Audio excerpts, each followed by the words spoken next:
X the Black Veil. Speaking the language fluently and with unlimited money, there was nothing to prevent my enjoying all that was enjoyable in the French capital. You may easily suppose how 2 days were passed. At the end of that time, and at about the same hour, called again. Courtly, good-natured, gay, as usual, he told me that the masquerade ball was fixed for the next Wednesday, and that he had applied for a card for me. How awfully unlucky! I was so afraid I should not be able to go. He stared at me for a moment with a suspicious and menacing look which I did not understand, in silence, and then inquired rather sharply, "And will Beckett be good enough to say why not?" I was a little surprised, but answered the simple truth. I had made an engagement for that evening with 2 or 3 English friends, and did not see how I could. "Just so. You English, wherever you are, always look out for your English boors, your beer, and when you come here, instead of trying to learn something of the people you visit and pretend to study, you are guzzling and swearing and smoking with one another, and no wiser or more polished at the end of your travels than if you had been all the time carousing in a booth at Greenwich." He laughed sarcastically and looked as if he could have poisoned me. "There it is," said he, throwing the card on the table. "Take it or leave it, just as you please. I suppose I shall have my trouble for my pains, but it is not usual when a man, such as I, takes trouble, asks and secures a privilege for an acquaintance to treat him so." This was astonishingly impertinent. I was shocked, offended, penitent. I had possibly committed unwittingly a breach of good breeding, according to French ideas, which almost justified the brusque severity of the Marquis's undignified rebuke. In a confusion, therefore, of many feelings, I hastened to make my apologies, and to propitiate the chance friend who had showed me so much disinterested kindness. I told him that I would, at any cost, break through the engagement in which I had unluckily entangled myself, that I had spoken with too little reflection, and that I certainly had not thanked him at all in proportion to his kindness and to my real estimate of it. "Pray say not a word more. My vexation was entirely on your account, and I expressed it, I am only too conscious, in terms a great deal too strong, which I am sure your good nature will pardon. Those who know me a little better are aware that I sometimes say a good deal more than I intend, and am always sorry when I do. Beckett will forget that his old friend has lost his temper in his cause for a moment, and we are as good friends as before." He smiled like the of the bell and extended his hand, which I took very respectfully and cordially. Our momentary quarrel had left us only better friends. The Marquis then told me I had better secure a bed in some hotel at Versailles, as a rush would be made to take them, and advised my going down next morning for the purpose. I ordered horses accordingly for 11 o'clock, and after a little more conversation, the Marquis bid me good night and ran down the stairs with his handkerchief to his mouth and nose, and as I saw from my window, jumped into his close carriage again and drove away. Next day I was at Versailles. As I approached the door of the Hotel France, it was plain that I was not a moment too soon, if indeed I were not already too late. A crowd of carriages were drawn up about the entrance, so that I had no chance of approaching except by dismounting and pushing my way among the horses. The hall was full of servants and screaming to the proprietor, who, in a state of polite distraction, was assuring them, one and all, that there was not a room or a closet disengaged in his entire house. I slipped out again, leaving the hall to those who were shouting, expostulating, wheedling, in the delusion that the host might, if he pleased, manage something for them. I jumped into my carriage and drove, at my horse's best pace, to the Hotel Reservoir. The blockade about this door was as complete as the other. The result was the same. It was very provoking, but what was to be done? My hat a little officiously, while I was in the hall talking with the hotel authorities, got his horses, bit by bit, as other carriages moved away, to the very steps of the inn door. This arrangement was very convenient so far as getting in again was concerned. But this accomplished, how were we to get on? There were carriages in front and carriages behind, and no less than 4 rows of carriages, of all sorts, outside. I had at this time remarkably long and clear sight, and if I had been impatient before, guess what my feelings were when I saw an open carriage pass along the narrow strip of roadway left open at the other side, a barouche in which I was certain I recognized the veiled countess and her husband. This carriage had been brought to a walk by a cart which occupied the whole breadth of the narrow way, and was moving with the customary tardiness of such vehicles. I should have done more wisely if I had jumped down on and run round the block of carriages in front of the barouche. But unfortunately, I was more of a than a, and preferred a direct charge upon my object to relying on. I dashed across the back seat of a carriage which was next mine, I don't know how, tumbled through a sort of gig in which an old gentleman and a dog were dozing, stepped with an incoherent apology over the side of an open carriage in which were four engaged in a hot dispute, tripped at the far side in getting out, and fell flat across the backs of a pair of horses, who instantly began plunging and threw me head foremost in the dust. To those who observed my reckless charge, without being in the secret of my object, I must have appeared demented. Fortunately, the interesting barouche had passed before the catastrophe, and covered as I was with dust, and my hat blocked, you may be sure I did not care to present myself before the object of my quixotic devotion. I stood for a while amid a storm of tempered disagreeably with laughter, and in the midst of these, while endeavoring to beat the dust from my clothes with my handkerchief, I heard a voice with which I was acquainted call, "Beckett." I looked and saw the Marquis peeping from a carriage window. It was a welcome sight. In a moment I was at his carriage side. "You may as well leave Versailles," he said. "You have learned, no doubt, that there is not a bed to hire in either of the hotels, and I can add that there is not a room to let in the whole town. But I have managed something for you that will answer just as well. Tell your servant to follow us, and get in here and sit beside me." Fortunately, an opening in the closely packed carriages had just occurred, and mine was approaching. I directed the servant to follow us, and the Marquis having said a word to his driver, we were immediately in motion. "I will bring you to a comfortable place, the very existence of which is known to but few Parisians, where, knowing how things were here, I secured a room for you. It is only a mile away, and an old comfortable inn called Dragon Volant. It was fortunate for you that my tiresome business called me to this place so early. I think we had driven about a mile and a half to the further side of the palace when we found ourselves upon a narrow old road, with the woods of Versailles on one side and much older trees of a size seldom seen in France on the other. We pulled up before an antique and solid inn, built of Caen stone, in a fashion richer and more florid than was ever usual in such houses, and which indicated that it was originally designed for the private mansion of some person of wealth, and probably, as the wall bore many carved shields and supporters, of distinction also. A kind of porch less ancient than the rest projected hospitably with a wide and florid arch, over which, cut in high relief in stone and painted and gilded, was the sign of the inn. This was the Flying Dragon, with wings of brilliant red and gold, expanded, and its tail, pale green and gold, twisted and knotted into ever so many rings, and ending in a burnished point barbed like the dart of death.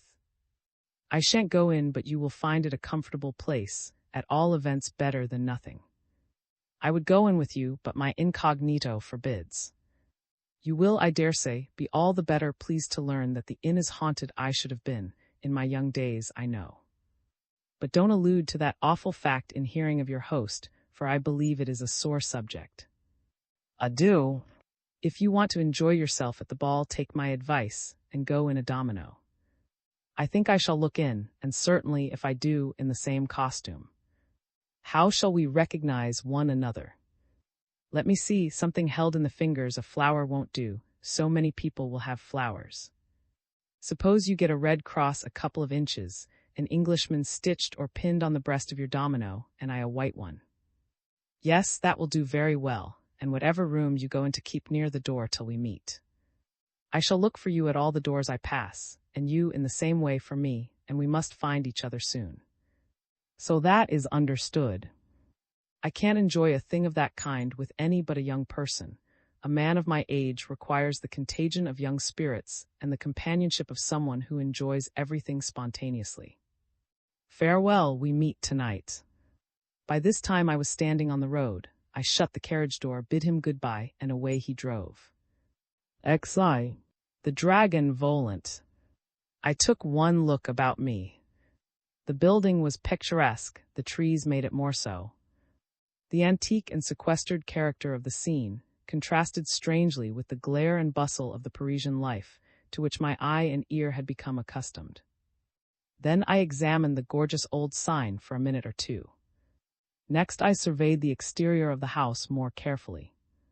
It was large and solid, and squared more with my ideas of an ancient English, such as the Canterbury Pilgrims might have put up at, than a French house of entertainment. Except indeed for a round turret that rose at the left flank of the house, and terminated in the extinguisher-shaped roof that suggests a French. I entered and announced myself as Beckett, for whom a room had been taken. I was received with all the consideration due to an English milord, with, of course, an unfathomable purse. My host conducted me to my apartment. It was a large room, a little somber, paneled with dark wainscoting and furnished in a stately and somber style, long out of date. There was a wide hearth and a heavy mantelpiece, carved with shields, in which I might, had I been curious enough, have discovered a correspondence with the heraldry on the outer walls. There was something interesting, melancholy, and even depressing in all this.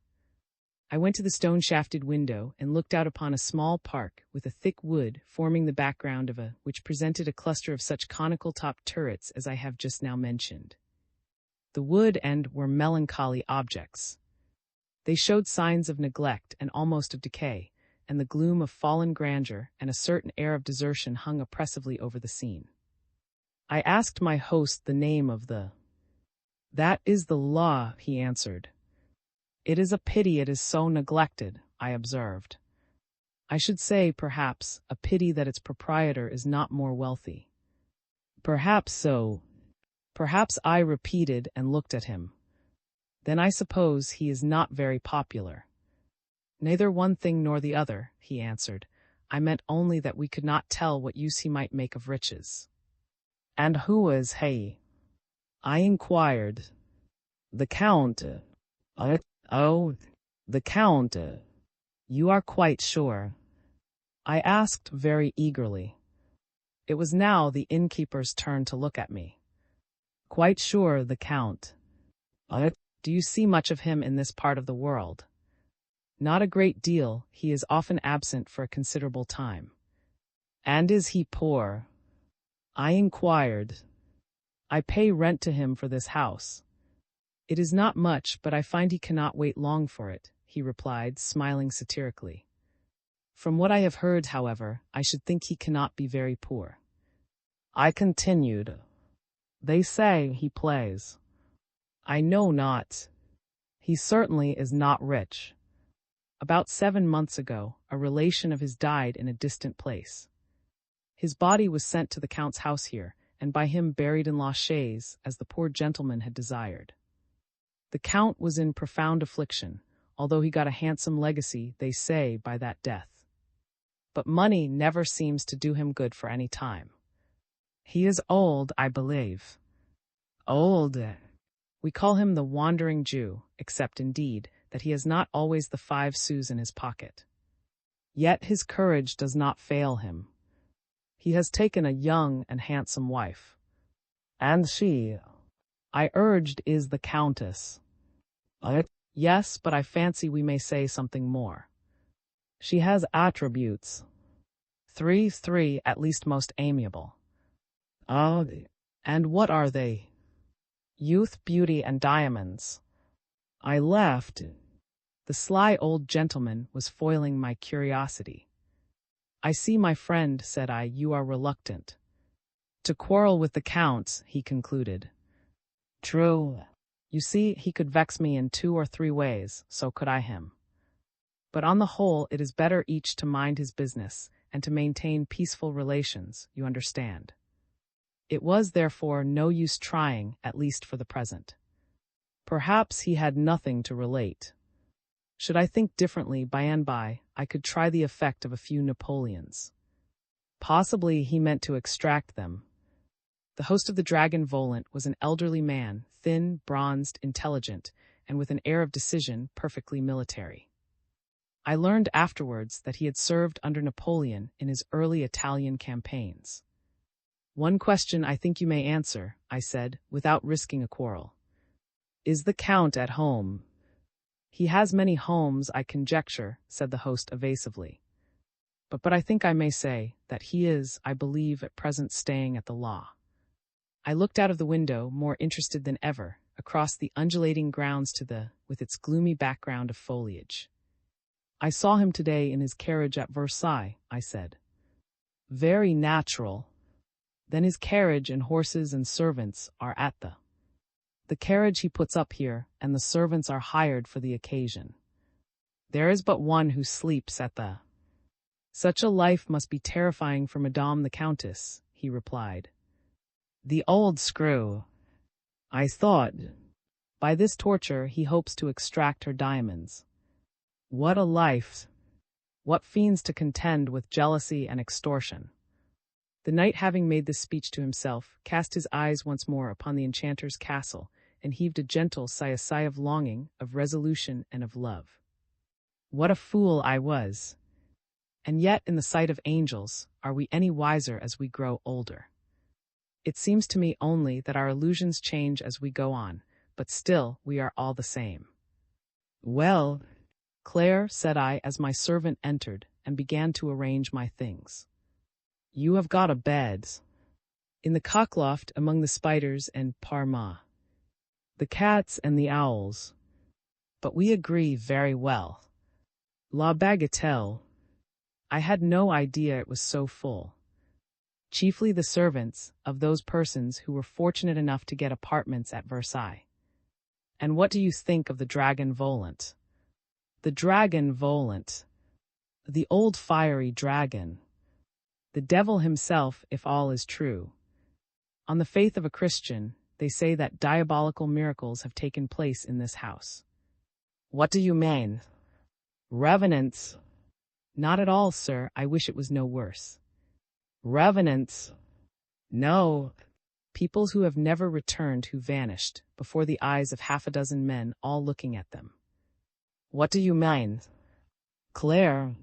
Let us hear the story, or miracle, or whatever it is. It is only this, that an ex-master of the horse of the late king, who lost his head, will have the goodness to recollect, in the revolution being permitted by the emperor to return to France, lived here in this hotel for a month, and at the end of that time vanished visibly, as I told you, before the faces of half a dozen credible witnesses. The other was a Russian nobleman, 6 feet high and upwards, who, standing in the center of the room downstairs, describing to 7 of unquestionable veracity the last moments of Peter the Great, and having a glass of divine in his left hand, and his, nearly finished, in his right, in like manner vanished. His boots were found on the floor where he had been standing, and the gentleman at his right found, to his astonishment, his cup of coffee in his fingers, and the gentleman at his left his glass of divine. Which he swallowed in his confusion, I suggested. Which was preserved for 3 years among the curious articles of this house, and was broken by the while conversing with Mademoiselle in the housekeeper's room, but of the Russian nobleman himself nothing more was ever seen or heard. When we go out of the Dragon Volant, I hope it may be by the door. I heard all this from the who drove us.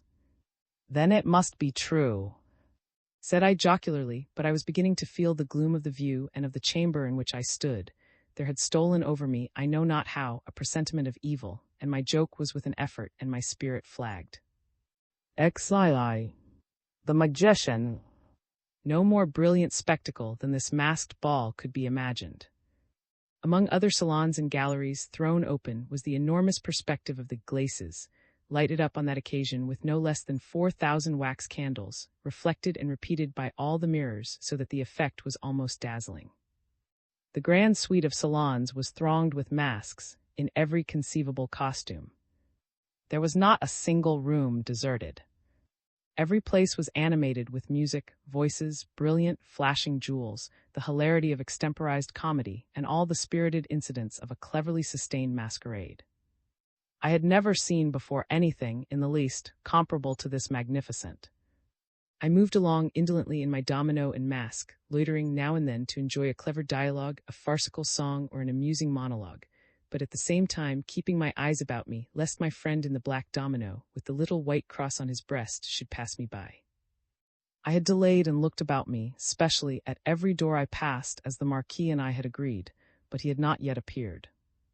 While I was thus employed in the very luxury of lazy amusement, I saw a gilded sedan chair, or rather a Chinese palanquin, exhibiting the fantastic exuberance of celestial decoration, borne forward on gilded poles by 4 richly dressed Chinese.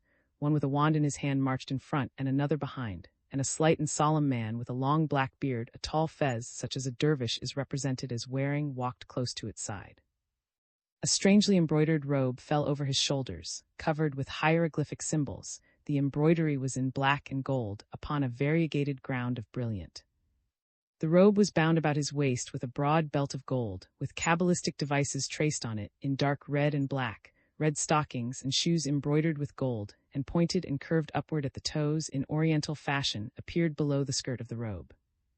The man's face was dark, fixed, and solemn, and his eyebrows black, and enormously heavy. He carried a singular-looking book under his arm, a wand of polished black wood in his other hand, and walked with his chin sunk on his breast and his eyes fixed upon the floor.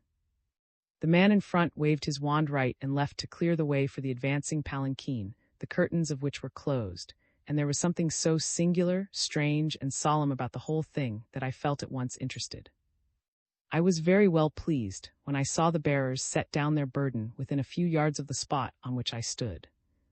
The bearers and the men with the gilded wands forthwith clapped their hands, and in silence danced round the palanquin, a curious and half-frantic dance, which was yet, as to figures and postures, perfectly methodical. This was soon accompanied by a clapping of hands and a ha-hawing, rhythmically delivered.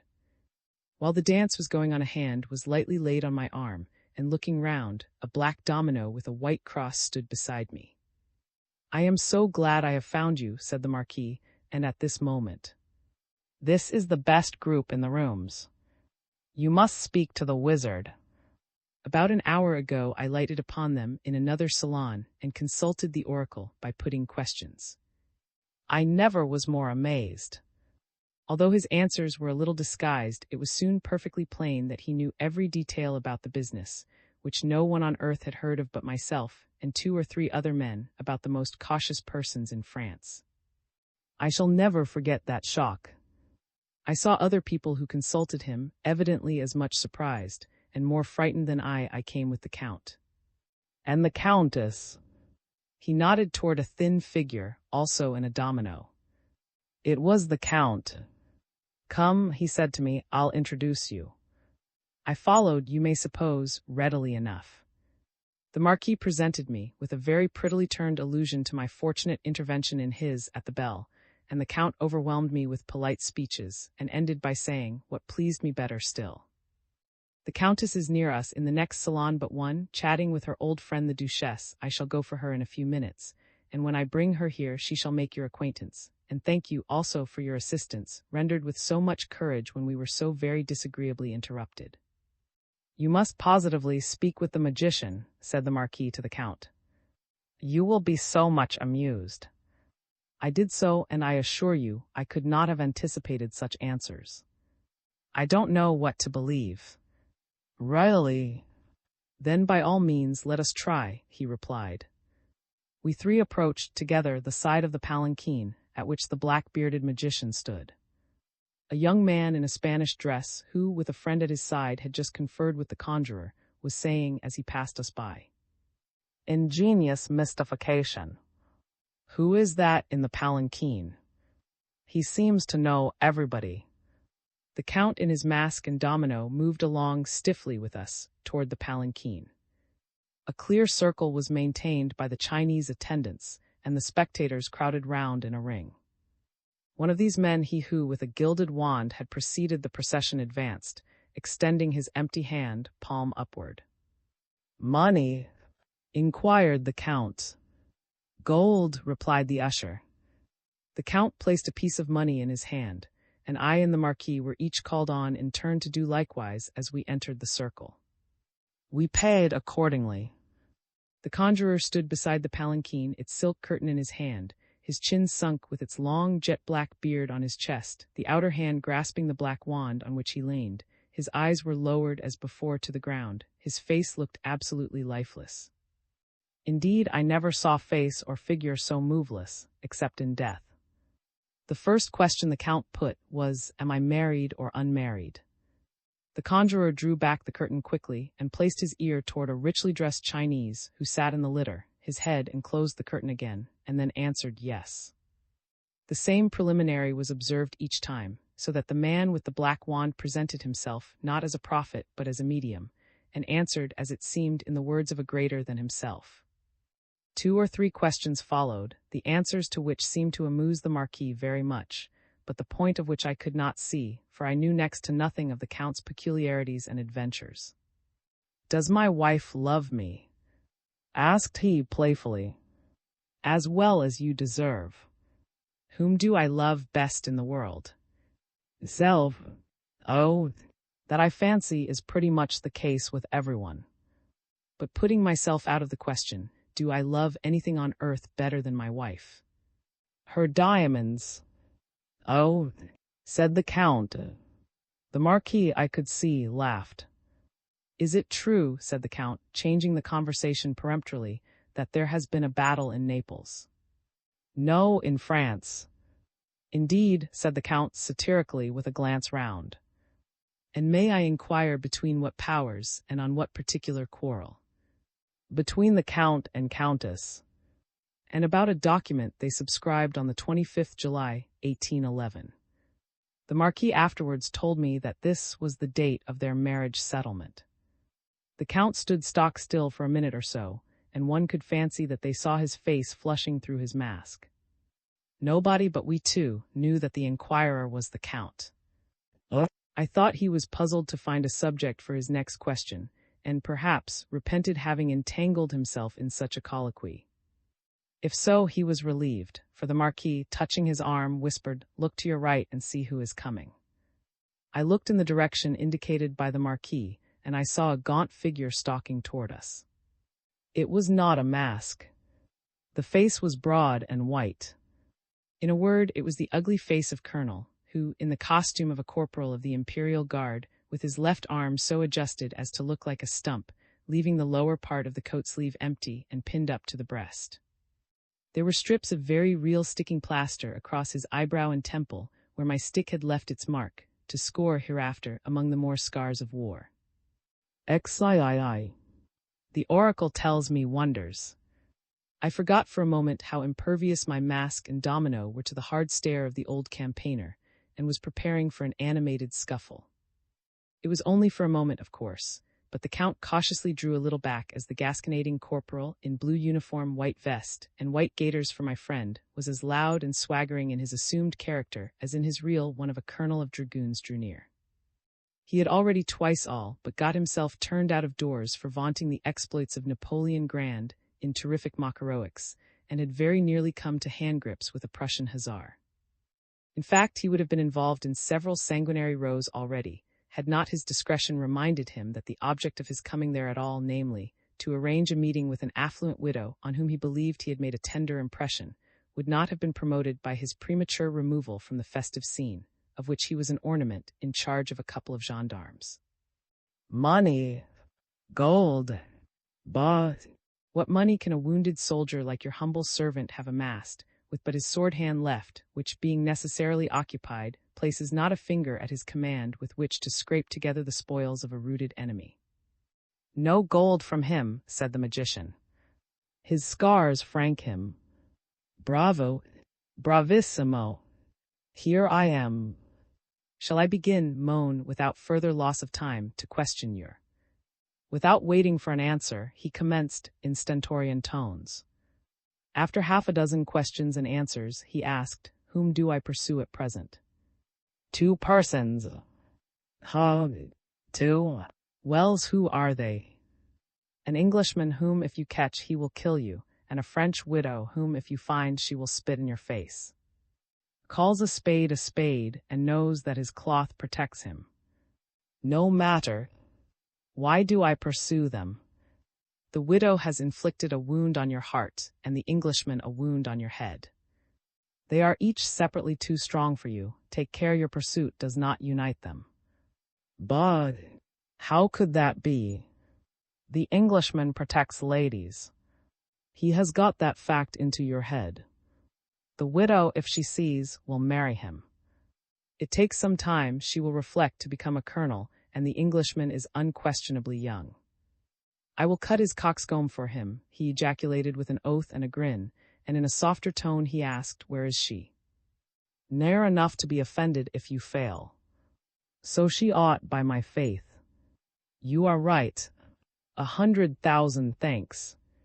Farewell." And staring about him and stretching his lank neck as high as he could, he strode away with his scars and white waistcoat and gaiters and his bearskin shako. I had been trying to see the person who sat in the palanquin. I had only once an opportunity of a tolerably steady peep. What I saw was singular.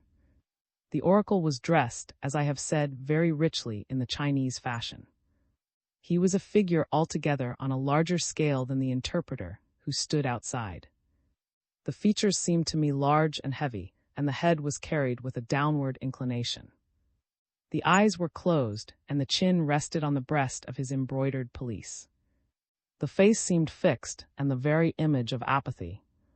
Its character and pose seemed an exaggerated repetition of the immobility of the figure who communicated with the noisy outer world. This face looked bloodred, but that was caused, I concluded, by the light entering through the red silk curtains. All this struck me almost at a glance. I had not many seconds in which to make my observation. The ground was now clear, and the Marquis said, "Go forward, my friend." I did so. When I reached the magician, as we called the man with the black wand, I glanced over my shoulder to see whether the Count was near. No, he was some yards behind, and he and the Marquis, whose curiosity seemed to be, by this time, satisfied, were now conversing generally upon some subject of course quite different. I was relieved, for the sage seemed to blurt out secrets in an unexpected way, and some of mine might not have amused the Count. I thought for a moment. I wished to test the prophet. A Church of England man was at Avi's in Paris. "What is my religion?" I asked. "A beautiful heresy," answered the oracle instantly. "A heresy, and pray how is it named?" "Love." "Oh, then I suppose I am a polytheist and love a great many." "One." "But seriously," I asked, intending to turn the course of our colloquy a little out of an embarrassing channel, "have I ever learned any words of devotion by heart?" "Yes." "Can you repeat them?" "Approach." I did, and lowered my ear. The man with the black wand closed the curtains, and whispered slowly and distinctly these words, which I need scarcely tell you I instantly recognized. "I may never see you more, and oh, that I could forget you. Go farewell, for God's sake, go." I started as I heard them. They were, you know, the last words whispered to me by the Countess. Good heaven! How miraculous! Words heard most assuredly by no ear on earth but my own and the lady, who uttered them till now. I looked at the impassive face of the spokesman with the wand. There was no trace of meaning, or even of a consciousness that the words he had uttered could possibly interest me. "What do I most long for?" I asked, scarcely knowing what I said. "Paradise." "And what prevents my reaching it?" "A black veil. Stronger and stronger." The answers seemed to me to indicate the minutest acquaintance with every detail of my little romance, of which not even the Marquis knew anything. And I, the questioner, masked and robed so that my own brother could not have known me. "You said I loved someone. Am I loved in return?" I asked. "Try." I was speaking lower than before, and stood near the dark man with the beard, to prevent the necessity of his speaking in a loud key. "Does anyone love me?" I repeated. "Secretly," was the answer. "Much or little?" I inquired. "Too well." "How long will that love last?" "Till the rose casts its leaves." "The rose, another illusion." "Then darkness." I sighed. "But till then I live in light." "The light of violet eyes." Love, if not a religion, as the oracle had just pronounced it, is at least a superstition. How it exalts the imagination! How it enervates the reason! How credulous it makes us! All this which, in the case of another, I should have laughed at, most powerfully affected me in my own. It inflamed my and half crazed my brain, and even influenced my conduct. The spokesman of this wonderful trick, if trick it were, now waved me backward with his wand, and as my eyes still fixed upon the group, by this time encircled with an aura of mystery in my fancy, backing toward the ring of spectators, I saw him raise his hand suddenly, with a gesture of command, as a signal to the usher who carried the golden wand in front. The usher struck his wand on the ground and in a shrill voice proclaimed, "The grate is silent for an hour." Instantly the bearers pulled down a sort of blind of bamboo, which descended with a sharp clatter and secured it at the bottom, and then the man in the tall fez, with the black beard and wand, began a sort of dervish dance. In this the men with the gold wands joined, and finally in an outer ring the bearers, the palanquin being the center of the circles described by these solemn dancers, whose pace little by little quickened, whose gestures grew sudden, strange, frantic, as the motion became swifter and swifter, until at length the whirl became so rapid that the dancers seemed to fly by with the speed of a mill wheel, and amid a general clapping of hands and universal wonder.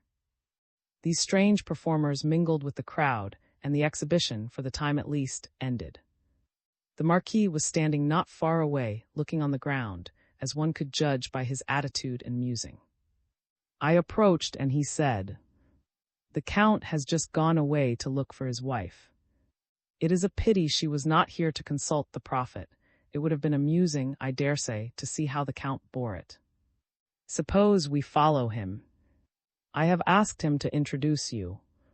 With a beating heart, I accompanied the Marquis. XIV. Mademoiselle La. We wandered through the salons, the Marquis and I. It was no easy matter to find a friend in rooms so crowded.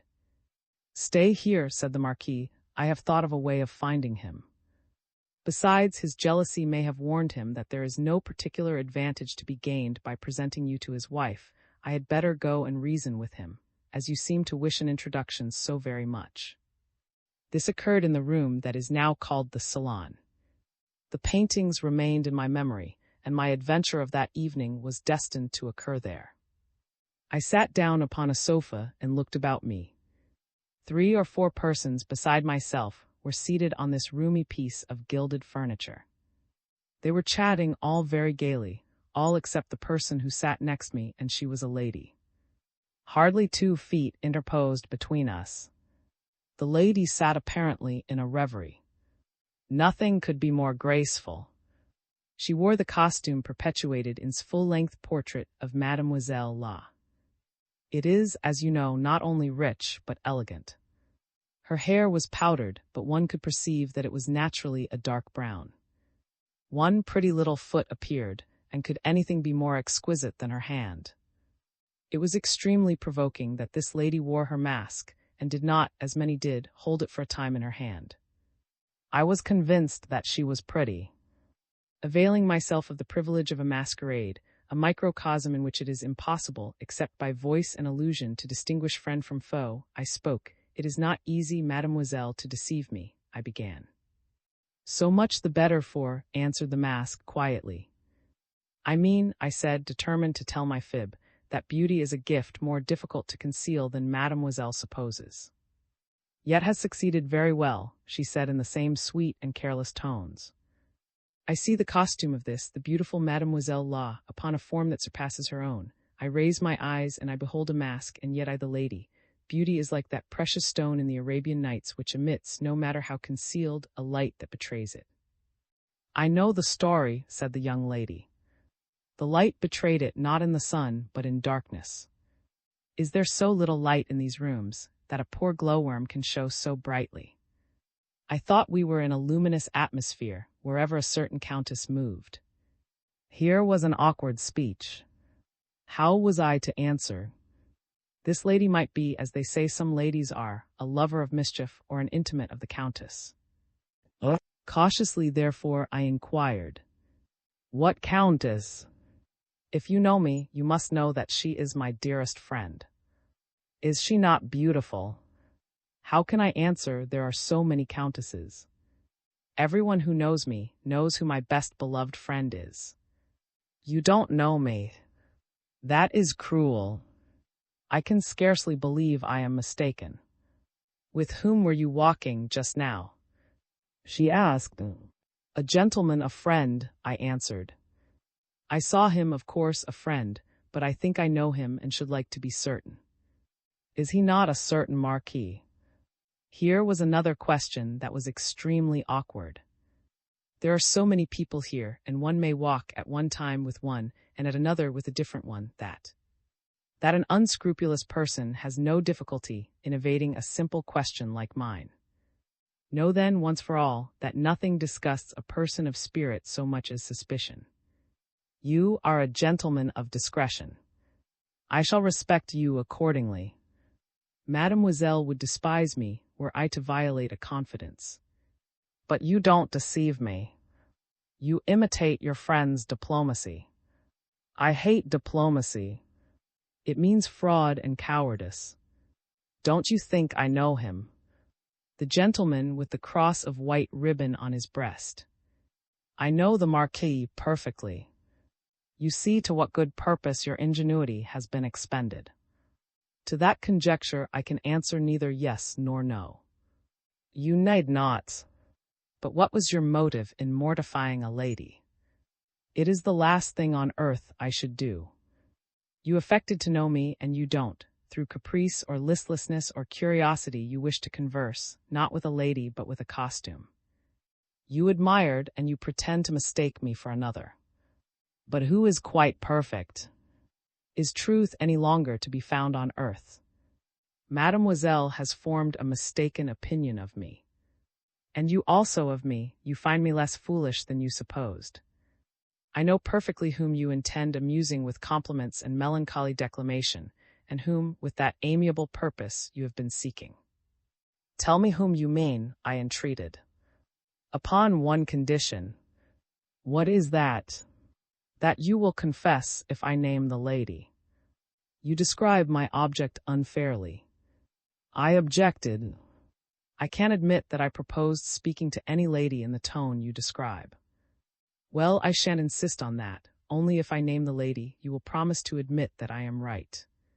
Must I promise? Certainly not, there is no compulsion, but your promise is the only condition on which I will speak to you again. I hesitated for a moment, but how could she possibly tell?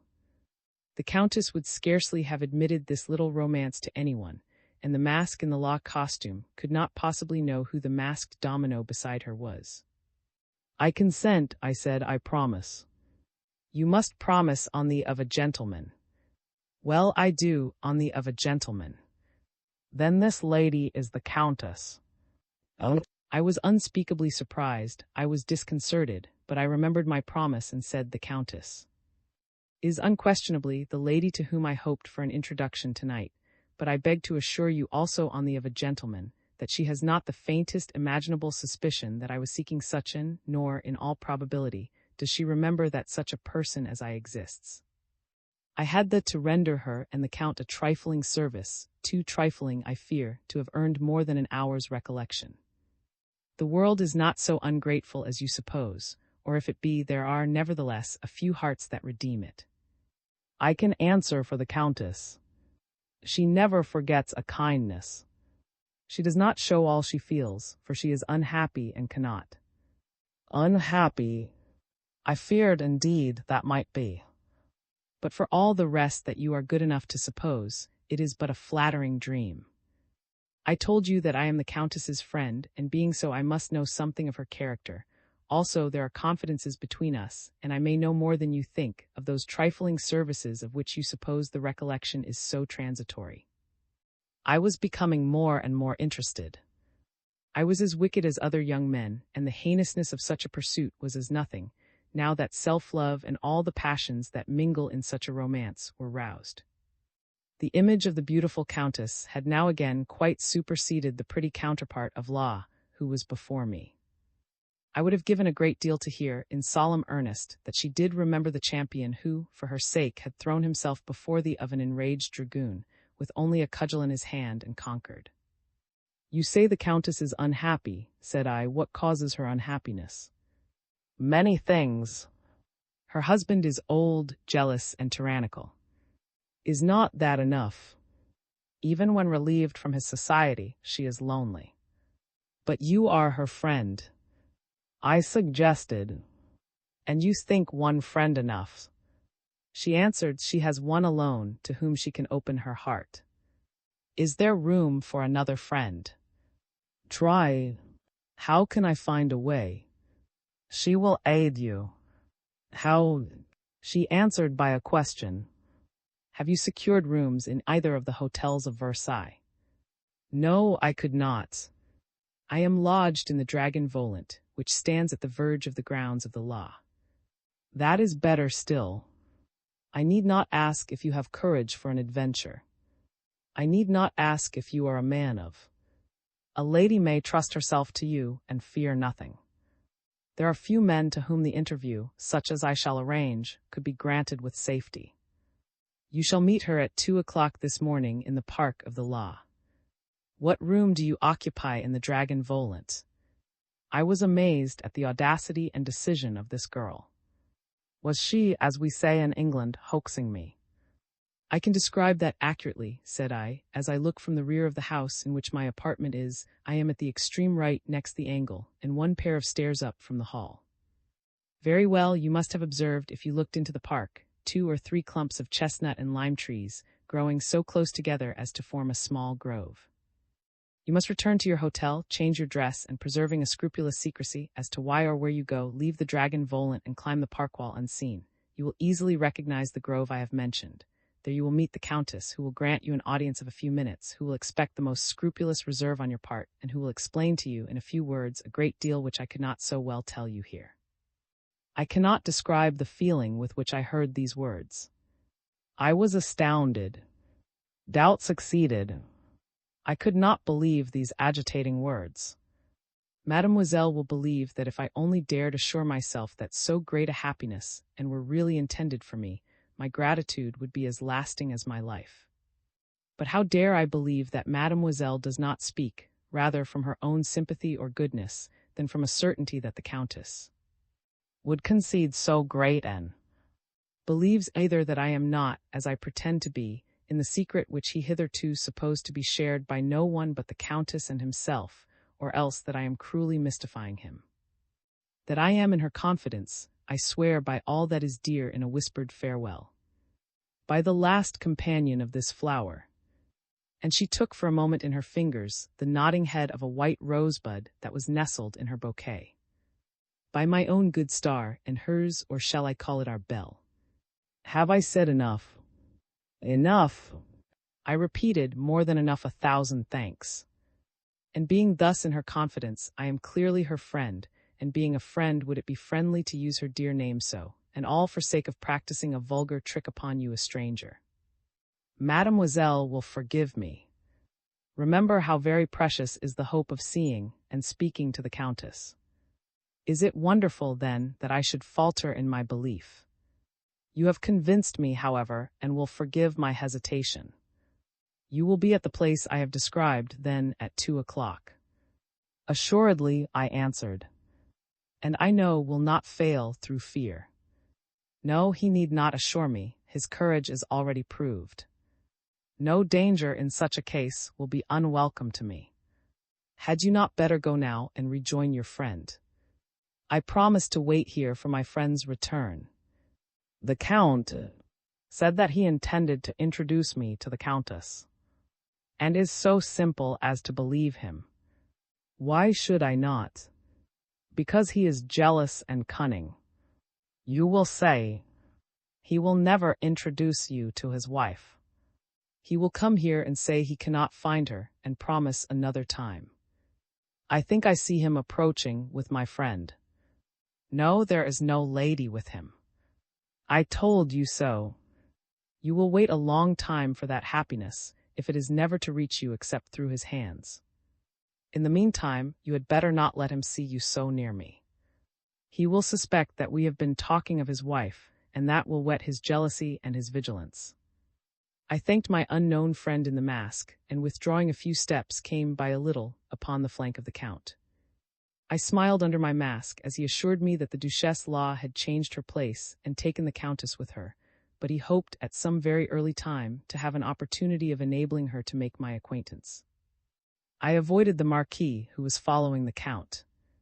I was afraid he might propose accompanying me home, and had no wish to be forced to make an explanation.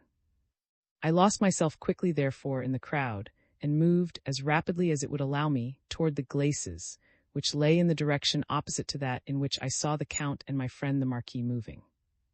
XV. Strange story of the dragon Volant. These were earlier in those days and in France than our modern balls are in London. I consulted my watch. It was a little past 12. It was a still and sultry night. The magnificent suite of rooms, vast as some of them were, could not be kept at a temperature less than oppressive, especially to people with masks on. In some places the crowd was inconvenient, and the profusion of lights added to the heat.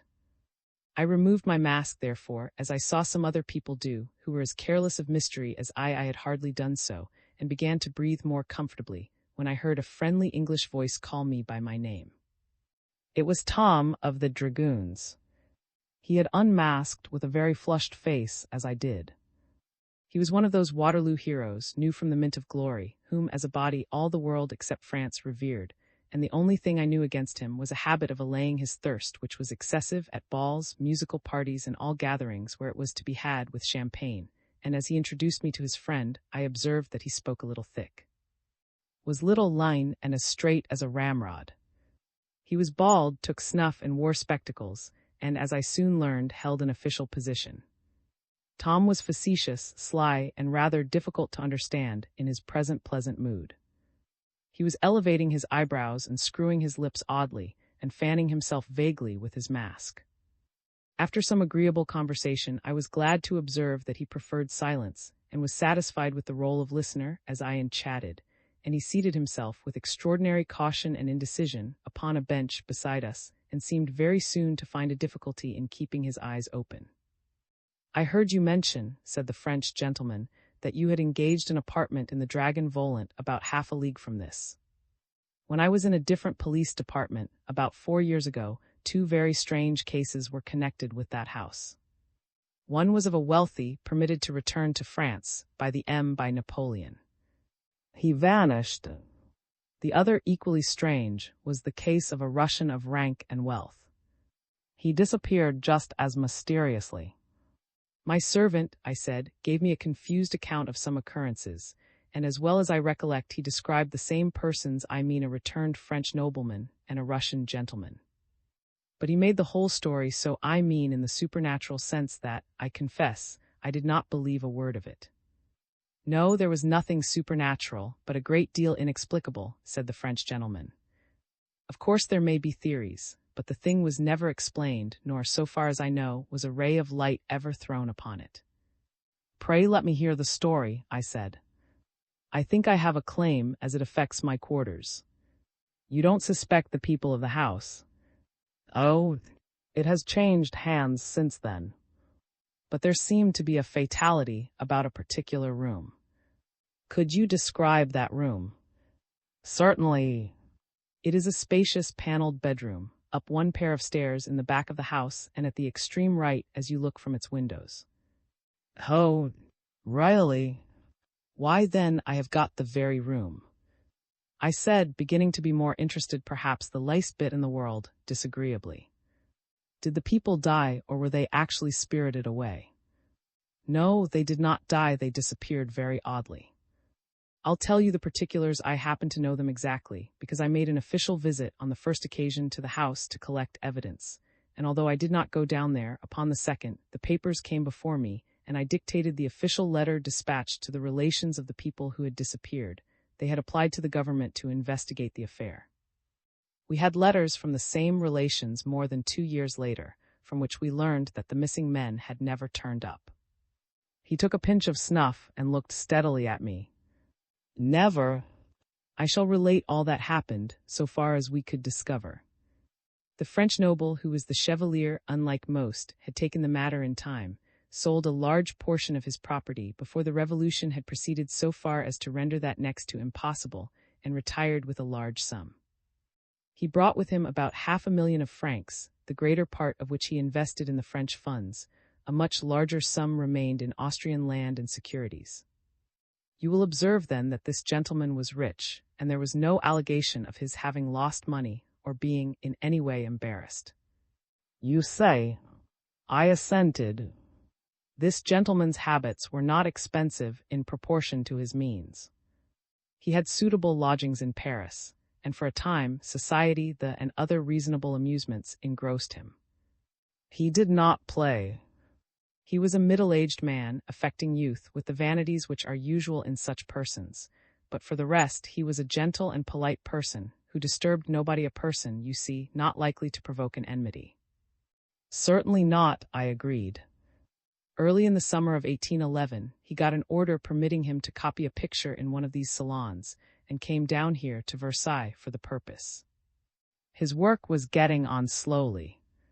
After a time he left his hotel here and went, by way of change, to the Dragon Volant.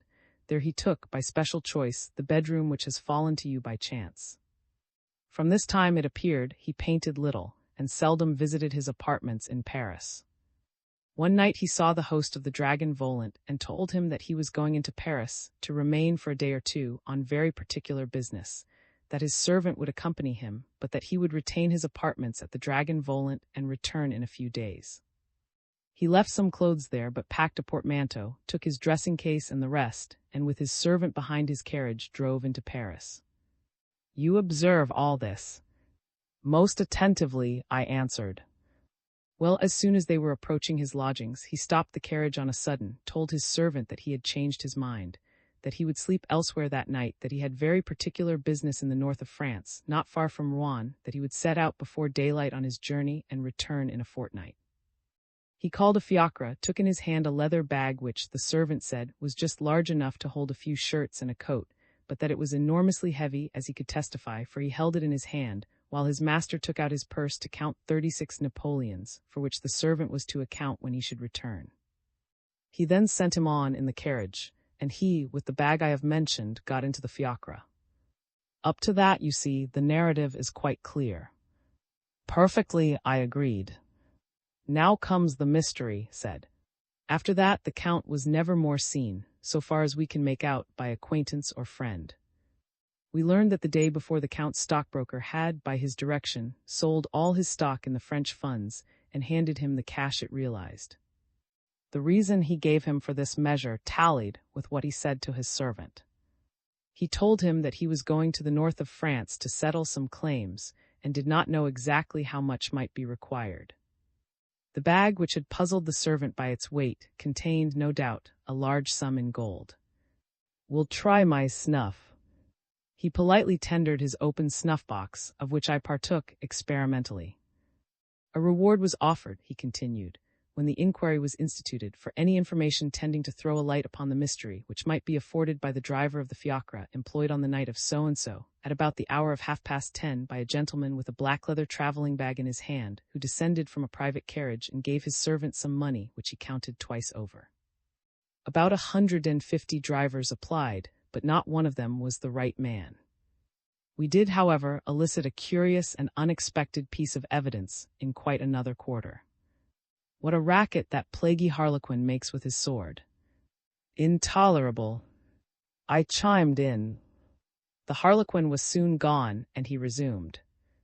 The evidence I speak of came from a boy about 12 years old, who knew the appearance of the Count perfectly, having been often employed by him as a messenger. He stated that about 12:30, on the same night upon which you are to observe, there was a brilliant moon he was sent, his mother having been suddenly taken ill, for the sage femme who lived within a stone's throw of the Dragon Volant.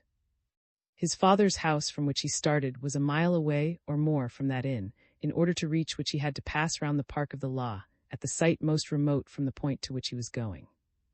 It passes the old churchyard of, which is separated from the road only by a very low fence, and 2 or 3 enormous old trees. The boy was a little nervous as he approached this ancient cemetery, and under the bright moonlight he saw a man whom he distinctly as the Count, whom they designated by a sobriquet which means the man of smiles. He was looking rueful enough now, and was seated on the side of a tombstone on which he had laid a pistol, while he was ramming home the charge of another. The boy got cautiously by, on tiptoe, with his eyes all the time on the Count, or the man he mistook for him. His dress was not what he usually wore, but the witness swore that he could not be mistaken as to his identity. He said his face looked grave and stern, but though he did not smile, it was the same face he knew so well. Nothing would make him swerve from that. If that were he, it was the last time he was seen. He has never been heard of since. Nothing could be heard of him in the neighborhood of Rouen. There has been no evidence of his death, and there is no sign that he is living. That certainly is a most singular case, I replied, and was about to ask a question or two when Tom, who, without my observing it, had been taking a ramble, returned, a great deal more awake and a great deal less tipsy. I say, it is getting late, and I must go. I really must, for the reason I told you and Beckett. We must soon meet again. I regret very much my not being able at present to relate to you the other case, that of another tenant of the very same room, a case more mysterious and sinister than the last, and which occurred in the autumn of the same year. Will you both do a very good-natured thing, and come and dine with me at the Dragon Volant tomorrow? So as we pursued our way along the glacis, I extracted their promise. By Jove, said when this was done, look at that pagoda or sedan chair or whatever it is, just where those fellows set it down, and not one of them near it. I can't imagine how they tell fortunes so devilish well. Jack, I met him here tonight, says they are. Where are they, I wonder? I'll go over and have a peep at the profits. I saw him plucking at the blinds, which were constructed something on the principle of Venetian blinds. The red curtains were inside, but they did not yield, and he could only peep under one that did not come quite down.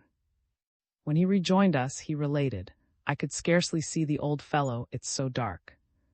He is covered with gold and red, and has an embroidered hat on like a mandarin's. He's fast asleep, and by Jove, he smells like a polecat. It's worth going over only to have it to say. Oh, pooh. Oh, it is a perfume. Fun. Not caring to accept this tempting invitation, we got along slowly toward the door. I bid them good night, reminding them of their promise, and so found my way at last to my carriage, and was soon rolling slowly toward the Dragon Volant, on the loneliest of roads, under old trees and the soft moonlight. What a number of things had happened within the last 2 hours! What a variety of strange and vivid pictures were crowded together in that brief space! What an adventure was before me! The silent, moonlighted, solitary road, how it contrasted with the many whirl of pleasure from whose roar and music, lights, diamonds, and I had just extricated myself. The sight of lonely nature at such an hour acts like a sudden sedative. The madness and guilt of my pursuit struck me with a momentary compunction and horror. I wished I had never entered the labyrinth which was leading me, I knew not whither. It was too late to think of that now, but the bitter was already stealing into my cup, and vague anticipations lay, for a few minutes, heavy on my heart. It would not have taken much to make me disclose my unmanly state of mind to my lively friend, Alfred Ogle, nor even to the milder ridicule of the agreeable Tom. XVI. The Park of the Lula. There was no danger of the Dragon Volant's closing its doors on that occasion till 3 or 4 in the morning. There were quartered there many servants of great people, whose masters would not leave the ball till the last moment, and who could not return to their corners in the Dragon Volant till their last services had been rendered. I knew, therefore, I should have ample time for my mysterious excursion, without exciting curiosity by being shut out. And now we pulled up under the canopy of boughs, before the sign of the Dragon Volant, and the light that shone from its hall door. I dismissed my carriage, ran up the broad staircase, mask in hand, with my domino fluttering about me, and entered the large bedroom. The black wainscoting and stately furniture, with the dark curtains of the very tall bed, made the night there more somber. An oblique patch of moonlight was thrown upon the floor from the window to which I hastened. I looked out upon the landscape slumbering in those silvery beams. There stood the outline of the law, its chimneys, and many turrets with their extinguisher-shaped roofs black against the soft sky. There also, more in the foreground, about midway between the window where I stood, and but a little to the left, I traced the tufted masses of the grove which the lady in the mask had appointed as the trysting place, where I and the beautiful countess were to meet that night. I took the bearings of this gloomy bit of wood, whose foliage glimmered softly at top in the light of the moon. You may guess with what a strange interest and swelling of the heart I gazed on the unknown scene of my coming adventure. But time was flying, and the hour already near. I threw my robe upon a sofa. I groped out a pair of boots, which I substituted for those thin heelless shoes in those days called pumps, without which a gentleman could not attend an evening party.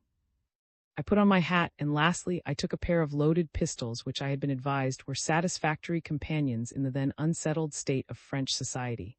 Swarms of disbanded soldiers, some of them alleged to be desperate characters, being everywhere to be met with.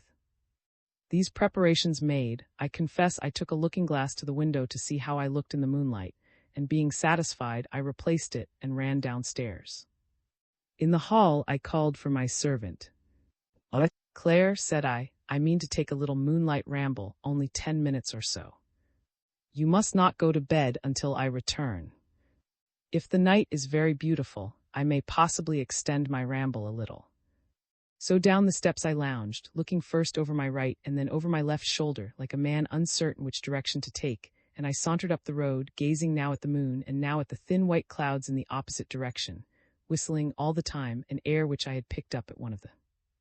When I had got a couple of 100 yards away from the Dragon Volant, my minstrelsy totally ceased, and I turned about and glanced sharply down the road that looked as white as under the moon, and saw the gable of the old inn and a window, partly concealed by the foliage, with a dusky light shining from it. No sound of footstep was stirring, no sign of human figure in sight. I consulted my watch, which the light was sufficiently strong to enable me to do.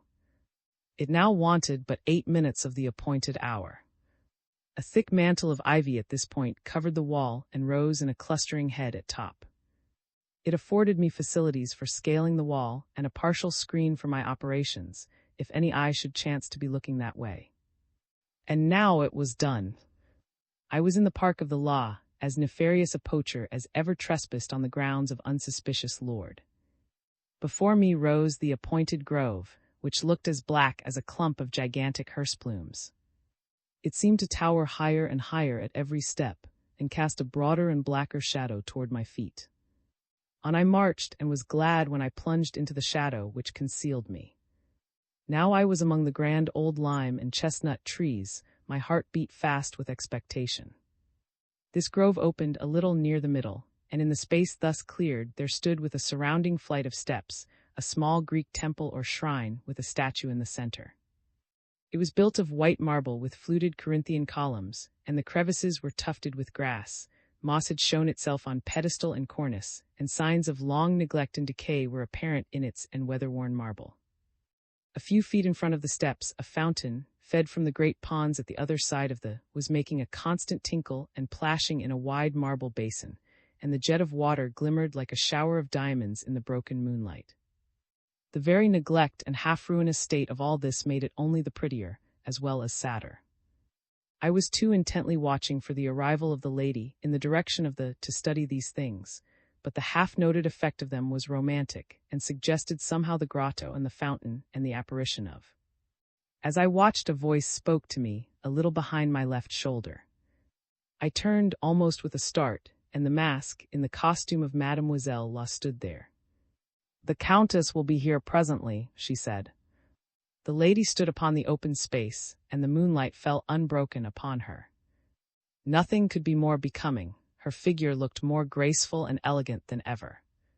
In the meantime, I shall tell you some peculiarities of her situation.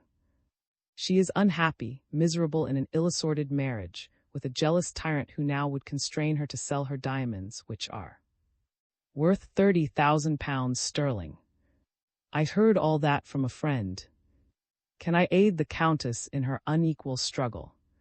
Say but how, and the greater the danger or the sacrifice, the happier will it make me. Can I aid her? If you despise a danger which yet is not a danger, if you despise, as she does, the tyrannical canons of the world, and if you are chivalrous enough to devote yourself to a lady's cause with no reward but her poor gratitude, if you can do these things, you can aid her and earn a foremost place, not in her gratitude only, but in her friendship." At those words, the lady in the mask turned away and seemed to weep. I vowed myself the willing slave of the Countess. But I added, "You told me she would soon be here. That is, if nothing unforeseen should happen, but with the eye of the Count. In the house and open, it is seldom safe to stir. Does she wish to see me?" I asked with a tender hesitation. "First, say, have you really thought of her more than once since the adventure of the bell?" "She never leaves my thoughts. Day and night her beautiful eyes haunt me. Her sweet voice is always in my ear." Mine is said to resemble hers, said the mask. So it does, I answered. But it is only a resemblance. Oh, then mine is better. Pardon me, mademoiselle, I did not say that. Yours is a sweet voice, but I fancy a little higher. A little shriller, you would say, answered the law, I a good deal vexed. No, not shriller, your voice is not shrill, it is beautifully sweet, but not so pathetically sweet as her. That is prejudice, it is not true. I bowed, I could not contradict a lady. I see, you laugh at me, you think me vain, because I claim in some points to be equal to the Countess. I challenge you to say, my hand, at least, is less beautiful than hers. As she thus spoke, she drew her glove off, and extended her hand back upward in the moonlight. The lady seemed really nettled. It was undignified and irritating, for in this uninteresting competition the precious moments were flying, and my interview leading apparently to nothing. You will admit, then, that my hand is as beautiful as hers. I cannot admit it, mademoiselle, said I, with the honesty of irritation. I will not enter into comparisons, but the Countess is in all respects the most beautiful lady I ever beheld. The mask laughed coldly, and then more and more softly said with a sigh, I will prove all I say. And as she spoke she removed the mask, and the Countess, smiling, confused, bashful, more beautiful than ever, stood before me. Good heavens! I exclaimed. How monstrously stupid I have been. And it was to Madame La that I spoke for so long in the salon. I gazed on her in silence, and with a low, sweet laugh of good nature, she extended her hand. I took it and carried it to my lips. No, you must not do that, she said quietly. We are not old enough friends yet. I find, although you were mistaken, that you do remember the Countess of the Bell, and that you are a champion true and fearless.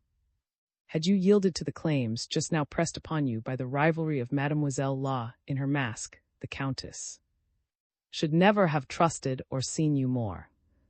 I now am sure that you are true as well as brave.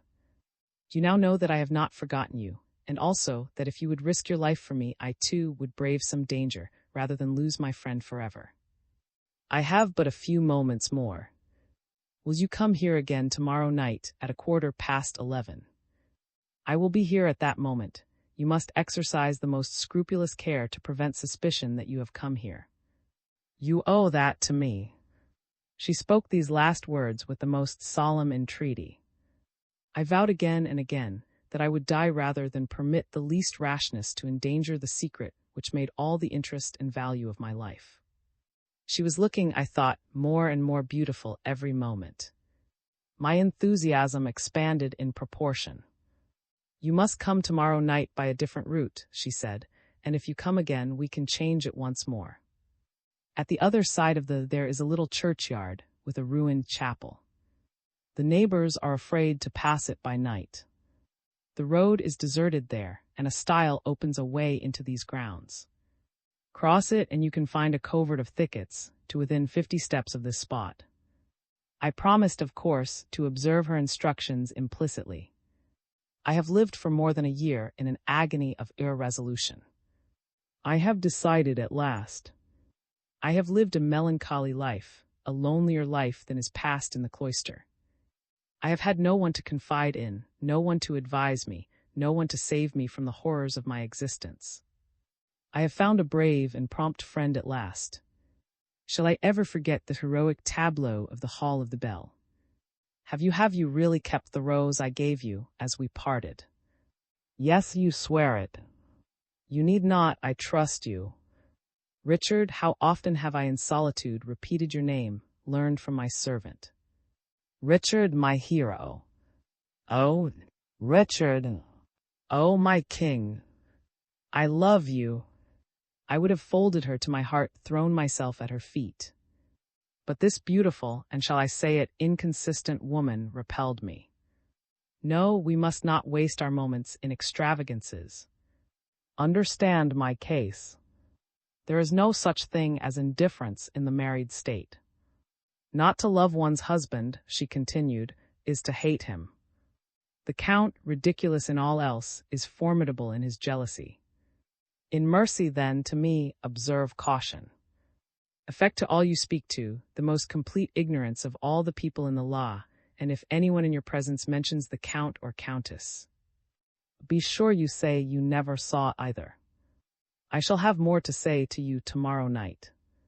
I have reasons that I cannot now explain for all I do and all I postpone. Farewell. Go. Leave me. She waved me back peremptorily. I echoed her farewell and obeyed. This interview had not lasted, I think, more than 10 minutes. I scaled the park wall again and reached the Dragon Volant before its doors were closed. I lay awake in my bed in a fever of elation. I saw till the dawn broke and chased the vision, the beautiful Countess. Always in the dark before me. XVII. The tenant of the palanquin. The Marquis called on me next day. My late breakfast was still upon the table. He had come, he said, to ask an accident had happened to his carriage in the crowd on leaving the ball, and he begged, if I were going into Paris, a seat in mine I was going in, and was extremely glad of his company. He came with me to my hotel. We went up to my rooms. I was surprised to see a man seated in an easy chair, with his back towards us, reading a newspaper. He rose. It was the Count. His gold spectacles on his nose, his black wig in oily curls lying close to his narrow head and showing like carved ebony over a repulsive visage of. His black muffler had been pulled down. His right arm was in a sling. I don't know whether there was anything unusual in his countenance that day, or whether it was but the effect of prejudice arising from all I had heard in my mysterious interview in his park, but I thought his countenance was more strikingly forbidding than I had seen it before. I was not callous enough in the ways of sin to meet this man, injured at least in intent, thus suddenly, without a momentary disturbance. He smiled.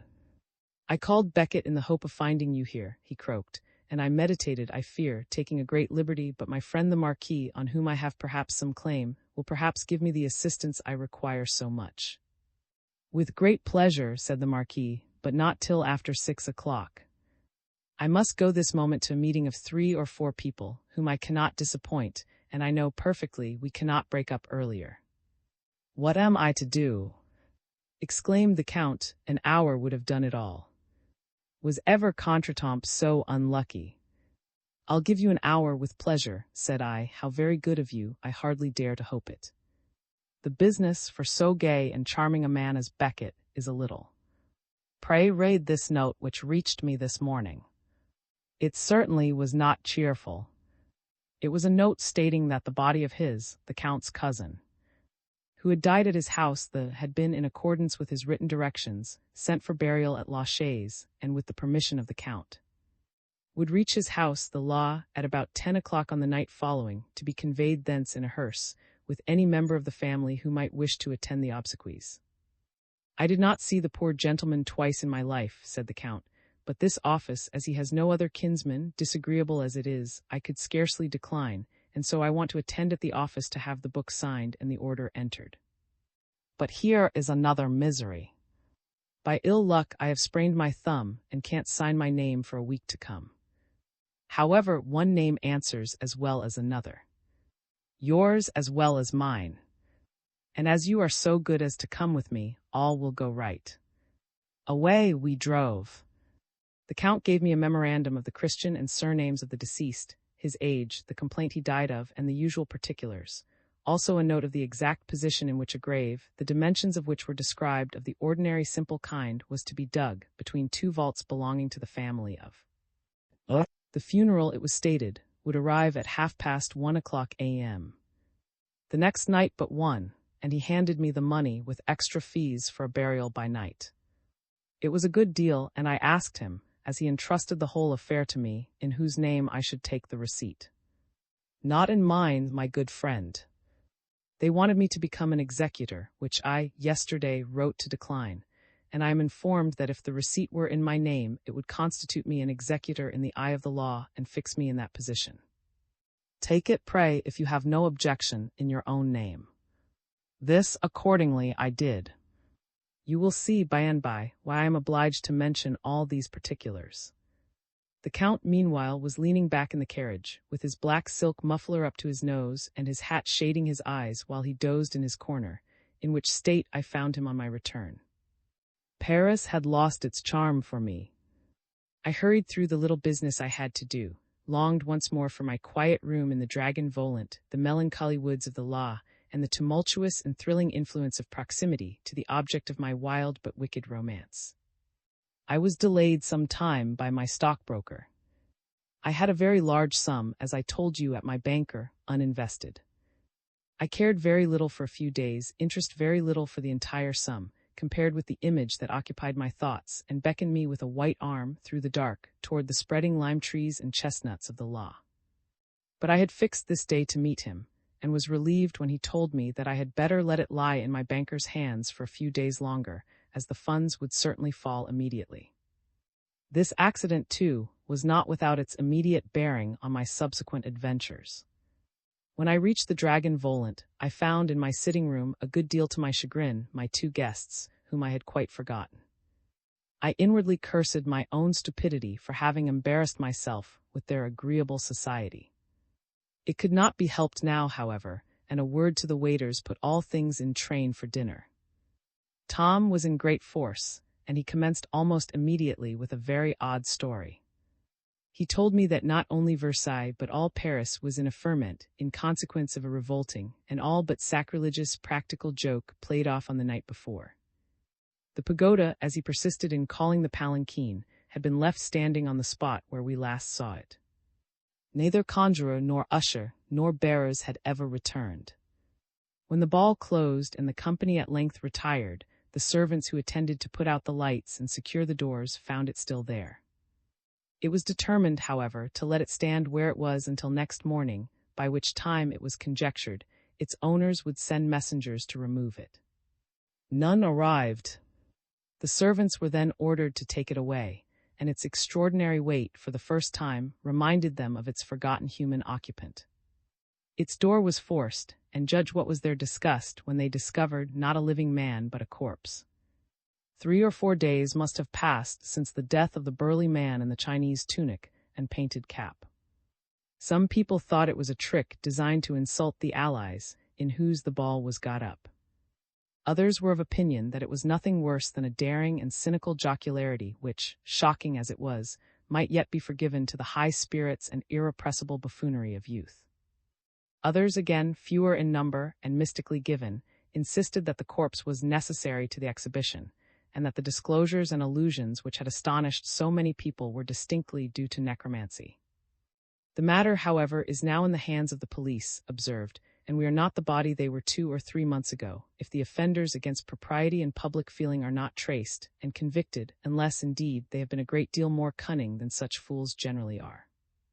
I was thinking within myself how utterly inexplicable was my colloquy with the conjurer, so cavalierly dismissed by as a fool, and the more I thought the more it seemed. It certainly was an original joke, though not a very clear one, said. Not even original, said. Very nearly the same thing was done, 100 years ago or more, at a state ball in Paris, and the rascals who played the trick were never found out. In this, as I afterwards discovered, spoke truly, for among my books of French anecdote and memoirs, the very incident is marked by my own hand. While we were thus talking, the waiter told us that dinner was served, and we accordingly, my guests more than making amends for my comparative taciturnity. XVIII. The churchyard. Our dinner was really good, so were the wines, better, perhaps, at this out-of-the-way inn than at some of the more pretentious hotels in Paris. The moral effect of a really good dinner is immense, we all felt it. The serenity and good nature that follow are more solid and comfortable than the tumultuous benevolences of Bacchus. My friends were happy, therefore, and very chatty, which latter relieved me of the trouble of talking and prompted them to entertain me and one another incessantly with agreeable stories and conversation, of which, until suddenly a subject emerged which interested me powerfully, I confess, so much were my thoughts engaged elsewhere, I heard next to nothing. Yes, said, continuing a conversation which had escaped me, there was another case, beside that Russian nobleman, odder still. I remembered it this morning, but cannot recall the name. He was a tenant of the very same room. By the bys, might it not be as well, he added, turning to me with a laugh, half-joke, whole earnest, as they say, if you were to get into another apartment now that the house is no longer crowded. That is, if you mean to make any stay here. 1,000 thanks. No, I'm thinking of changing my hotel, and I can run into town so easily at night, and though I stay here for this night at least, I don't expect to vanish like those others. But you say there is another adventure of the same kind, connected with the same room. Do let us hear it. But take some wine first. The story he told was curious. It happened, said, as well as I recollect, before either of the other cases. A French gentleman, I wish I could remember his name, the son of a merchant, came to this inn, the Dragon Volant, and was put by the landlord into the same room of which we have been speaking. Your apartment. He was by no means young, past 40, and very far from good-looking. The people here said that he was the ugliest man and the most good-natured that ever lived. He played on the fiddle, sang, and wrote poetry. His habits were odd and desultory. He would sometimes sit all day in his room writing, singing, and fiddling, and go out at night for a walk. An eccentric man. He was by no means a millionaire, but he had a modicum bonum, you understand, a trifle more than 500,000 francs. He consulted his stockbroker about investing this money in foreign stocks and drew the entire sum from his banker. You now have the situation of affairs when the catastrophe occurred. Pray fill your glass, I said. Dutch courage to face the catastrophe, said, filling his own. Now that was the last that ever was heard of his money, resumed. You shall hear about himself. The night after this financial operation, he was seized with a poetic frenzy. He sent for the then landlord of this house and told him that he long meditated an epic and meant to commence that night, and that he was on no account to be disturbed until 9 o'clock in the morning. He had 2 pairs of wax candles, a little cold supper on a side table, his desk open, paper enough upon it to contain the entire, and a proportionate store of pens and ink. Seated at this desk, he was seen by the waiter, who brought him a cup of coffee at 9 o'clock, at which time the intruder said he was writing fast enough to set fire to the paper. That was his phrase. He did not look up, he appeared too much engrossed. But when the waiter came back half an hour afterwards, the door was locked, and the poet from within answered that he must not be disturbed. Away went and next morning at 9 o'clock knocked at his door, and receiving no answer, looked through the keyhole. The lights were still burning, the window shutters were closed as he had left them. He renewed his knocking, knocked louder, no answer came. He reported this continued and alarming silence to the innkeeper, who, finding that his guest had not left his key in the lock, succeeded in finding another that opened it. The candles were just giving up the ghost in their sockets, but there was light enough to ascertain that the tenant of the room was gone. The bed had not been disturbed, the window shutter was barred. He must have let himself out, and locking the door on the outside, put the key in his pocket, and so made his way out of the house. Here, however, was another difficulty. The Dragon Volant shut its doors and made all fast at 12 o'clock. After that hour no one could leave the house except by obtaining the key and letting himself out, and of necessity leaving the door unsecured, or else by collusion and aid of some person in the house. Now it happened that, some time after the doors were secured, at 12:30, a servant who had not been apprised of his order to be left undisturbed, seeing a light shine through the keyhole, knocked at the door to inquire whether the poet wanted anything. He was very little obliged to his disturber, and dismissed him with a renewed charge that he was not to be interrupted again during the night. This incident established the fact that he was in the house after the doors had been locked and barred. The innkeeper himself kept the keys, and swore that he found them hung on the wall above his head, in his bed, in their usual place in the morning, and that nobody could have taken them away without awakening him. That was all we could discover. The Count, to whom this house belongs, was very active and very much chagrined. But nothing was discovered, and nothing heard since of the epic poet. I asked. Nothing, not the slightest clue. He never turned up again. I suppose he is dead. If he is not, he must have got into some devilish bad scrape, of which we have heard nothing, that compelled him to abscond with all the secrecy and expedition in his power. All that we know for certain is that, having occupied the room in which you sleep, he vanished. Nobody ever knew how and never was heard of since. You have now mentioned 3 cases, I said, and all from the same room. 3. Yes, all equally unintelligible. When men are murdered, the great and immediate difficulty the assassins encounter is how to conceal the body. It is very hard to believe that 3 persons should have been consecutively murdered in the same room, and their bodies so effectually disposed of that no trace of them was ever discovered. From this we passed to other topics, and the grave amused us with a perfectly prodigious collection of scandalous anecdote, which his opportunities in the police department had enabled him to accumulate. My guests happily had engagements in Paris and left me about 10. I went up to my room and looked out upon the grounds of the law. The moonlight was broken by clouds, and the view of the park in this desultory light acquired a melancholy and fantastic character. The strange anecdotes recounted of the room in which I stood by returned vaguely upon my mind, drowning in sudden shadows the gaiety of the more frivolous stories with which he had followed them. I looked round me on the room that lay in ominous gloom, with an almost disagreeable sensation. I took my pistols now with an undefined apprehension that they might be really needed before my return tonight. This feeling, be it understood, in no wise chilled my. Never had my enthusiasm mounted higher. My adventure absorbed and carried me away, but it added a strange and stern excitement to the expedition. I loitered for a time in my room. I had ascertained the exact point at which the little churchyard lay. It was about a mile away. I did not wish to reach it earlier than necessary. I stole quietly out and sauntered along the road to my left, and thence entered a narrower track still to my left, which, skirting the park wall and describing a circuitous route, all the way under grand old trees, passes the ancient cemetery. That cemetery is embowered in trees, and occupies little more than half an acre of ground, to the left of the road, interposing between it and the park of the law. Here, at this haunted spot, I paused and listened. The place was utterly silent. A thick cloud had darkened the moon, so that I could distinguish little more than the outlines of near objects, and that vaguely enough, and sometimes, as it were, floating in black fog, the white surface of a tombstone emerged. Among the forms that met my eye against the iron of the horizon were some of those shrubs or trees that grow like our junipers, some 6 feet high, in form like a miniature poplar, with the darker foliage of the yew. I do not know the name of the plant, but I have often seen it in such funereal places.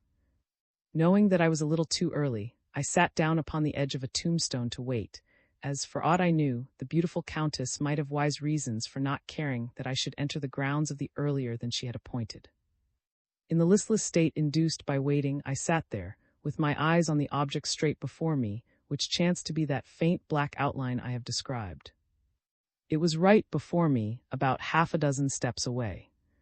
The moon now began to escape from under the skirt of the cloud that had hid her face for so long, and as the light gradually improved, the tree on which I had been lazily staring began to take a new shape.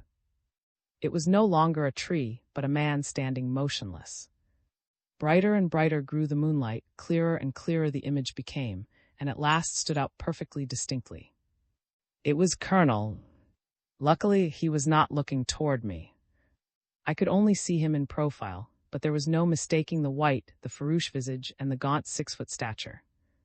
There he was, his shoulder toward me, listening and watching plainly for some signal or person expected, straight in front of him.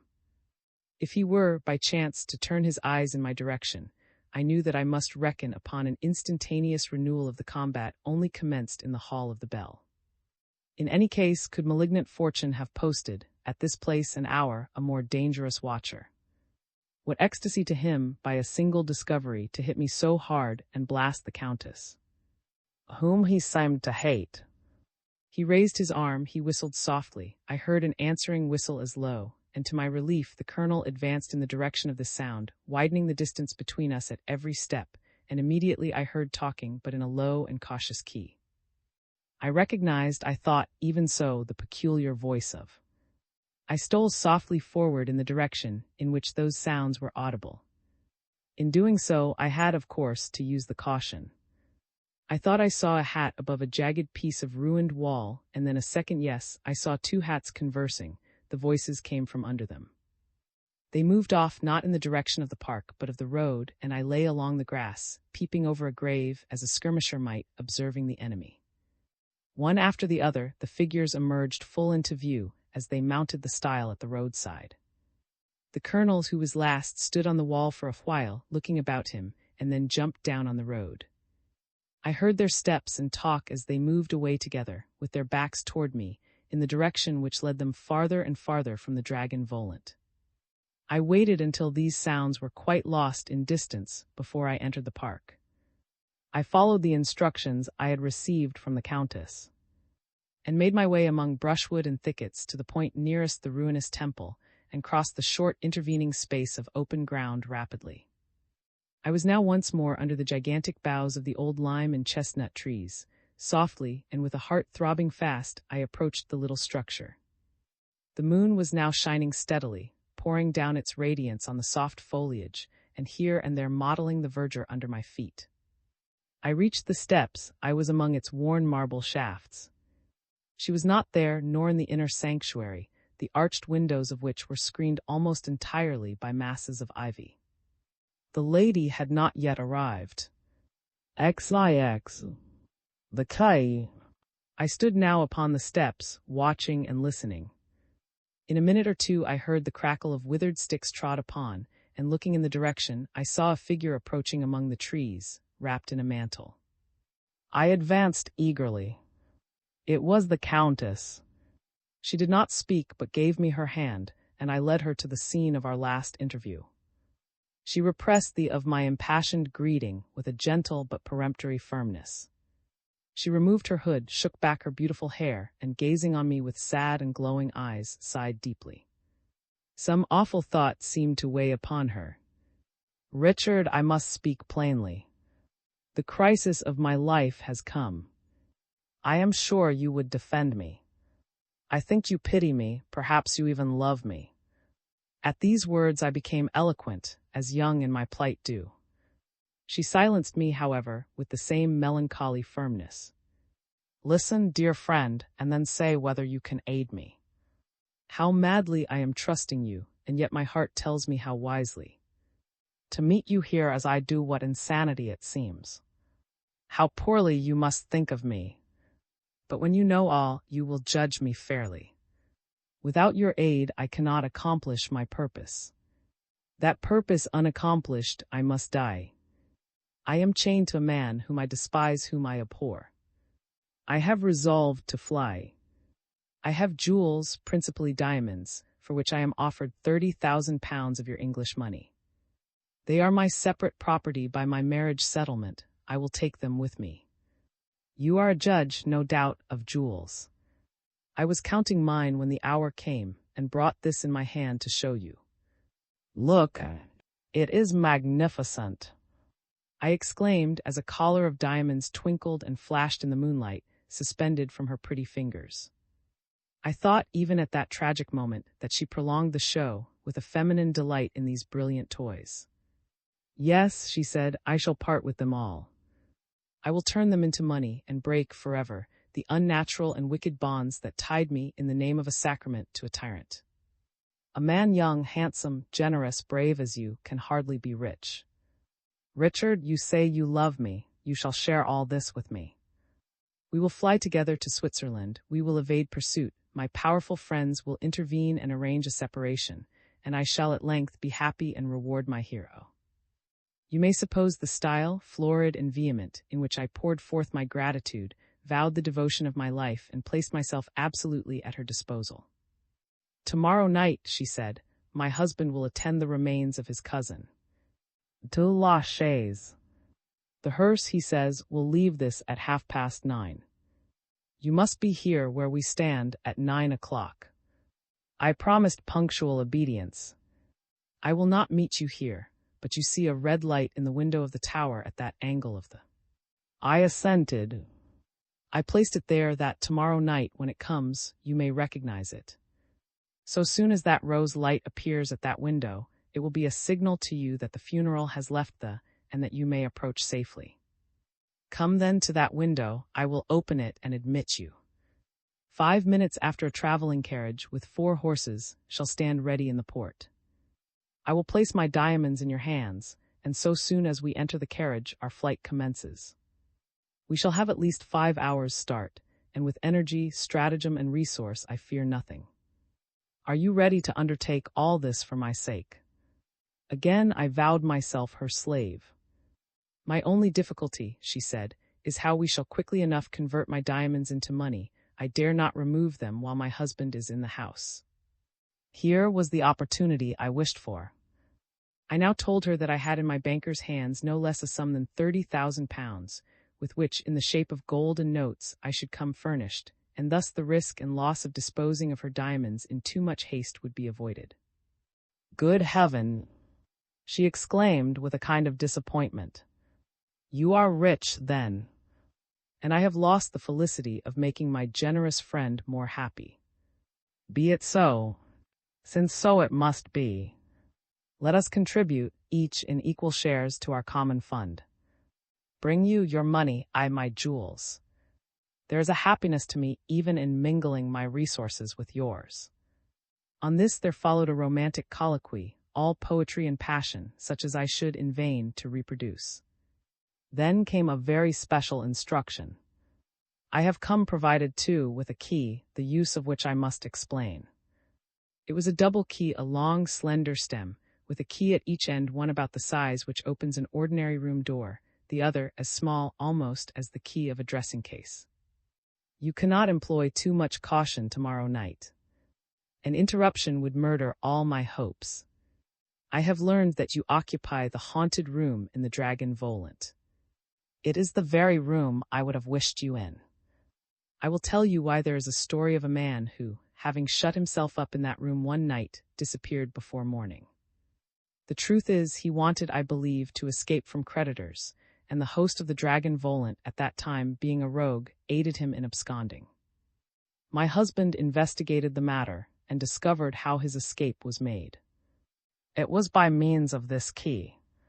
Here is a memorandum, and a plan describing how they are to be applied. I have taken them from the Count's escritoire. And now, once more, I must leave to your ingenuity how to mystify the people at the Dragon Volant. Be sure you try the keys first, to see that the locks turn freely.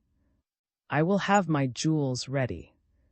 You, whatever we divide, had better bring your money, because it may be many months before you can revisit Paris, or disclose our place of residence to anyone, and our passports arrange all that, in what names and whither you please.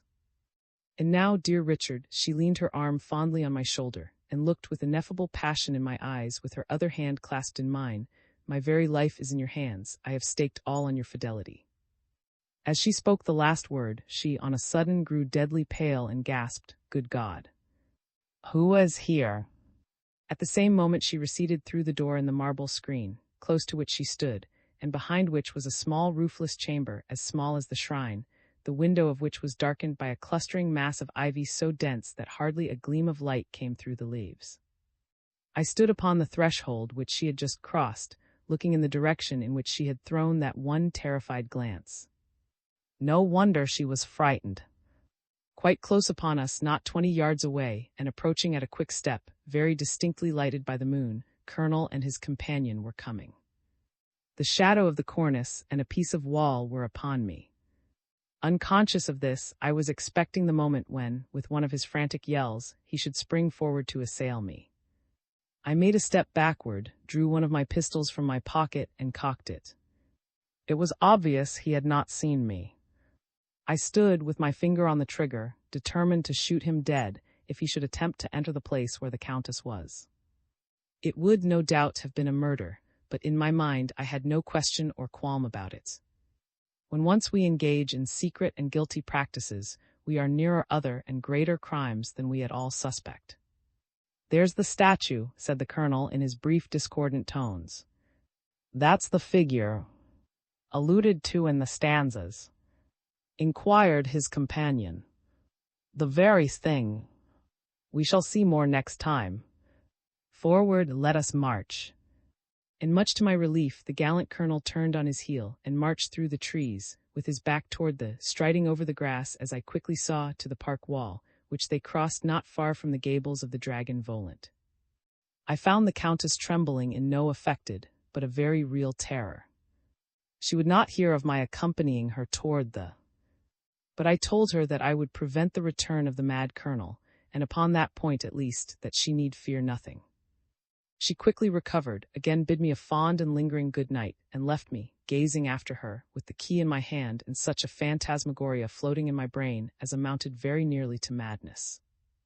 There was I, ready to brave all dangers, all right and reason, plunge into murder itself on the first summons, and entangle myself in consequences inextricable and horrible. What cared I for a woman of whom I knew nothing, but that she was beautiful and reckless? I have often thanked heaven for its mercy in conducting me through the labyrinths in which I had all but lost myself. The room in the Dragon Volant, J. Sheridan. I on the road. In the eventful year 1815, I was exactly 23, and had just succeeded to a very large sum in and other securities. The first fall of Napoleon had thrown the continent open to English excursionists, anxious, let us suppose, to improve their minds by foreign travel, and I the slight check of the 100 days removed by the genius of Wellington on the field of Waterloo was now added to the philosophically throng. I was posting up to Paris from Bruxelles, following, I presume, the route that the Allied army had pursued, but a few weeks before more carriages than you could believe were pursuing the same line. You could not look back or forward, without seeing into far perspective the clouds of dust which marked the line of the long series of vehicles. We were perpetually passing relays of return horses, on their way jaded and dusty to the inns from which they had been taken. They were arduous times for those patient public servants. The whole world seemed posting up to Paris. I ought to have noted it more particularly, but my head was so full of Paris in the future that I passed the intervening scenery with little patience and less attention. I think, however, that it was about 4 miles to the frontier side of a rather picturesque little town, the name of which, as of many more important places through which I posted in my hurried journey, I forget, and about 2 hours before sunset that we came up with a carriage in distress. It was not quite an upset, but the 2 leaders were lying flat. The booted had got down, and 2 servants who seemed very much at sea in such matters were by way of assisting them. A pretty little bonnet and head were popped out of the window of the carriage in distress. Its tournure and that of the shoulders that also appeared for a moment was captivating. I resolved to play the part of a good Samaritan, stopped my chaise, jumped out, and with my servant lent a very willing hand in the emergency. Alas! The lady with the pretty bonnet wore a very thick black veil. I could see nothing but the pattern of the Bruxelles lace as she drew back. A lean old gentleman, almost at the same time, stuck his head out of the window. An invalid he seemed, for although the day was hot, he wore a black muffler which came up to his ears and nose, quite covering the lower part of his face, an arrangement which he disturbed by pulling it down for a moment, and poured forth a torrent of French thanks as he uncovered his black wig and gesticulated with grateful animation. One of my very few accomplishments besides boxing, which was cultivated by all Englishmen at that time, was French, and I replied, I hope and believe, grammatically. Many bows being exchanged, the old gentleman's head went in again, and the demure, pretty little bonnet once more appeared. The lady must have heard me speak to my servant, for she framed her little speech in such pretty, broken English, and in a voice so sweet, that I more than ever cursed the black veil that my romantic curiosity. The arms that were emblazoned on the panel were peculiar. I remember especially one device. It was the figure of a stork, painted in carmine, upon what the heralds call a field or. The bird was standing upon one leg, and in the other claw held a stone. This is, I believe, the emblem of vigilance. Its oddity struck me, and remained impressed upon my memory. There were supporters besides, but I forget what they were. The courtly manners of these people, the style of their servants, the elegance of their traveling carriage, and the supporters to their arms, satisfied me that they were noble. The lady, you may be sure, was not the less interesting on that account. What a fascination a title exercises upon the imagination! I do not mean on that of snobs or moral flunkies. Superiority of rank is a powerful and genuine influence in love. The idea of superior refinement is associated with it. The careless notice of the squire tells more upon the heart of the pretty milkmaid than years of honest Dobbin's manly devotion, and so on and up. It is an unjust world. But in this case there was something more. I was conscious of being good-looking. I really believe I was, and there could be no mistake about my being nearly 6 feet high. Why need this lady have thanked me? Had not her husband, for such I assumed him to be, thanked me quite enough, and for both?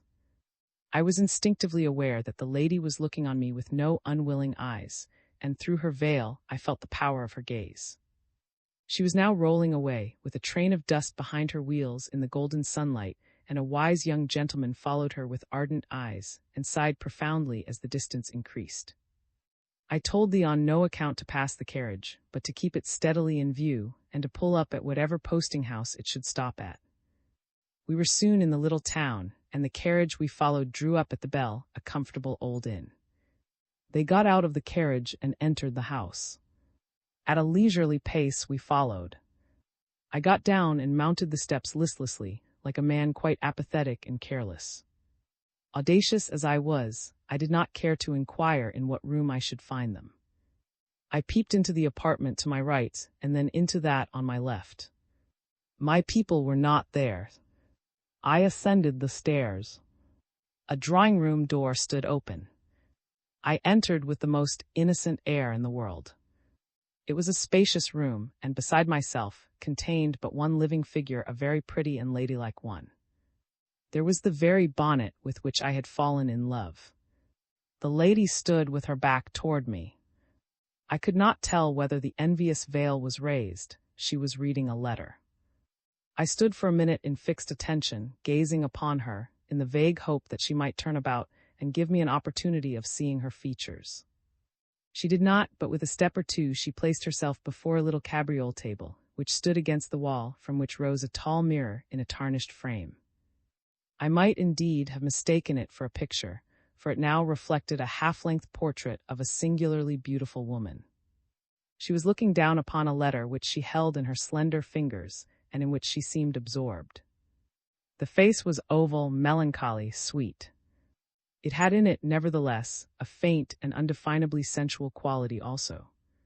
Nothing could exceed the delicacy of its features, or the of its tints. The eyes indeed were lowered, so that I could not see there nothing but their long lashes and delicate eyebrows. She continued reading. She must have been deeply interested. I never saw a living form so motionless eye gazed on a tinted statue. Being at that time blessed with long and keen vision, I saw this beautiful face with perfect distinctness. I saw even the blue veins that traced their wanderings on the whiteness of her full throat. I ought to have retreated as noiselessly as I came in, before my presence was detected. But I was too much interested to move from the spot for a few moments longer, and while they were passing she raised her eyes. Those eyes were large, and of that hue which modern poets term violet. These splendid melancholy eyes were turned upon me from the glass, with a haughty stare, and hastily the lady lowered her black veil and turned about. I that she hoped I had not seen her. I was watching every look and movement, the minutest, with an attention as intense as if an ordeal involving my life depended on them. XX. A high-cauled cap. I was now upon the road, within 200 or 300 yards of the dragon Volant. I had undertaken an adventure with a vengeance. And by way of prelude, there not improbably awaited me, at my inn, another encounter, perhaps, this time not so lucky, with the grotesque. I was glad I had my pistols. I certainly was bound by no law to allow a ruffian to cut me down, unresisting.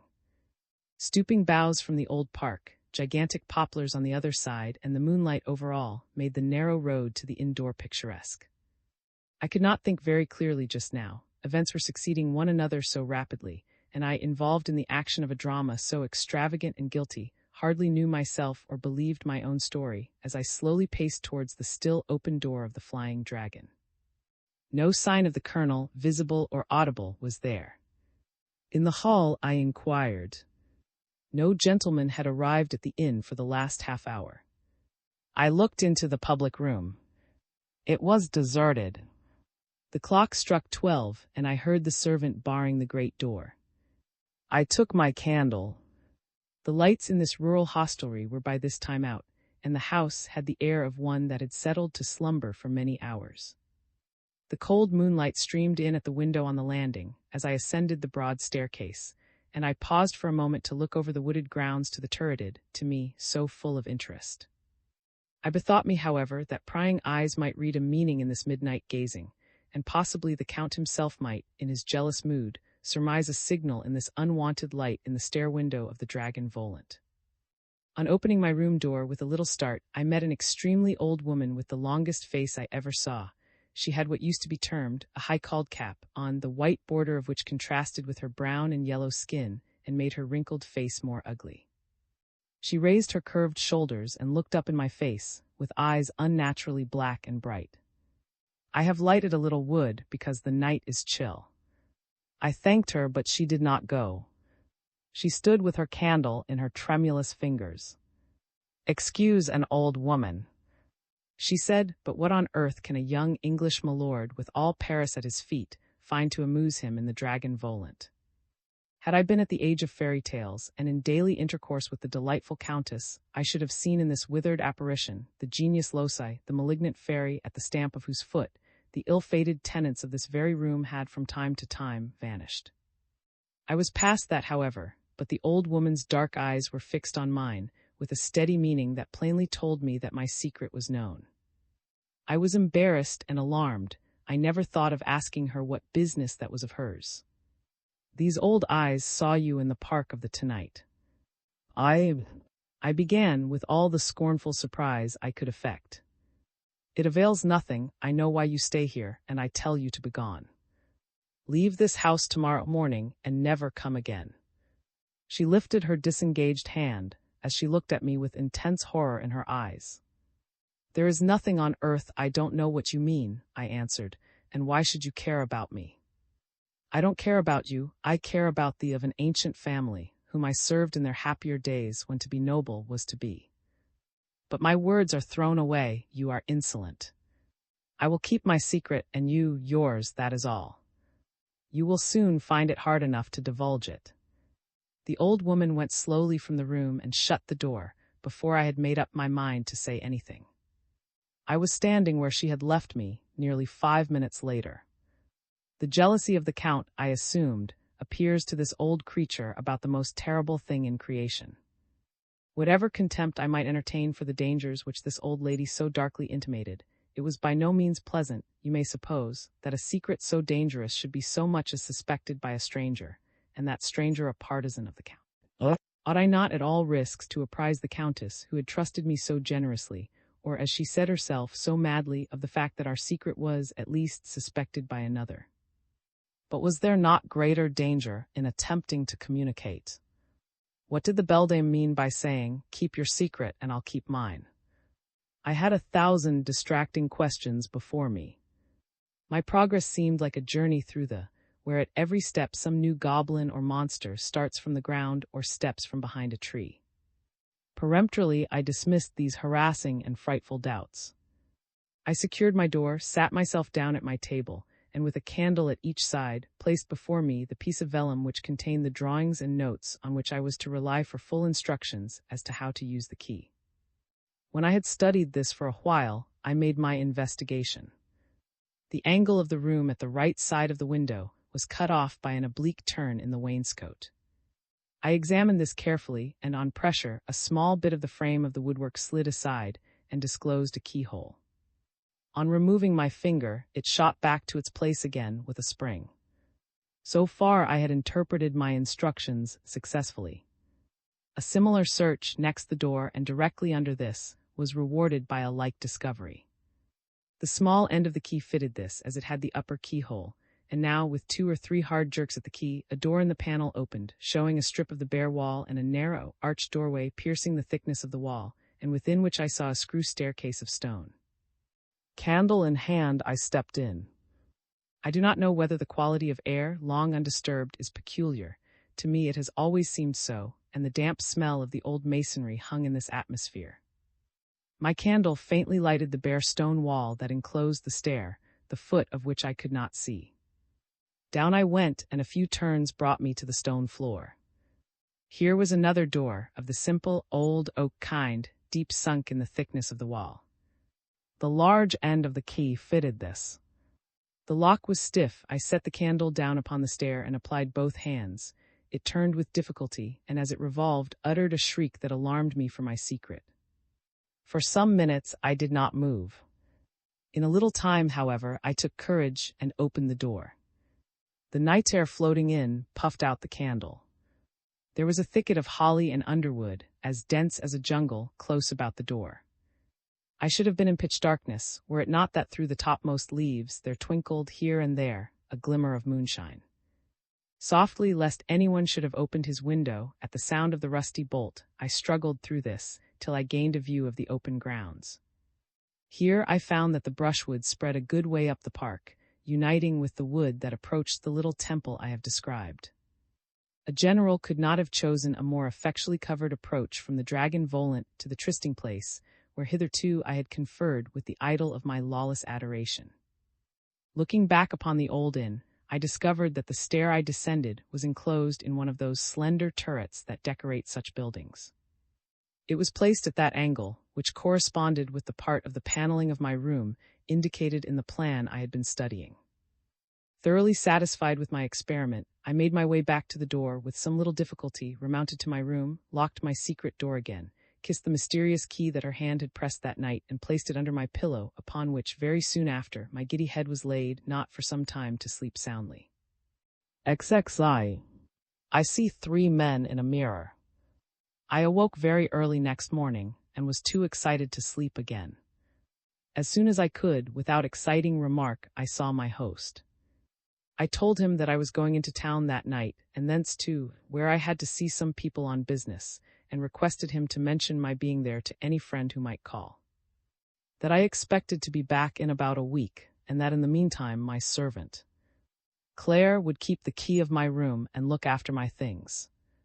Having prepared this mystification for my landlord, I drove into Paris, and there transacted the financial part of the affair. The problem was to reduce my balance, nearly £30,000, to a shape in which it would be not only easily portable, but available wherever I might go, without involving correspondence or any other incident which would disclose my place of residence for the time being. All these points were as nearly provided for as they could be. I need not trouble you about my arrangements for passports. It is enough to say that the point I selected for our flight was, in the spirit of romance, one of the most beautiful and sequestered nooks in Switzerland. Luggage I should start with none. The first considerable town we reached next morning would supply an extemporized wardrobe. It was now 2 o'clock, only 2. How on earth was I to dispose of the remainder of the day? I had not yet seen the Cathedral of Dame, and thither I drove. I spent an hour or more there, and then to the Justice and the Beautiful. Still there remained some time to get rid of, and I strolled into the narrow streets adjoining the cathedral. I recollect seeing in one of them an old house with a mural inscription stating that it had been the residence of Canon, the uncle of. I don't know whether these curious old streets, in which I observed fragments of ancient Gothic churches fitted up as warehouses, are still extant. I lighted, among other dingy and eccentric shops, upon one that seemed that of a broker of all sorts of old decorations, china, furniture. I entered the shop. It was dark, dusty, and low. The proprietor was busy scouring a piece of inlaid, and allowed me to poke about his shop and examine the curious things accumulated there, just as I pleased. Gradually I made my way to the farther end of it, where there was but one window with many panes, each with a bullseye in it, and in the dirtiest possible state. When I reached this window, I turned about, and in a recess, standing at right angles with the side wall of the shop, was a large mirror in an old-fashioned dingy frame. Reflected in this I saw what in old houses I have heard termed an alcove, in which among lumber and various dusty articles hanging on the wall, there stood a table, at which 3 persons were seated, as it seemed to me, in earnest conversation. 2 of these persons I instantly recognized. One was Colonel, the other was the Marquis. The third, who was fiddling with a pen, was a lean, pale man, pitted with the smallpox, with lank black hair, and about as mean-looking a person as I had ever seen in my life. The Marquis looked up, and his glance was instantaneously followed by his two companions. For a moment I hesitated what to do. But it was plain that I was not recognized, as indeed I could hardly have been, the light from the window being behind me, and the portion of the shop immediately before me being very dark indeed. Perceiving this, I had presence of mind to affect being entirely engrossed by the objects before me, and strolled slowly down the shop again. I paused for a moment to hear whether I was followed, and was relieved when I heard no step. You may be sure I did not waste more time in that shop, where I had just made a discovery so curious and so unexpected. It was no business of mine to inquire what brought Colonel and the Marquis together in so shabby and even dirty a place, or who the mean person, biting the feather end of his pen, might be. Such employments as the Marquis had accepted sometimes make strange bedfellows.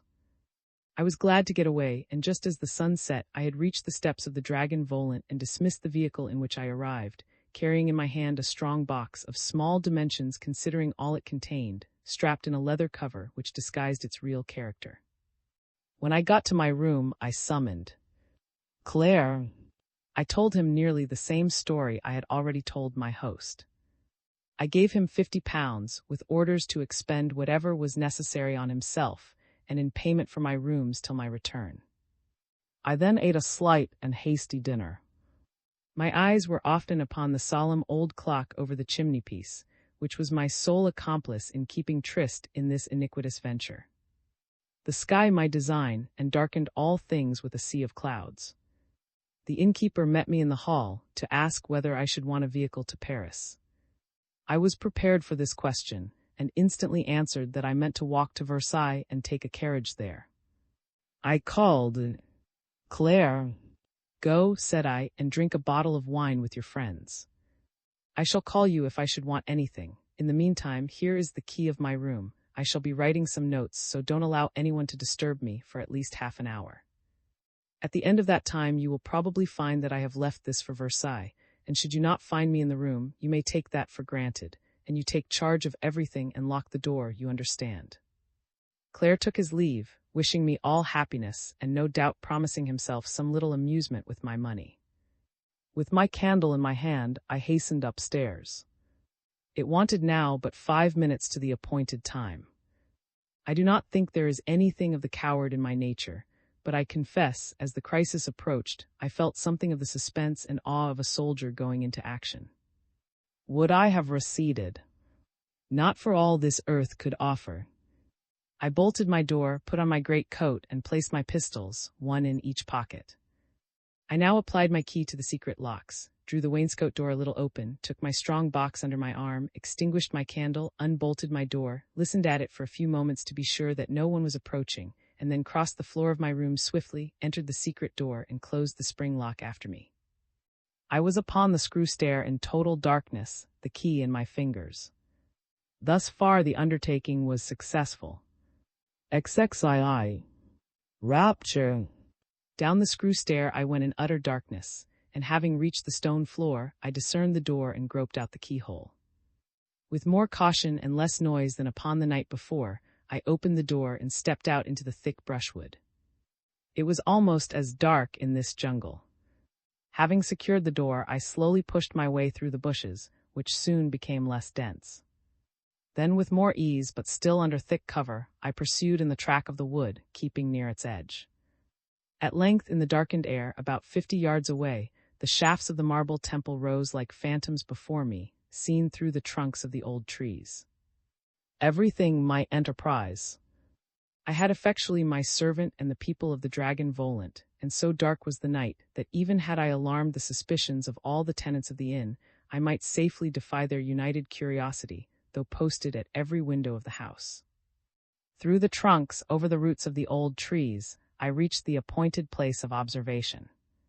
I laid my treasure in its leathern case in the embrasure, and leaning my arms upon it, looked steadily in the direction of The outline of the building was scarcely discernible, blending dimly, as it did, with the sky. No light in any window was visible. I was plainly to wait, but for how long? Leaning on my box of treasure, gazing toward the massive shadow that represented the in the midst of my ardent and elated longings, there came upon me an odd thought, which you will think might well have struck me long before. It seemed on a sudden as it came that the darkness deepened, and a chill stole into the air around me. Suppose I were to disappear finally, like those other men whose stories I had listened to. Had I not been at all the pains that mortal could to obliterate every trace of my real proceedings, and to mislead everyone to whom I spoke as to the direction in which I had gone? This icy, snake-like thought stole through my mind and was gone. It was with me the full-blooded season of youth, conscious strength, rashness, passion, pursuit, the adventure.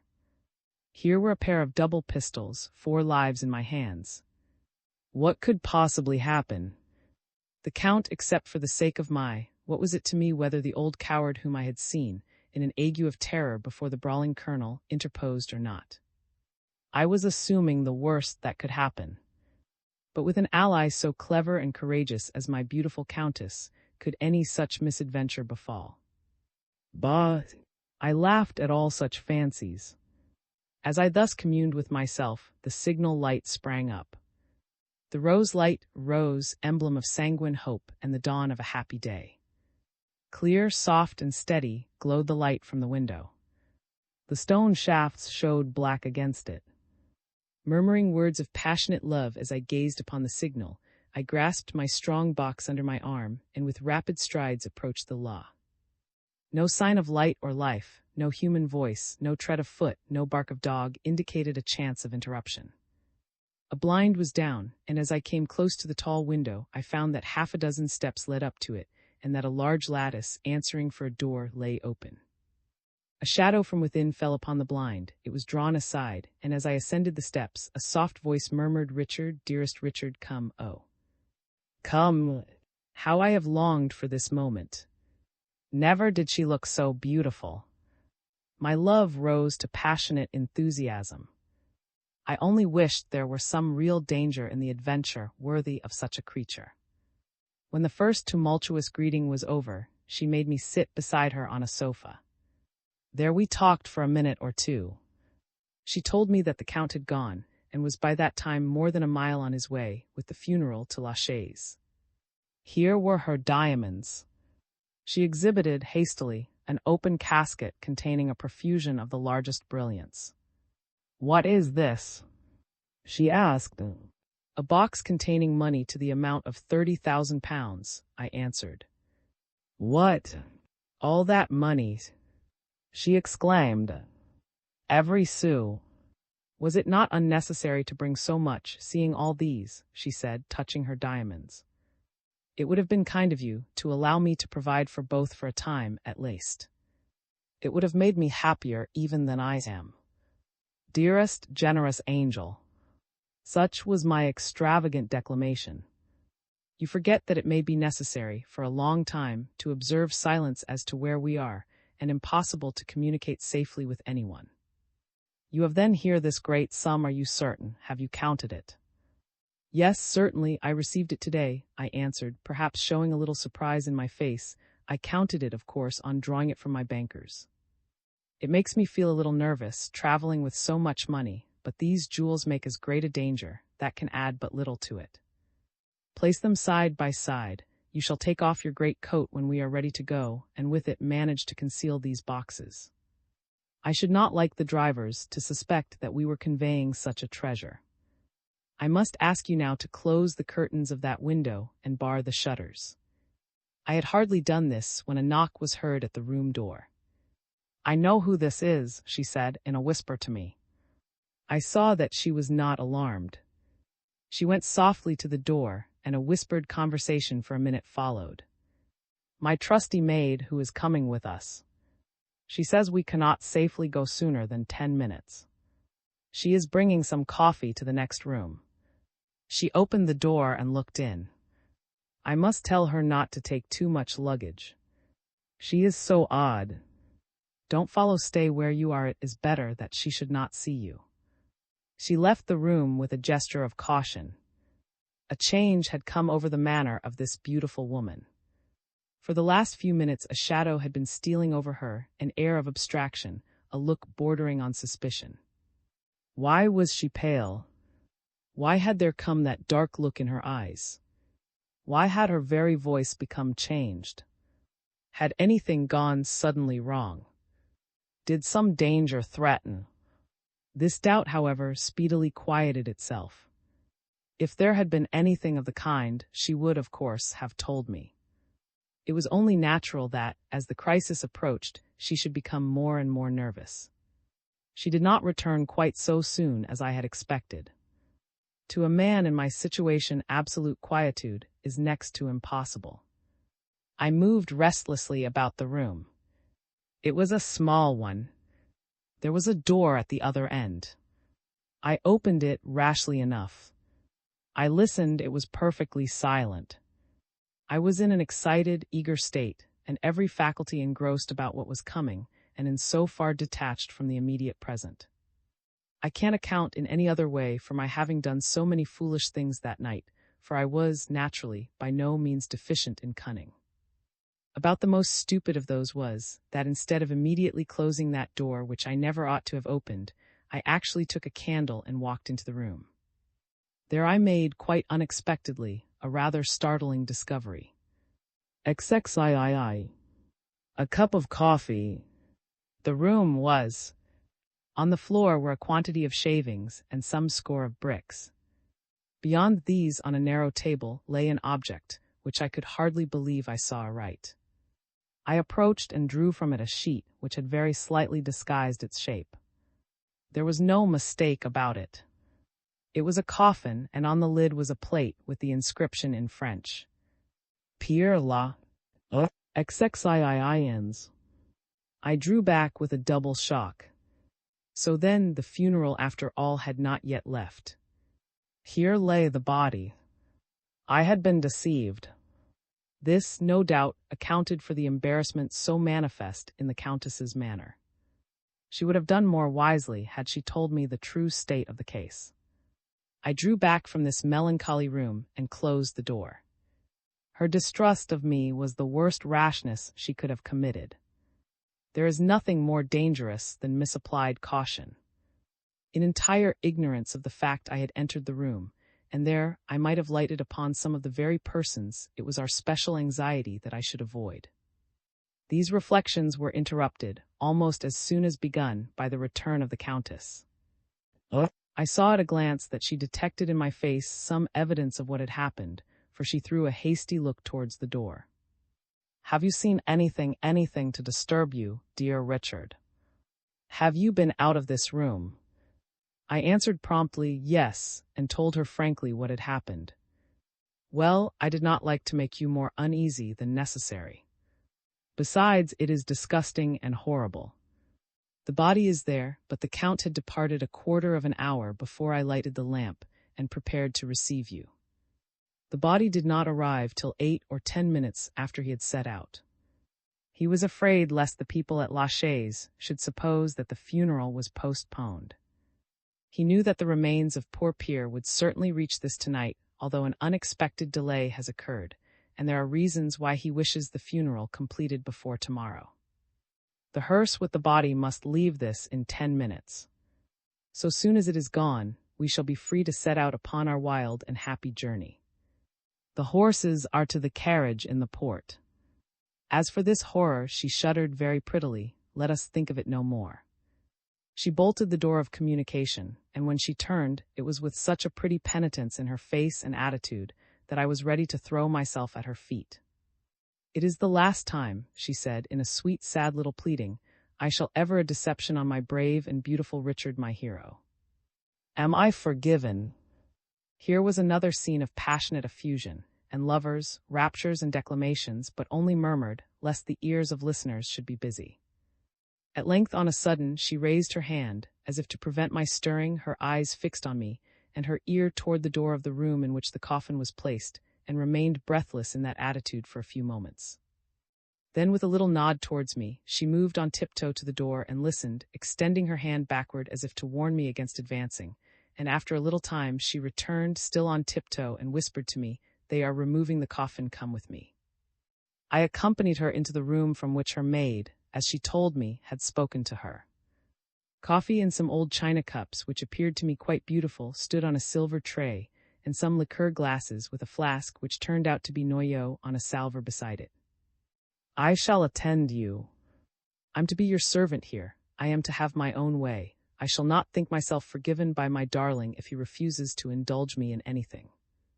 She filled a cup with coffee and handed it to me with her left hand. Her right arm she fondly passed over my shoulder, and with her fingers through my curls caressingly, she whispered, "Take this, I shall take some just now." It was excellent, and when I had done she handed me the liqueur, which I also drank. "Come back, dearest, to the next room," she said. "By this time those terrible people must have gone away, and we shall be safer there, for the present, than here.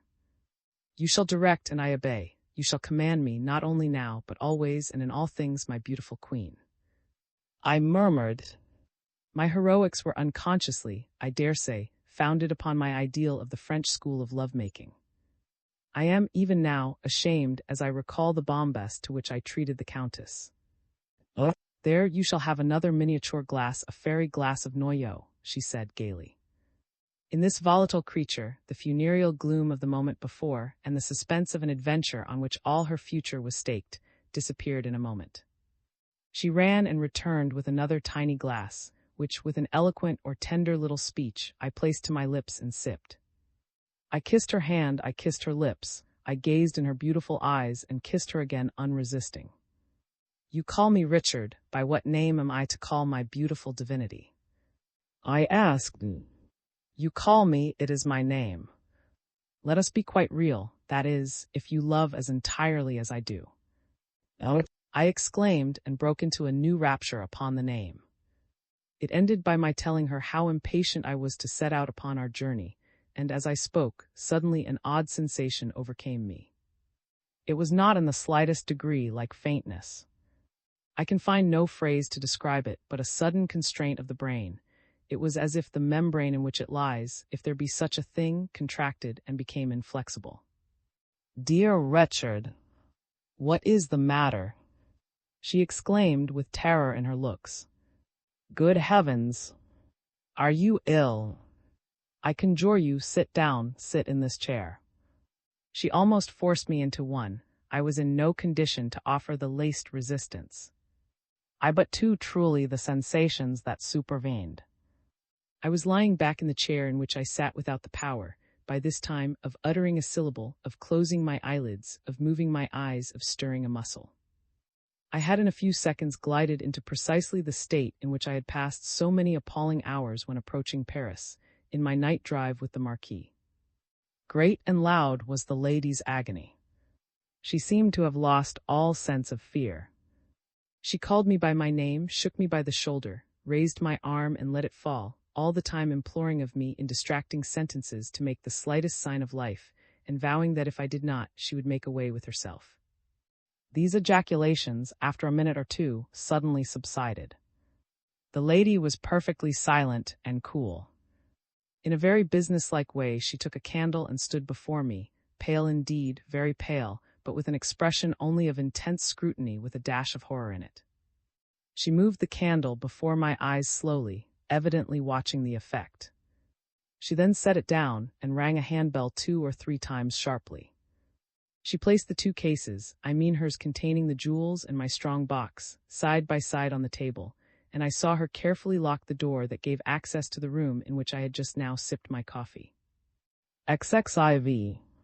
Hope. She had scarcely set down my heavy box, which she seemed to have considerable difficulty in raising on the table, when the door of the room in which I had seen the coffin opened, and a sinister and unexpected apparition entered. It was the Count, who had been, as I have told you, reported to me to be, for some considerable time, on his way to La Chaise.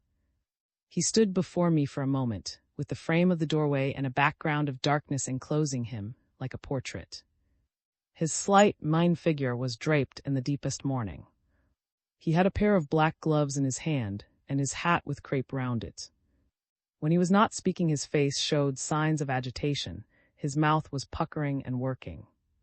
He looked damnably wicked and frightened. "Well, my dear. Well, child A. Well, it all goes admirably." "Yes," she answered in a low, hard tone. But you and Plainard should not have left that door open. This she said sternly. He went in there and looked about wherever he liked. It was fortunate he did not move aside the lid of the coffin.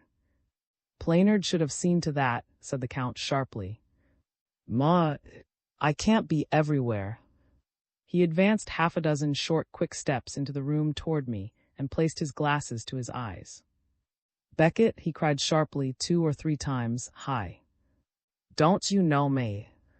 He approached and peered more closely in my face, raised my hand and shook it, calling me again, then let it drop and said, it has set in admirably, my pretty. When did it commence? The Countess came and stood beside him and looked at me steadily for some seconds. You can't conceive the effect of the silent gaze of those 2 pairs of evil eyes. The lady glanced to where I recollected the mantelpiece stood, and upon it a clock, the regular click of which I sharply heard. For 5-6 minutes and a half, she said slowly in a cold, hard way. Brava, oh, my beautiful queen, my little Venus, my of Arc, my heroine, my paragon of women. He was gloating on me with an odious curiosity, smiling, as he groped backward with his thin brown fingers to find the lady's hand, but she, not, I dare say, caring for his caresses, drew back a little. Come, Ma, let us count these things. What is it? Pocket-book. Or what? It is that, said the lady, pointing with a look of disgust to the box, which lay in its leather case on the table. Oh, let us see, let us count, let us see, he said, as he was unbuckling the straps with his tremulous fingers. We must count them, we must see to it. I have pencil and pocketbook, but where's the key? See this cursed lock. What is it? Where's the key? He was standing before the Countess, shuffling his feet, with his hands extended and all his fingers quivering. I have not got it, how could I? It is in his pocket, of course, said the lady. In another instant the fingers of the old miscreant were in my pockets. He plucked out everything they contained, and some keys among the rest. I lay in precisely the state in which I had been during my drive with the Marquis to Paris. This wretch, I knew, was about to rob me. The whole drama and the Countess's role in it I could not yet comprehend. I could not be sure so much more presence of mind and histrionic resource have women than fall to the lot of our clumsy sex, whether the return of the Count was not, in truth, a surprise to her, and this scrutiny of the contents of my strong box an extempore undertaking of the Count. But it was clearing more and more every moment, and I was destined, very soon, to comprehend minutely my appalling situation. I had not the power of turning my eyes this way or that, the smallest fraction of a hair's breadth. But let anyone, placed as I was at the end of a room, ascertain for himself by experiment how wide is the field of sight, without the slightest alteration in the line of vision, he will find that it takes in the entire breadth of a large room, and that up to a very short distance before him, and imperfectly by a refraction, I believe in the eye itself to a point very near indeed. Next to nothing that passed in the room, therefore, was hidden from me. The old man had, by this time, found the key. The leather case was open. The box cramped round with iron was next unlocked. He turned out its contents upon the table. Rouleaus of 100 Napoleons each. 1, 2, 3. Yes, quick. Write down 1,000 Napoleons. 1, 2, yes, right. Another 1,000, right. And so on, till the gold was rapidly counted. Then came the notes. 10,000 francs. Right. 10,000 francs again. Is it written? Another 10,000 francs. Is it down? Smaller notes would have been better. They should have been smaller. These are horribly embarrassing. Bolt that door again. Plainard would become unreasonable if he knew the amount. Why did you not tell him to get it in smaller notes? No matter, now go on, it can't be helped, write another 10,000 francs, another. And so on, till my treasure was counted out before my face, while I saw and heard all that passed with the sharpest distinctness, and my mental perceptions were horribly vivid. But in all other respects I was dead. He had replaced in the box every note and rouleau as he counted it, and now having ascertained the sum total, he locked it, replaced it very methodically in its cover, opened a buffet in the wainscoting, and having placed the Countess' jewel case and my strong box in it, he locked it, and immediately on completing these arrangements he began to complain, with fresh acrimony and maledictions of Plainard's delay. He unbolted the door, looked in the dark room beyond, and listened. He closed the door again and returned. The old man was in a fever of suspense. "I have kept 10,000 francs for Plainard," said the Count, touching his waistcoat pocket. "Will that satisfy him?" asked the lady. "Why curse him?" screamed the Count. "Has he no conscience? I'll swear to him it's half the entire thing." He and the lady again came and looked at me anxiously for a while, in silence, and then the old Count began to grumble again about Plainard and to compare his watch with the clock. The lady seemed less impatient. She sat no longer looking at me, but across the room, so that her profile was toward me and strangely changed, dark and witch-like it looked. My last hope died as I beheld that jaded face from which the mask had dropped. I was certain that they intended to crown their robbery by murder. Why did they not dispatch me at once? What object could there be in postponing the catastrophe which would expedite their own safety?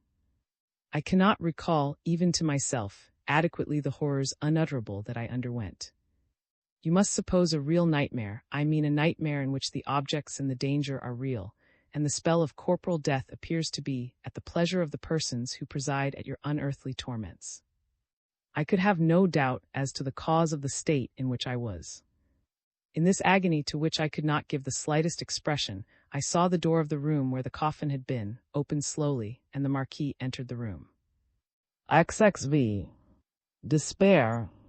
A moment's hope violent and fluctuating, hope that was nearly torture, and then came a dialogue, and with it the terrors of despair. "Thank heaven, Plainard, you have come at last," said the Count, taking him with both hands by the arm and clinging to it and drawing him toward me. "See, look at him. It has all gone sweetly, sweetly, sweetly up to this. Shall I hold the candle for you?" My friend Plainard, whatever he was, came to me, pulling off his gloves, which he popped into his pocket. "The candle a little this way," he said, and stooping over me he looked earnestly in my face.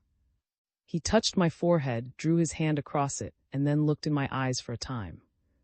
"Well, doctor, what do you think?" whispered the Count. "How much did you give him?" said the Marquis, thus suddenly stunted down to a doctor. 70 drops, said the lady. "In the hot coffee?" "Yes, 60 in a hot cup of coffee and 10 in the liqueur." Her voice, low and hard, seemed to me to tremble a little. It takes a long course of guilt to subjugate nature completely and prevent those exterior signs of agitation that outlive all good. The doctor, however, was treating me as coolly as he might a subject which he was about to place on the dissecting table for a lecture. He looked into my eyes again for a while, took my wrist, and applied his fingers to the pulse. "That action suspended," he said to himself. Then again he placed something that, for the moment I saw it, looked like a piece of gold beater's leaf, to my lips, holding his head so far that his own breathing could not affect it. "Yes," he said in soliloquy, very low. Then he plucked my shirt breast open and applied the stethoscope, shifted it from point to point, listened with his ear to its end, as if for a very far-off sound, raised his head, and said in like manner, softly to himself, "All appreciable action of the lungs has subsided." Then turning from the sound, as I conjectured, he said, 70 drops, allowing 10 for waste, ought to hold him fast for 6 hours and a half, that is ample. The experiment I tried in the carriage was only 30 drops, and showed a highly sensitive brain. It would not do to kill him, you know. You are certain you did not exceed 70? Perfectly, said the lady. If he were to die, the evaporation would be arrested, and foreign matter, some of it poisonous, would be found in the stomach, don't you see? If you are doubtful, it would be well to use the stomach pump. Dearest, be frank, do be frank, urged the Count. I am not doubtful, I am certain, she answered. How long ago, exactly? I told you to observe the time. I did, the minute hand was exactly there, under the point of that Cupid's foot. It will last then, probably for 7 hours. He will recover then, the evaporation will be complete, and not one particle of the fluid will remain in the stomach. It was reassuring, at all events, to hear that there was no intention to murder me. No one who has not tried it knows the terror of the approach of death, when the mind is clear, the instincts of life unimpaired, and no excitement to disturb the appreciation of that entirely new horror. The nature and purpose of this tenderness was very, very peculiar, and as yet I had not a suspicion of it. "You leave France, I suppose?" said the ex-marquis. "Yes, certainly, tomorrow," answered the Count. "And where do you mean to go?" "That I have not yet settled," he answered quickly. "You won't tell a friend, eh?" "I can't till I know. This has turned out an unprofitable affair. We shall settle that by and by. It is time we should get him lying down, eh?" said the Count, indicating me with one finger. "Yes, we must proceed rapidly now.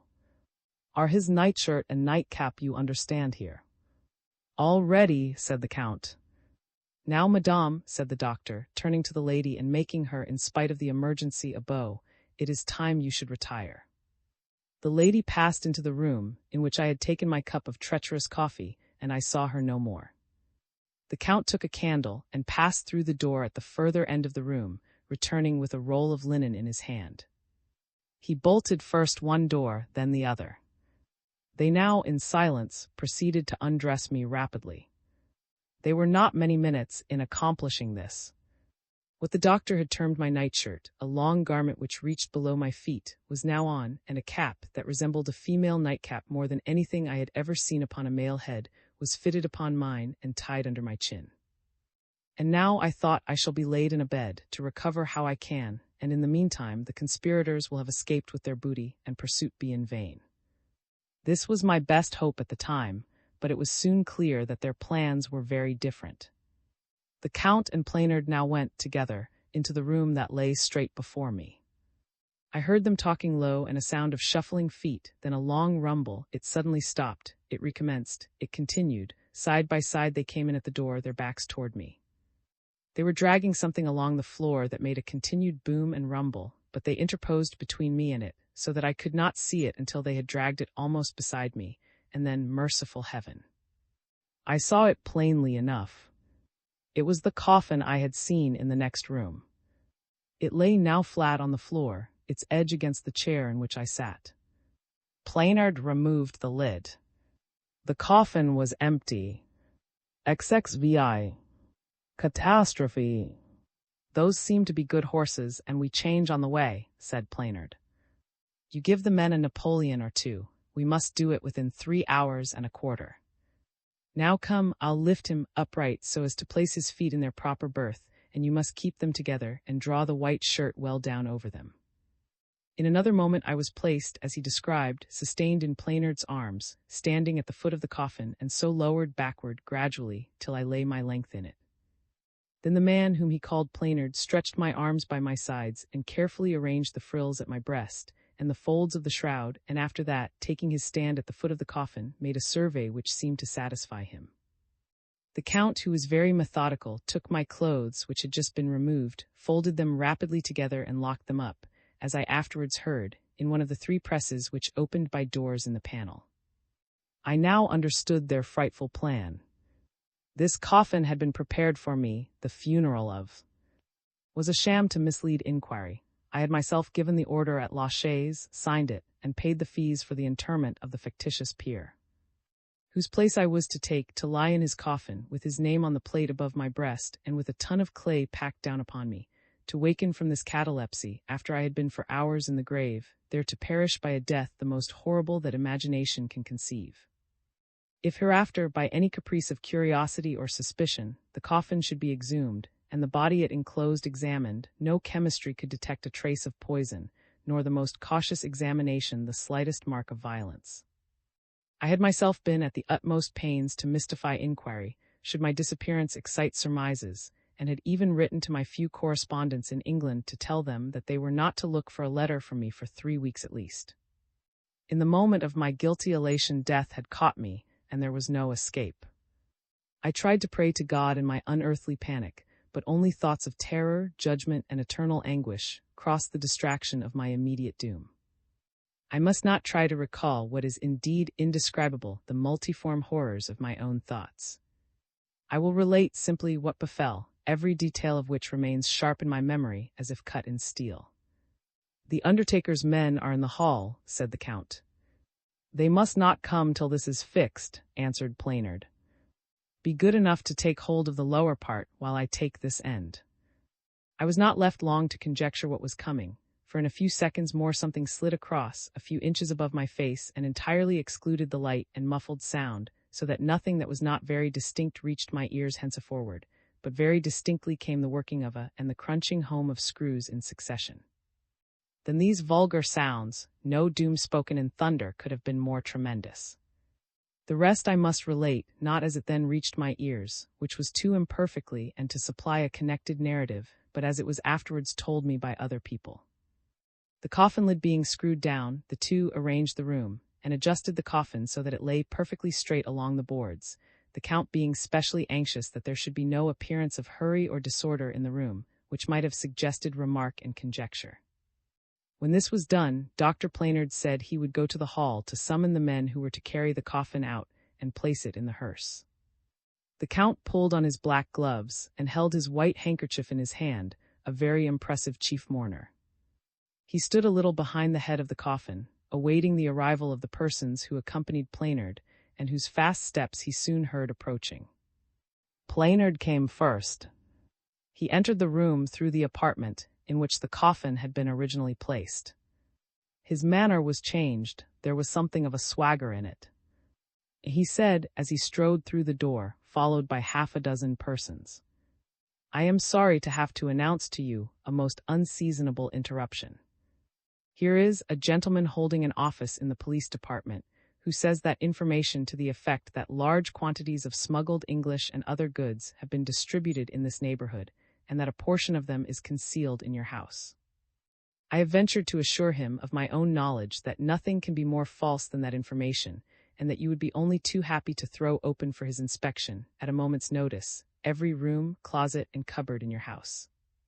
"Most assuredly," exclaimed the Count with a stout voice but a very white face.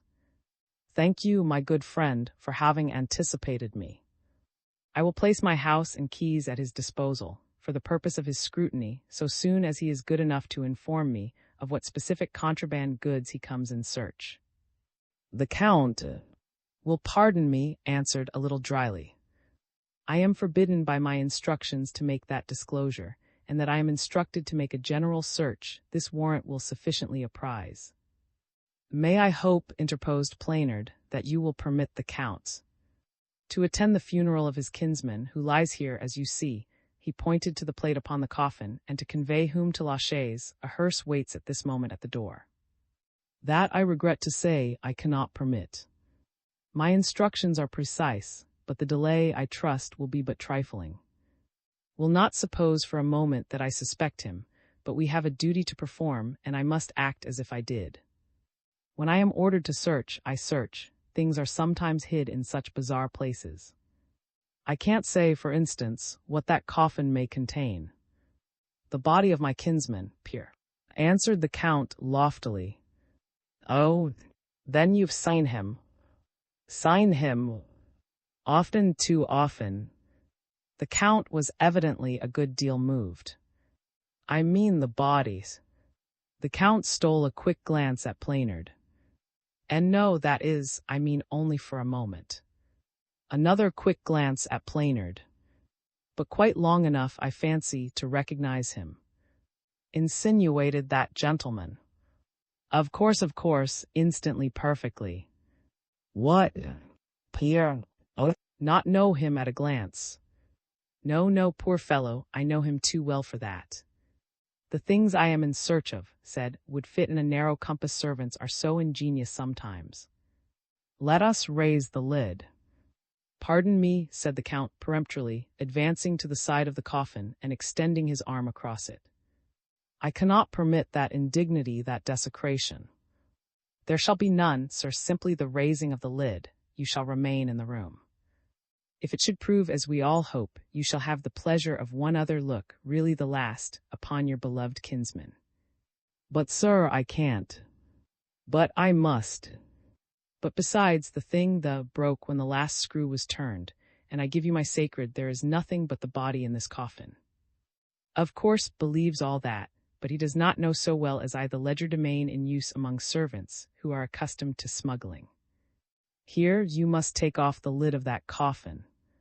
The Count protested, but a man with a bald head and a smirched face, looking like a working blacksmith, placed on the floor a leather bag of tools, from which, having looked at the coffin and picked with his nail at the screw heads, he selected and with a few deft twirls at each of the screws, they stood up like little rows of mushrooms, and the lid was raised. I saw the light, of which I thought I had seen my last, once more, but the axis of vision remained fixed. As I was reduced to the cataleptic state in a position nearly perpendicular, I continued looking straight before me, and thus my gaze was now fixed upon the ceiling. I saw the face of leaning over me with a curious frown. It seemed to me that there was no recognition in his eyes. Oh, heaven! That I could have uttered were it but one cry. I saw the dark, mean mask of the little Count staring down at me from the other side, the face of the pseudo-marquis also peering at me, but not so full in the line of vision. There were other faces also. I see, said, withdrawing. Nothing of the kind there. You will be good enough to direct your man to readjust the lid of the coffin, and to fix the screws, said the Count, taking courage, and really the funeral must proceed.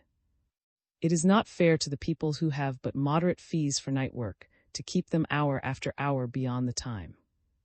Count, you shall go in a very few minutes. I will direct just now all about the coffin. The Count looked toward the door, and there saw a gendarme, and 2 or 3 more grave and stalwart specimens of the same force were also in the room. The Count was very uncomfortably excited. It was growing insupportable. As this gentleman makes a difficulty about my attending the obsequies of my kinsman, I will ask you, Plainard, to accompany the funeral in my stead. In a few minutes, answered the incorrigible. I must first trouble you for the key that opens that press. He pointed direct at the press, in which the clothes had just been locked up. I have no objection, said the Count. None, of course, only they have not been used for an age. I'll direct someone to look for the key. If you have not got it about you, it is quite unnecessary. Try your skeleton keys with that press. I want it opened. Whose clothes are these? Inquired when, the press having been opened, he took out the suit that had been placed there scarcely 2 minutes since. I can't say, answered the Count. I know nothing of the contents of that press. A roguish servant, named, whom I dismissed about a year ago, had the key. I have not seen it open for 10 years or more. The clothes are probably his. Here are visiting cards C, and here a marked pocket B upon it. He must have stolen them from a person named Beckett R. Beckett. Mr. Beckett Square, the card says, and my faith. Here's a watch and a bunch of seals, one of them with the initials R.B. upon it. That servant must have been a consummate rogue. So he was, you are right, sir. It strikes me that he possibly stole these clothes, continued, from the man in the coffin, who in that case would be Beckett and not. For wonderful to relate, the watch is still going. That man in the coffin, I believe, is not dead, but simply drugged. And for having robbed and intended to murder him, I arrest you, Lamarck Count. In another moment, the old villain was a prisoner. I heard his discordant voice break quaveringly into sudden vehemence and volubility, now croaking, now shrieking, as he oscillated between protests, threats, and impious appeals to the God who will judge the secrets of men.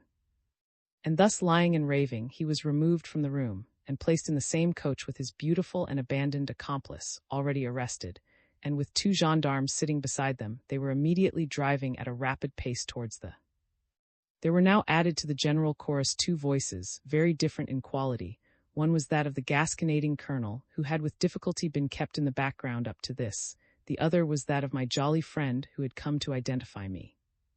I shall tell you just now how this project against my property and life, so ingenious and monstrous, was exploded. I must first say a word about myself. I was placed in a hot bath, under the direction of Plainard, as consummate a villain as any of the gang, but now thoroughly in the interests of the prosecution. Thence I was laid in a warm bed, the window of the room being open. These simple measures restored me in about 3 hours. I should otherwise, probably, have continued under the spell for nearly 7. The practices of these nefarious conspirators had been carried on with consummate skill and secrecy. Their dupes were led, as I was, to be themselves auxiliary to the mystery which made their own destruction both safe and certain. A search was, of course, instituted. Graves were opened in laches.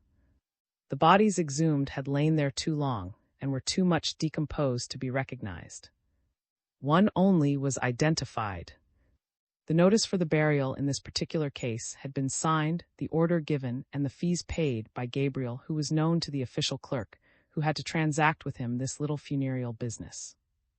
The very trick that had been arranged for me had been successfully in his case.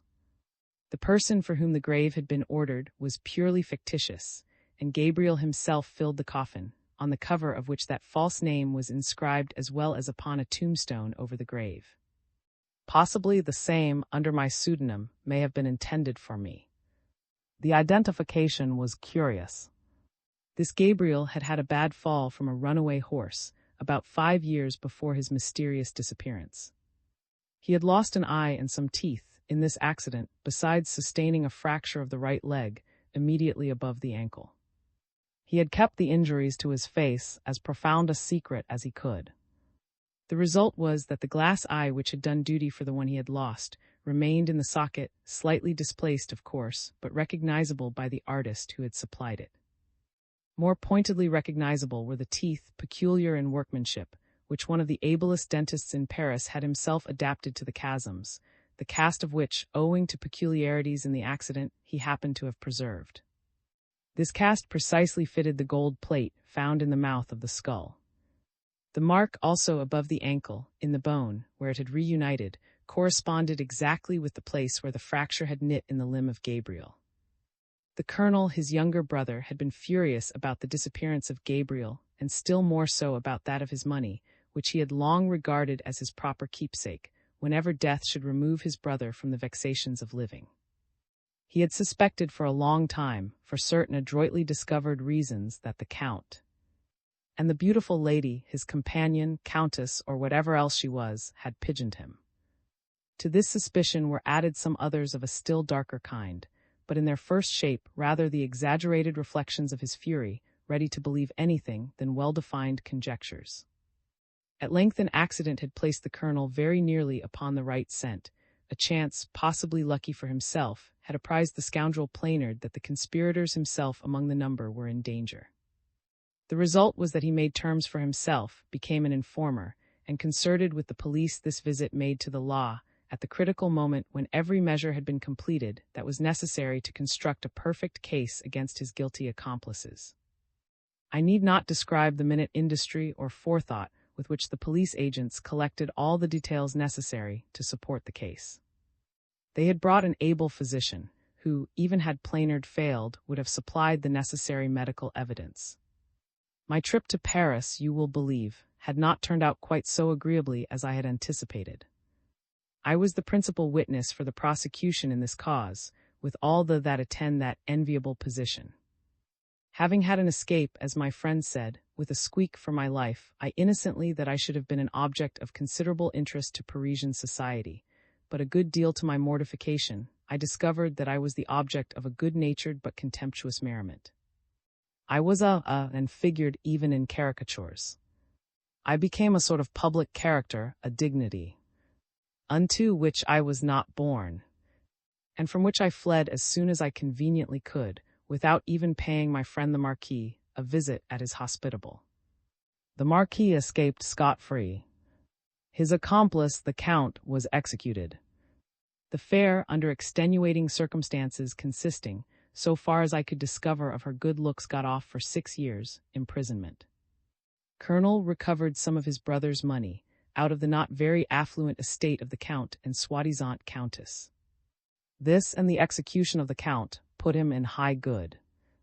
So far from insisting on a hostile meeting, he shook me very graciously by the hand, told me that he looked upon the wound on his head, inflicted by the knob of my stick, as having been received in an though irregular duel in which he had no disadvantage or unfairness to complain of. I think I have only 2 additional details to mention. The bricks discovered in the room with the coffin had been packed in it in straw to supply the weight of a dead body, and to prevent the suspicions and contradictions that might have been excited by the arrival of an empty coffin at the. Secondly, the Countess's magnificent brilliants were examined by a lapidary, and pronounced to be worth about £5 to a tragedy queen, who happened to be in want of a suite of paste. The Countess had figured some years before as one of the cleverest actresses on the minor stage of Paris, where she had been picked up by the Count and used as his principal accomplice. She it was who, admirably disguised, had rifled my papers in the carriage on my memorable night journey to Paris. She also had figured as the interpreting magician of the palanquin at the ball at Versailles. So far as I was affected by that elaborate mystification, it was intended to reanimate my interest, which, they feared, might flag in the beautiful Countess. It had its design and action upon other intended victims also, but of them there is, at present, no need to speak. The introduction of a real corpse procured from a person who supplied the Parisian anatomists involved no real danger, while it heightened the mystery and kept the prophet alive in the gossip of the town and in the thoughts of the noodles with whom he had conferred. I divided the remainder of the summer and autumn between Switzerland and Italy. As the well-worn phrase goes, I was a sadder if not a wiser man. A great deal of the horrible impression left upon my mind was due, of course, to the mere action of nerves and brain. But serious feelings of another and deeper kind remained. My after-life was ultimately formed by the shock I had then received. Those impressions led me, but not till after many years, to happier though not less serious thoughts, and I have deep reason to be thankful to the all-merciful ruler of events for an early and terrible lesson in the ways of sin. Aye, the of the bell. The face was, indeed, one to fall in love with at first sight. Those sentiments that take such sudden possession of young men were now dominating my curiosity. My audacity faltered before her, and I felt that my presence in this room was probably an impertinence. This point she quickly settled, for the same very sweet voice I had heard before now said coldly, and this time in French, "Cannot be aware that this apartment is not public." I bowed very low, faltered some apologies, and backed to the door. I suppose I looked penitent and embarrassed. I certainly felt so, for the lady said, by way it seemed of softening matters, "I am happy, however, to have an opportunity of again thanking for the assistance, so prompt and effectual, which he had the goodness to render us today."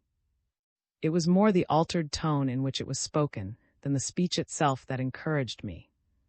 It was also true that she need not have recognized me, and even if she had, she certainly was not obliged to thank me over again. All this was indescribably flattering, and all the more so that it followed so quickly on her slight reproof.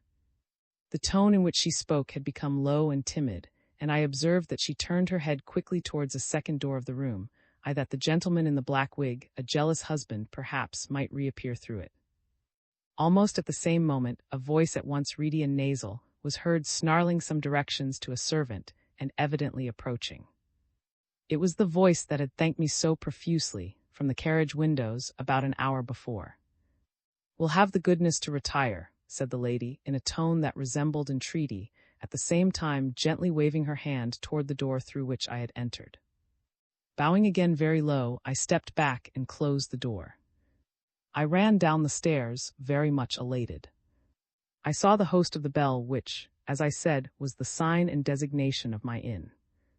I described the apartment I had just quitted, said I liked it, and asked whether I could have it. He was extremely troubled, but that apartment and 2 adjoining rooms were engaged by whom? People of distinction. But who are they? They must have names or titles. Undoubtedly, but such a stream is rolling into Paris that we have ceased to inquire the names or titles of our guests. We designate them simply by the rooms they occupy. What stay do they make? Even that I cannot answer. It does not interest us. Our rooms, while this continues, can never be for a moment disengaged. I should have liked those rooms so much. Is one of them a sleeping apartment? Yes, sir, and will observe that people do not usually engage bedrooms, unless they mean to stay the night. Well, I can, I suppose, have some rooms, I don't care in what part of the house. Certainly can have 2 apartments. They are the last at present disengaged. I took them instantly. It was plain these people meant to make a stay here, at least they would not go till morning. I began to feel that I was all but engaged in an adventure. I took possession of my rooms and looked out of the window, which I found commanded the. Many horses were being liberated from the traces, hot and weary, and others fresh from the stables being put to. A great many vehicles, some private carriages, others, like mine, of that public class, which is equivalent to our old English postchaises, were standing on the pavement, waiting their turn for relays. Fussy servants were toing and froing, and idle ones lounging or laughing, and the scene, on the whole, was animated and amusing. Among these objects I thought I recognized the traveling carriage, and one of the servants of the persons of distinction, about whom I was, just then, so profoundly interested. I therefore ran down the stairs, made my way to the back door, and so, behold me, in a moment, upon the uneven pavement, among all these sights and sounds which in such a place attend upon a period of extraordinary crush and traffic. By this time the sun was near its setting, and threw its golden beams on the red brick chimneys of the offices, and made the 2 barrels, that figured as pigeon houses on the tops of poles, look as if they were on fire. Everything in this light becomes picturesque, and things interest us which, in the sober of morning, are dull enough. After a little search, I lighted upon the very carriage, of which I was in quest. A servant was locking one of the doors, for it was made with the security of lock and key. I paused near, looking at the panel of the door. A very pretty device, that red stork, I observed, pointing to the shield on the door, and no doubt indicates a distinguished family. The servant looked at me for a moment as he placed the little key in his pocket, and said with a slightly sarcastic bow and smile, "Is at liberty to conjecture." Nothing daunted, I forthwith administered that laxative which, on occasion, acts so happily upon the tongue, I mean a tip. The servant looked at the Napoleon in his hand, and then, in my face, with a sincere expression of surprise. "Is very generous. Not worth mentioning who are the lady and gentleman who came here, in this carriage, and whom, you may remember, I and my servant assisted today in an emergency, when their horses had come to the ground. They are the Count, and the young lady we call the Countess, but I know not, she may be his daughter. Can you tell me where they live?" "Upon I am unable, I know not." "Not know where your master lives? Surely you know something more about him than his name." "Nothing worth relating. In fact, I was hired in Bruxelles on the very day they started. Picard, my fellow servant, this gentleman, he has been years in his service and knows everything, but he never speaks except to communicate an order. From him I have learned nothing. We are going to Paris, however, and there I shall speedily pick up all about them. At present I am as ignorant of all that as himself." "And where is Picard?" "He has gone to the cutler's to get his razors set. But I do not think he will tell anything. This was a poor harvest for my golden sowing.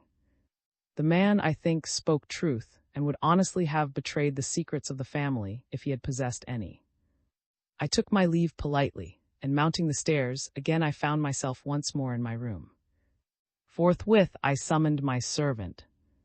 Though I had brought him with me from England, he was a native of France, a useful fellow, sharp, bustling, and of course quite familiar with the ways and tricks of his. "Claire, shut the door, come here. I can't rest till I have made out something about those people of rank who have got the apartments under mine.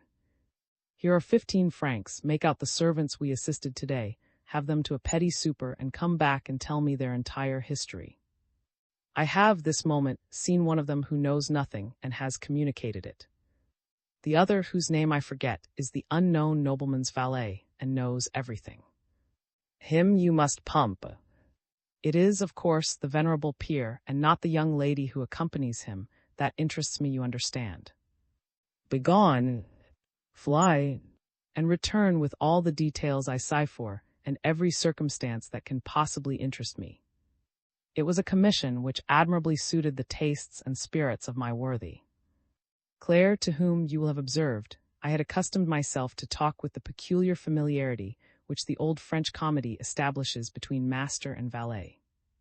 I am sure he laughed at me in secret, but nothing could be more polite and deferential. With several wise looks, nods, and shrugs, and looking down from my window, I saw him, with incredible quickness, enter the yard, where I soon lost sight of him among the carriages. Aye. Death and love together mated.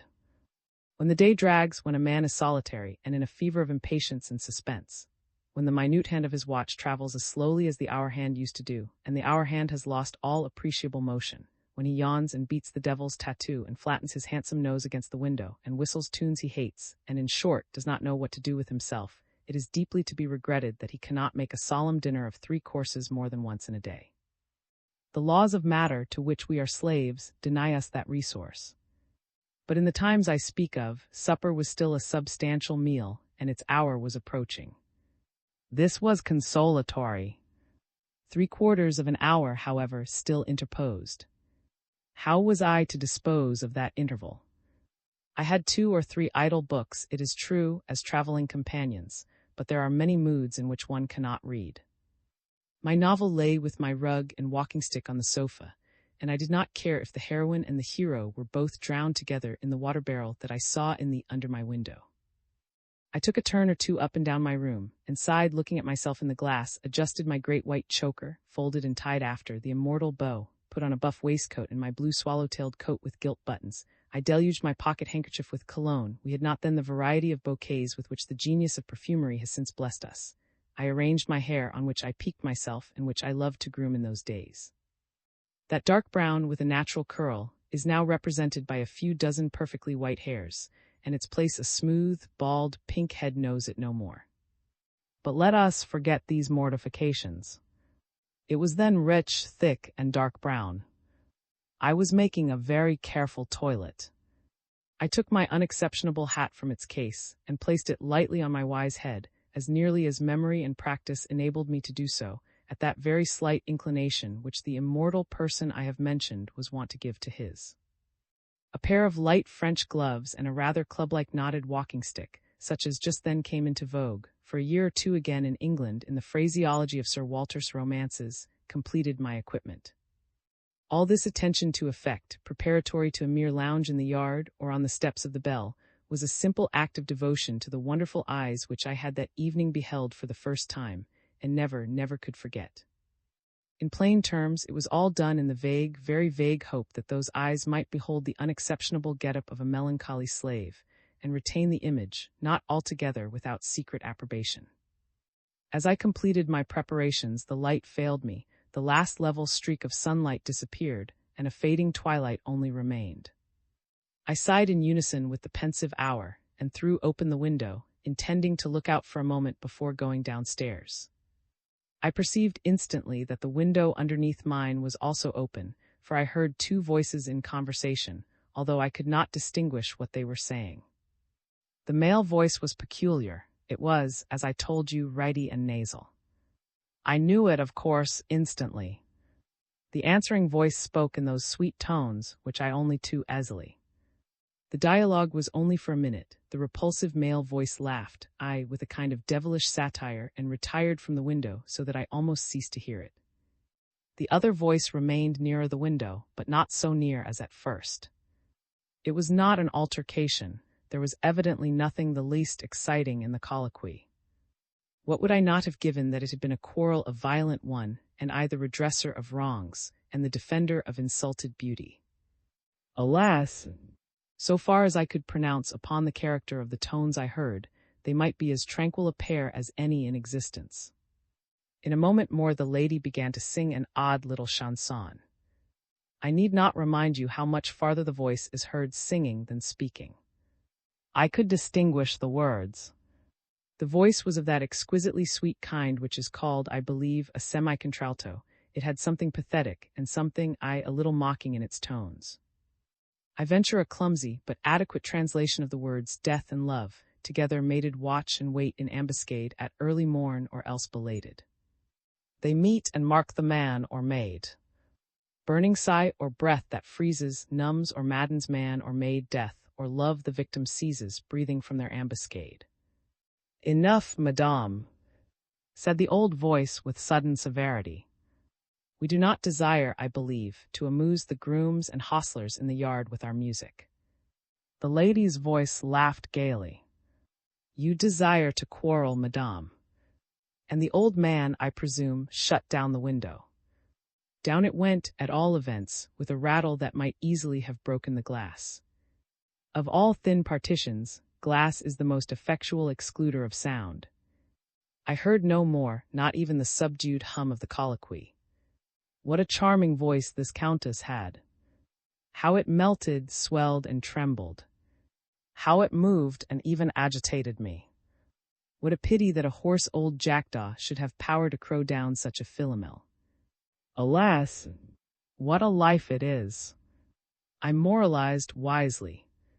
That beautiful countess, with the patience of an angel and the beauty of a Venus and the accomplishments of all the muses, a slave. She knows perfectly who occupies the apartments over hers. She heard me raise my window. One may conjecture pretty well for whom that music was intended, old gentleman, and for whom you suspected it to be intended.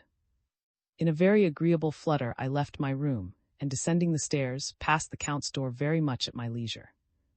There was just a chance that the beautiful songstress might emerge. I dropped my stick on the lobby, near their door, and you may be sure it took me some little time to pick it up. Fortune, nevertheless, did not me. I could not stay on the lobby all night picking up my stick, so I went down to the hall. I consulted the clock, and found that there remained but a quarter of an hour to the moment of supper. Everyone was roughing it now, every inn in confusion. People might do at such a juncture what they never did before. Was it just possible that, for once, the Count and Countess would take their chairs at the table? Full of this exciting hope, I sauntered out upon the steps of the Bell. It was now night, and a pleasant moonlight over everything. I had entered more into my romance since my arrival, and this poetic light heightened the sentiment. What a drama if she turned out to be the Count's daughter, and in love with me. What a delightful tragedy if she turned out to be the Count's wife. In this luxurious mood, I was accosted by a tall and very elegantly made gentleman who appeared to be about 50. His air was courtly and graceful, and there was in his whole manner and appearance something so distinguished that it was impossible not to suspect him of being a person of rank. He had been standing upon the steps, looking out, like me, upon the moonlight effects that transformed, as it were, the objects and buildings in the little street. He accosted me, I say, with the politeness, at once easy and lofty, of a French nobleman of the old school. He asked me if I were not Mr. Beckett. I assented, and he immediately introduced himself as the Marquis. This information he gave me in a low tone, and asked leave to present me with a letter from Lord R., who knew my father slightly, and had once done me also a trifling kindness. This English peer, I may mention, stood very high in the political world, and was named as the most probable successor to the distinguished post of English minister at Paris. I received it with a low bow and read, My dear Beckett, I beg to introduce my very dear friend, the Marquis, who will explain to you the nature of the services it may be in your power to render him and us. He went on to speak of the Marquis as a man whose great wealth, whose intimate relations with the old families, and whose legitimate influence with the court rendered him the fittest possible person for those friendly offices which, at the desire of his own sovereign and of our government, he has so obligingly undertaken. It added a great deal to my perplexity when I read further, by the by, was here yesterday, and told me that your seat was likely to be attacked, something, he says, is unquestionably going on at. You know there is an awkwardness in my meddling ever so cautiously. But I advise, if it is not very officious, your making look after it and report immediately. I fear it is serious. I ought to have mentioned that, for reasons that you will see, when you have talked with him for 5 minutes, the Marquis, with the concurrence of all our friends, drops his title for a few weeks and is at present plain. I am this moment going to town and can say no more. Yours faithfully, R. I was utterly puzzled. I could scarcely boast of Lord's acquaintance. I knew no one named, and except my hatter, no one called, and this peer wrote as if we were intimate friends. I looked at the back of the letter, and the mystery was solved. And now, to my consternation, for I was plain Richard Beckett, I read, to George Stanhope Beckett, Esquire, MP. I looked with consternation in the face of the Marquis. What apology can I offer to the Mar-to? It is true my name is Beckett, it is true I am known, though very slightly, to Lord R., but the letter was not intended for me. My name is Richard Beckett, this is to Mr. Stanhope Beckett, the member for Shillingsworth. What can I say or do in this unfortunate situation? I can only give you my as a gentleman that, for me, the letter, which I now return, shall remain as unviolated a secret as before I opened it. I am so shocked and grieved that such a mistake should have occurred. I dare say my honest vexation and good faith were pretty legibly written in my countenance, for the look of gloomy embarrassment which had for a moment settled on the face of the Marquis brightened. He smiled kindly and extended his hand. I have not the least doubt that Beckett will respect my little secret. As a mistake was destined to occur, I have reason to thank my good stars that it should have been with a gentleman of.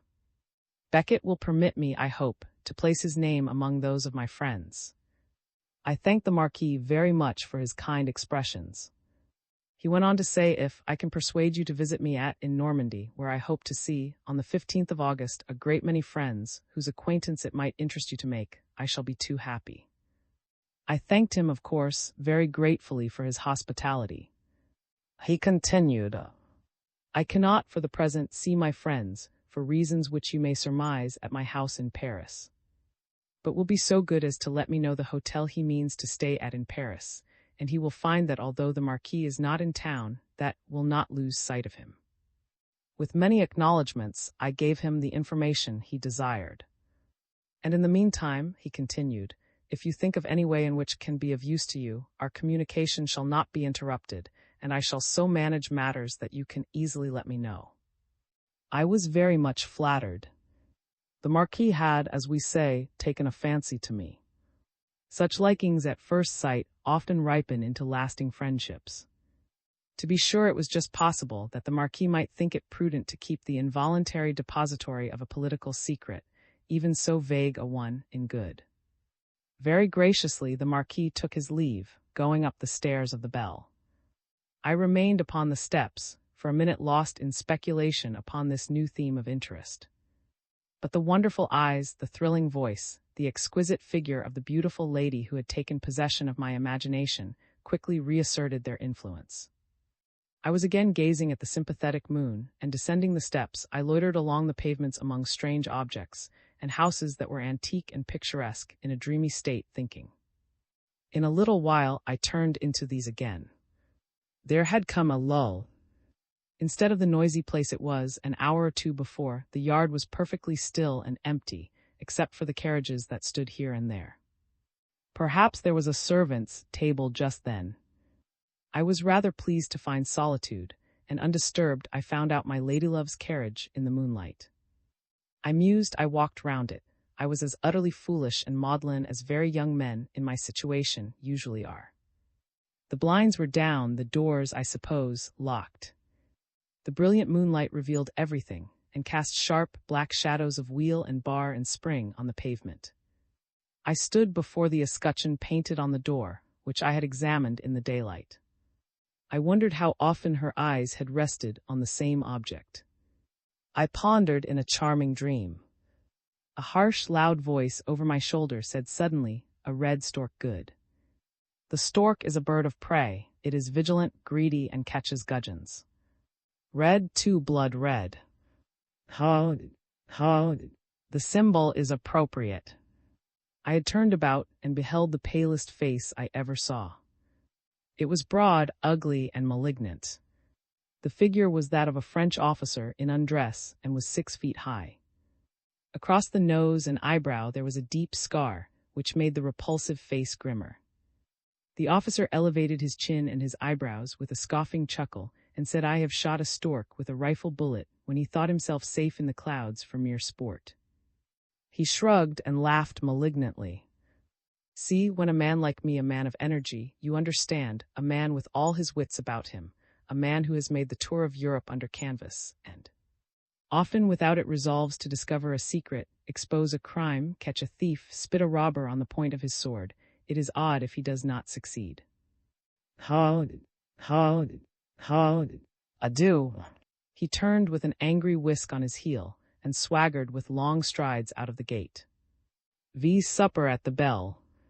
The French army were in a rather savage temper just then. The English, especially, had but scant courtesy to expect at their hands. It was plain, however, that the cadaverous gentleman who had just apostrophized the heraldry of the Count's carriage, with such mysterious acrimony, had not intended any of his malevolence for me. He was stung by some old recollection, and had marched off, seething with fury.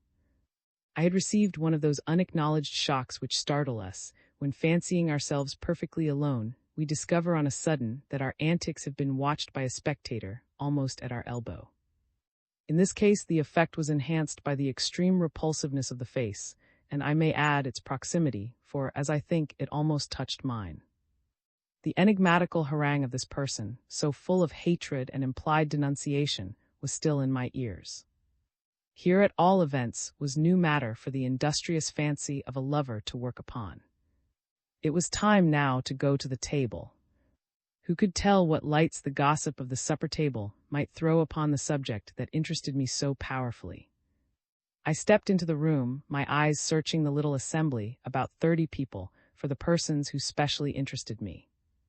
It was not easy to induce people, so hurried and overworked as those of the bell just now, to send meals up to one's private apartments in the midst of this unparalleled confusion, and therefore many people who did not like it might find themselves reduced to the alternative of supping at the table or starving.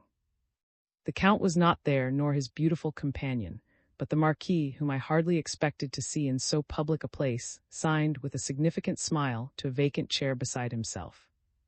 I secured it, and he seemed pleased, and almost immediately entered into conversation with me. "This is, probably, your first visit to France," he said. I told him it was, and he said, "You must not think me very curious and impertinent, but Paris is about the most dangerous capital a high-spirited and generous young gentleman could visit without a mentor. If you have not an experienced friend as a companion during your visit," he paused. I told him I was not so provided, but that I had my wits about me, that I had seen a good deal of life in England, and that human nature was pretty much the same in all parts of the world. The Marquis shook his head, smiling. "You will find very marked differences notwithstanding," he said. "Peculiarities of intellect and peculiarities of character, undoubtedly, do pervade different nations, and this results, among the criminal classes, in a style of villainy no less peculiar. In Paris, the class who live by their wits is 3 or 4 times as great as in London, and they live much better, some of them even splendidly. They are more ingenious than the London rogues, they have more animation and invention, and the dramatic faculty, in which you are deficient, is everywhere. These invaluable attributes place them upon a totally different level. They can affect the manners and enjoy the luxuries of people of distinction. They live, many of them, by play. So do many of our London rogues. Yes, but in a totally different way. They are the of certain gaming tables, rooms, and other places, including your races, where high play goes on, and by superior knowledge of chances, by masking their play, by means of confederates, by means of bribery and other artifices, varying with the subject of their imposture, they rob the unwary. But here it is more elaborately done, and with a really exquisite finesse. There are people whose manners, style, conversation are unexceptionable, living in handsome houses in the best situations, with everything about them in the most refined taste and exquisitely luxurious, who impose even upon the Parisian bourgeois, who believe them to be in good faith people of rank and fashion because their habits are expensive and refined and their houses are frequented by foreigners of distinction, and to a degree by foolish young Frenchmen of rank. At all these houses play goes on. The ostensible host and hostess seldom join in it. They provide it simply to plunder their guests by means of their accomplices, and thus wealthy strangers are inveigled and robbed. But I have heard of a young Englishman, a son of Lord, who broke 2 Parisian gaming tables only last year. "I see," he said, laughing, "you are come here to do likewise." I myself, at about your age, undertook the same spirited enterprise. I raised no less a sum than 500,000 francs to begin with. I expected to carry all before me by the simple expedient of going on doubling my stakes. I had heard of it, and I that the sharpers, who kept the table, knew nothing of the matter. I found, however, that they not only knew all about it, but had provided against the possibility of any such experiments, and I was pulled up before I had well begun, by a rule which forbids the doubling of an original stake more than 4 times consecutively. And is that rule in force still? I inquired chapfallen. He laughed and shrugged. Of course it is, my young friend. People who live by an art always understand it better than an amateur. I see you had formed the same plan, and no doubt came provided. I confessed I had prepared for conquest upon a still grander scale. I had arrived with a purse of 30,000 pounds sterling. Any acquaintance of my very dear friend Lord R interests me, and besides my regard for him, I am charmed with you, so you will pardon all my, perhaps, too officious questions and advice.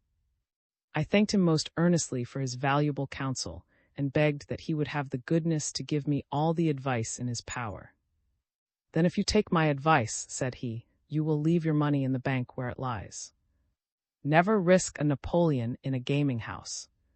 The night I went to break the bank, I lost between 7,000 and 8,000 pounds sterling of your English money, and my next adventure I had obtained an introduction to one of those elegant gaming houses which affect to be the private mansions of persons of distinction, and was saved from ruin by a gentleman, whom ever since I have regarded with increasing respect and friendship. It oddly happens he is in this house at this moment.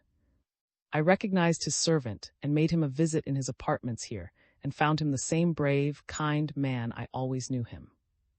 But that he is living so entirely out of the world, now, I should have made a point of introducing you. 15 years ago, he would have been the man of all others to consult. The gentleman I speak of is the... He represents a very old family. He is the very soul of, and the most sensible man in the world, except in one particular. And that particular... I hesitated. I was now deeply interested. Is that he has married a charming creature, at least 45 years younger than himself, and is, of course, although I believe absolutely without cause, horribly jealous. And the lady... The Countess is, I believe, in every way worthy of so good a man, he answered, a little. I think I heard her sing this evening. Yes, I dare say she is very accomplished. After a few moments' silence, he continued. I must not lose sight of you, for I should be sorry, when next you meet my friend Lord R, that you had to tell him you had been pigeoned in Paris. A rich Englishman as you are, with so large a sum at his Paris bankers, young, gay, generous, 1,000 ghouls and harpies will be contending who shall be first to seize and devour you. At this moment, I received something like a jerk from the elbow of the gentleman at my right. It was an accidental jog as he turned in his seat. On the of a soldier, there is no man's flesh in this company heals so fast as mine. The tone in which this was spoken was harsh and stentorian, and almost made me bounce. I looked round, and the officer, whose large white face had half scared me wiping his mouth furiously, and then with a gulp of he went on, no one. It's not blood, it is ichor. It's miracle. Set aside stature, thew, bone, and muscle, set aside courage, and by all the angels of death, I'd fight a lion naked and dash his teeth down his jaws with my fist, and flog him to death with his own tail. Set aside, I say, all those attributes which I am allowed to possess, and I am worth 6 men in any campaign, for that one quality of healing as I do rip me up, punch me through, tear me to tatters with bombshells, and nature has me whole again, while your tailor would find draw an old coat. If you saw me naked, you would laugh. Look at my hand, a cut across the palm to the bone to save my head, taken up with 3 stitches, and 5 days afterwards I was playing ball with an English general, a prisoner in Madrid, against the wall of the convent of the Maria La. At by the great devil himself. That was an action. Every man there swallowed as much smoke in 5 minutes as would smother you all in this room. I received at the same moment 2 musket balls in the thighs, a grape shot through the calf of my leg, a lance through my left shoulder, a piece of a shrapnel in the left deltoid, a bayonet through the cartilage of my right ribs, a cut that carried away a pound of flesh from my chest, and the better part of a rocket on my forehead. Pretty well, ha ha. And all while you'd say bah. And in 8 days and a half I was making a forced march, without shoes and only one gaiter, the life and soul of my company, and as sound as a roach. Bravo! Bravissimo! Por gallant! Exclaimed in a martial a fat little Italian, who manufactured toothpicks and wicker cradles on the island of Dame. Your exploits shall resound through Europe. And the history of those wars should be written in your blood. Never mind. A trifle, exclaimed the soldier. At the other day, where we smashed the Prussians into 10,000 milliards of atoms, a bit of a shell cut me across the leg and opened an artery. It was spouting as high as the chimney, and in half a minute I had lost enough to fill a pitcher. I must have expired in another minute if I had not whipped off my sash like a flash of lightning, tied it round my leg above the wound, whipped a bayonet out of the back of a dead Prussian, and passing it under, made a tourniquet of it with a couple of twists, and so stayed the hemorrhage and saved my life. But I lost so much blood, I have been as pale as the bottom of a plate ever since. No matter. A trifle. Blood well spent. He applied himself now to his bottle of vin. The Marquis had closed his eyes and looked resigned and disgusted while all this was going on. Said the officer for the first time, speaking in a low tone over the back of his chair to the waiter, who came in that traveling carriage, dark yellow and black, that stands in the middle of the yard, with arms and supporters emblazoned on the door, and a red stork as red as my facings. The waiter could not say. The eye of the eccentric officer, who had suddenly grown grim and serious, and seemed to have abandoned the general conversation to other people, lighted, as it were, accidentally on me. "Pardon me," he said. "Did I not see you examining the panel of that carriage at the same time that I did so, this evening? Can you tell me who arrived in it? I rather think the Count and Countess. And are they here in the Bell?" he asked. "They have got apartments upstairs," I answered. He started up and half pushed his chair from the table. He quickly sat down again, and I could hear him ing and muttering to himself, and grinning and scowling. I could not tell whether he was alarmed or furious. I turned to say a word or two to the Marquis, but he was gone. Several other people had dropped out also, and the supper party soon broke up. 2 or 3 substantial pieces of wood on the hearth, for the night had turned out chilly. I sat down by the fire in a great armchair, of carved oak with a high back that looked as old as the days of Henry IV. Said I, "Do you happen to know who that officer is?" "That is Colonel." "Has he been often here?" "Once before, for a week. It is a year since." "He is the palest man I ever saw." "That is true. He has been often taken for a revenant." "Can you give me a bottle of really good Burgundy?" "The best in France." "Place it and a glass by my side on this table, if you please." "I may sit here for half an hour." "Certainly." I was very comfortable, the wine excellent, and my thoughts glowing and serene. Beautiful Countess.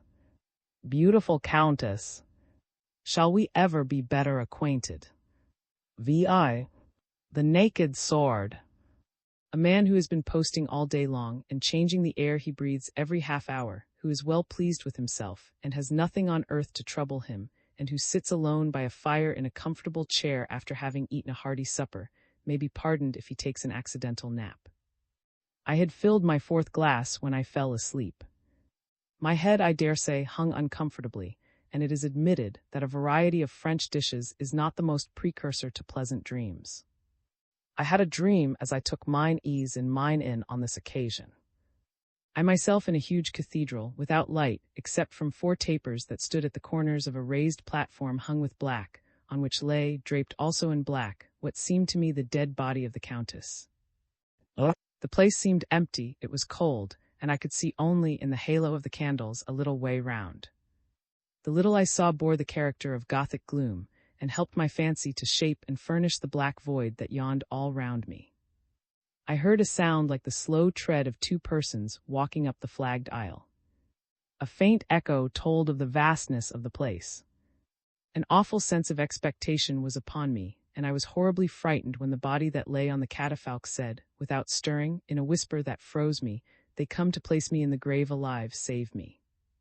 I found that I could neither speak nor move. I was horribly frightened.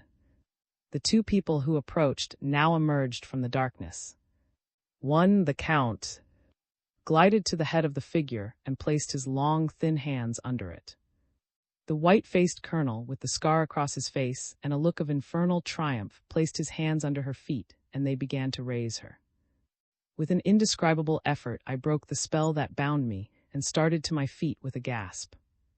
I was wide awake, but the broad, wicked face of Colonel was staring, white as death, at me from the other side of the hearth. "Where is she?" I shuddered. "That depends on who she is," replied the colonel curtly. "Good heavens!" I gasped, looking about me. The colonel, who was eyeing me sarcastically, had had his demi-tasse of noir, and now drank his, diffusing a pleasant perfume of brandy. "I fell asleep and was dreaming," I said, lest any strong language, founded on the role he played in my dream, should have escaped me. I did not know for some moments where I was. "You are the young gentleman who has the apartments over the Count and Countess," "Oh?" he said, winking one eye, close in meditation, and glaring at me with the other. "I believe so, yes," I answered. "Well, Junker, take care you have not worse dreams than that some night," he said enigmatically, and wagged his head with a chuckle. "Worse dreams," he repeated. "What does the colonel mean?" I inquired. "I am trying to find that out myself," said the colonel, "and I think I shall. When I get the first inch of the thread fast between my finger and thumb, it goes hard, but I follow it up, bit by bit, little by little, tracing it this way and that, and up and down and round about, until the whole clue is wound up on my thumb, and the end and its secret fast in my fingers." "Ingenious." "Crafty as 5 foxes. Wide awake as a weasel." "Oh?" If I had descended to that occupation, I should have made my fortune as a spy. "Good wine here." He glanced interrogatively at my bottle. "Very good," said I. "Will the colonel try a glass?" He took the largest he could find and filled it, raised it with a bow, and drank it slowly. Bah. "That is not it," he exclaimed, with some disgust, filling it again. "You ought to have told me to order your Burgundy, and they would not have brought you that stuff." I got away from this man as soon as I civilly could, and putting on my hat, I walked out with no other company than my sturdy walking stick. I visited and looked up to the windows of the Countess's apartments. They were closed, however, and I had not even the unsubstantial consolation of contemplating the light in which that beautiful lady was at that moment writing, or reading, or sitting and thinking of anyone you please. I bore this serious privation as well as I could, and took a little saunter through the town. I shan't bore you with moonlight effects, nor with the maunderings of a man who has fallen in love at first sight with a beautiful face. My ramble, it is enough to say, occupied about half an hour, and returning by a slight detour, I found myself in a little square, with about 2 high gabled houses on each side, and a rude stone statue, worn by centuries of rain, on a pedestal in the center of the pavement. Looking at this statue was a slight and rather tall man, whom I instantly recognized as the Marquis. He knew me almost as quickly. He walked a step towards me, shrugged, and laughed. "You are surprised to find, staring at that old stone figure by moonlight. Anything to pass the time. You, I see, suffer from ennui, as I do. These little provincial towns. Heavens, what an effort it is to live in them. If I could regret having formed in early life a friendship that does me, I think it's condemning me to a sojourn in such a place would make me do so. You go on towards Paris, I suppose, in the morning. I have ordered horses. As for me, I await a letter or an arrival. Either would emancipate me, but I can't say how soon either event will happen. Can I be of any use in this matter?" I began. "None, I thank you 1,000 times. No, this is a piece in which every role is already cast. I am but an amateur and induced solely by friendship to take a part." So he talked on for a time as we walked slowly toward the bell, and then came a silence, which I broke by asking him if he knew anything of Colonel. "Oh, yes, to be sure. He is a little mad. He has had some bad injuries of the head. He used to plague the people in the War Office to death. He has always some delusion. They contrived some employment for him, not regimental, of course, but in this campaign Napoleon, who could spare nobody, placed him in command of a regiment. He was always a desperate fighter, and such men were more than ever needed. There is, or was, a second inn in this town called France. At its door the Marquis stopped, bade me a mysterious good night, and disappeared. As I walked slowly toward my inn, I met, in the shadow of a row of poplars, the who had brought me my Burgundy a little time ago. I was thinking of Colonel, and I stopped the little waiter as he passed me. You said, I think, that Colonel was at the Bell for a week at one time. Yes. Is he perfectly in his right mind? The waiter stared. Perfectly. Has he been suspected at any time of being out of his mind? Never. He is a little noisy, but a very shrewd man. What is a fellow to think? I muttered as I walked on. I was soon within sight of the lights of the Bell. A carriage with 4 horses stood in the moonlight at the door, and a furious altercation was going on in the hall, in which the yell of Colonel out-topped all other sounds. Most young men like, at least, to witness a row. But intuitively I felt that this would interest me in a very special manner. I had only 50 yards to run, when I found myself in the hall of the old inn. The principal actor in this strange drama was, indeed, the Colonel, who stood facing the old Count, who, in his traveling costume, with his black silk scarf covering the lower part of his face, confronted him. He had evidently been intercepted in to reach his carriage. A little in the rear of the Count stood the Countess, also in traveling costume, with her thick black veil down, and holding in her delicate fingers a white rose. You can't conceive a more diabolical effigy of hate and fury than the Colonel. The knotted veins stood out on his forehead, his eyes were leaping from their sockets, he was grinding his teeth, and froth was on his lips. His sword was drawn in his hand, and he accompanied his yelling denunciations with stamps upon the floor and flourishes of his weapon in the air. The host of the Bell was talking to the Colonel in soothing terms utterly thrown away. 2 waiters, pale with fear, stared uselessly from behind. The Colonel screamed and thundered and whirled his sword. I was not sure of your red birds of prey. I could not believe you would have the audacity to travel on high roads and to stop at honest inns and lie under the same roof with honest men. You, both vampires, wolves, ghouls. Summon the gendarmes, I say. By Peter and all the devils, if either of you try to get out of that door, I'll take your heads off. For a moment I had stood aghast. Here was a situation. I walked up to the lady. She laid her hand wildly upon my arm. Oh, she whispered in great agitation, that dreadful madman. What are we to do? He won't let us pass, he will kill my husband. Fear nothing, madame, I answered with romantic devotion, and stepping between the Count and as he shrieked his invective, hold your tongue and clear the way, you ruffian, you bully, you coward. I roared. A faint cry escaped the lady, which more than repaid the risk I ran, as the sword of the frantic soldier, after a moment's astonished pause, flashed in the air to cut me down. VII. The white rose. I was too quick for Colonel. As he raised his sword, reckless of all consequences but my condign punishment, and quite resolved to cleave me to the teeth, I struck him across the side of his head with my heavy stick, and while he staggered back, I struck him another blow nearly in the same place that felled him to the floor, where he lay as if dead. I did not care one of his own regimental buttons, whether he was dead or not. I was, at that moment, carried away by such a tumult of delightful and diabolical emotions. I broke his sword under my foot and flung the pieces across the street.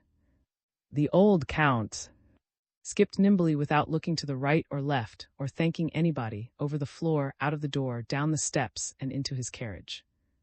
Instantly I was at the side of the beautiful Countess, thus left to shift for herself. I offered her my arm, which she took, and I led her to her carriage. She entered, and I shut the door. All this without a word. I was about to ask if there were any commands with which she would my hand was laid upon the lower edge of the window, which was open. The lady's hand was laid upon mine timidly and excitedly. Her lips almost touched my cheek as she whispered hurriedly, "I may never see you more, and oh, that I could forget you. Go farewell, for God's sake, go." I pressed her hand for a moment. She but tremblingly pressed into mine the rose which she had held in her fingers during the agitating scene she had just passed through. All this took place while the Count was commanding, entreating, cursing his servants, tipsy and out of the way during the crisis, my conscience afterwards insinuated by my clever contrivance. They now mounted to their places with the agility of alarm. The whips cracked, the horses scrambled into a trot, and away rolled the carriage with its precious freightage along the quaint main street in the moonlight toward Paris. I stood on the pavement till it was quite lost to eye and ear in the distance. With a deep sigh I then turned, my white rose folded in my handkerchief, the little parting gage, the sacred, sweet, and precious, which no mortal eye but hers and mine had seen, conveyed to me. The care of the host of the Bell and his assistants had raised the wounded hero of 100 fights partly against the wall, and propped him at each side with portmanteaus and pillows, and poured a glass of brandy, which was duly placed to his account, into his big mouth, where for the first time such a godsend remained. A bald-headed little military surgeon of 60, with spectacles, who had cut off 87 legs and arms to his own share, after the battle of having retired with his sword and his saw, his laurels and his sticking plaster to this, his native town, was called in, and rather thought the gallant colonel's skull was fractured. At all events, there was concussion of the seat of thought, and quite enough work for his remarkable self-healing powers to occupy him for a fortnight. I began to grow a little uneasy.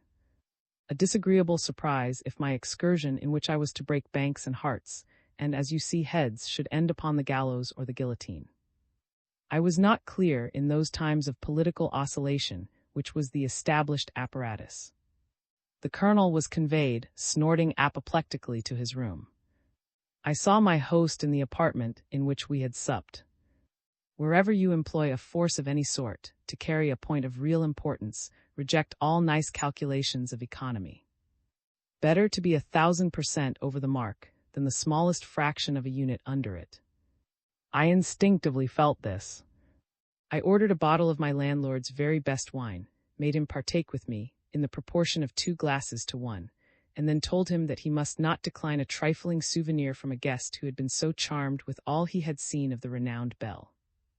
Thus saying, I placed 35 Napoleons in his hand. At touch of which his countenance, by no means encouraging before, grew sunny, his manners thawed, and it was plain, as he dropped the coins hastily into his pocket, that benevolent relations had been established between us. I immediately placed the colonel's broken head upon the tapis. We both agreed that if I had not given him that rather smart tap of my walking cane, he would have beheaded half the inmates of the Bell. There was not a waiter in the house who would not verify that statement on oath. The reader may suppose that I had other motives, beside the desire to escape the tedious inquisition of the law, for desiring to recommence my journey to Paris with the least possible delay. Judge what was my horror then to learn that for love or money, horses were nowhere to be had that night. The last pair in the town had been obtained from the France by a gentleman who dined and supped at the Bell, and was obliged to proceed to Paris that night. Who was the gentleman? Had he actually gone? Could he possibly be induced to wait till morning? The gentleman was now upstairs getting his things together, and his name was. I ran upstairs. I found my servant, Claire, in my room. At sight of him, for a moment, my thoughts were turned into a different channel. Well, Claire, tell me this moment who the lady is. I demanded. The lady is the daughter or wife, it matters not which, of the Count. The old gentleman who was so near being sliced like a cucumber tonight, I am informed, by the sword of the general whom, by a turn of fortune, has put to bed of an apoplexy. Hold your tongue, fool. The man's beastly drunk, he's sulking, he could talk if he liked, who cares? Pack up my things. Which are his apartments? He knew, of course, he always knew everything. Half an hour later and I were traveling towards Paris in my carriage and with his horses. I ventured to ask the Marquis in a little while whether the lady who accompanied the Count was certainly the Countess. "Has he not a daughter?" "Yes, I believe a very beautiful and charming young lady. I cannot say it may have been she, his daughter by an earlier marriage. I saw only the Count himself today." The Marquis was growing a little sleepy, and in a little while he actually fell asleep in his corner. I dozed and nodded, but the Marquis slept like a top. He awoke only for a minute or two at the next posting house, where he had fortunately secured horses by sending on his man, he told me. "You will excuse my being so dull a companion," he said, "but till tonight I have had but 2 hours' sleep for more than 60 hours. I shall have a cup of coffee here. I have had my nap. Permit me to recommend you to do likewise. Their coffee is really excellent." He ordered 2 cups of noir and waited with his head from the window. "We will keep the cups," he said, as he received them from the waiter and the tray. "Thank you."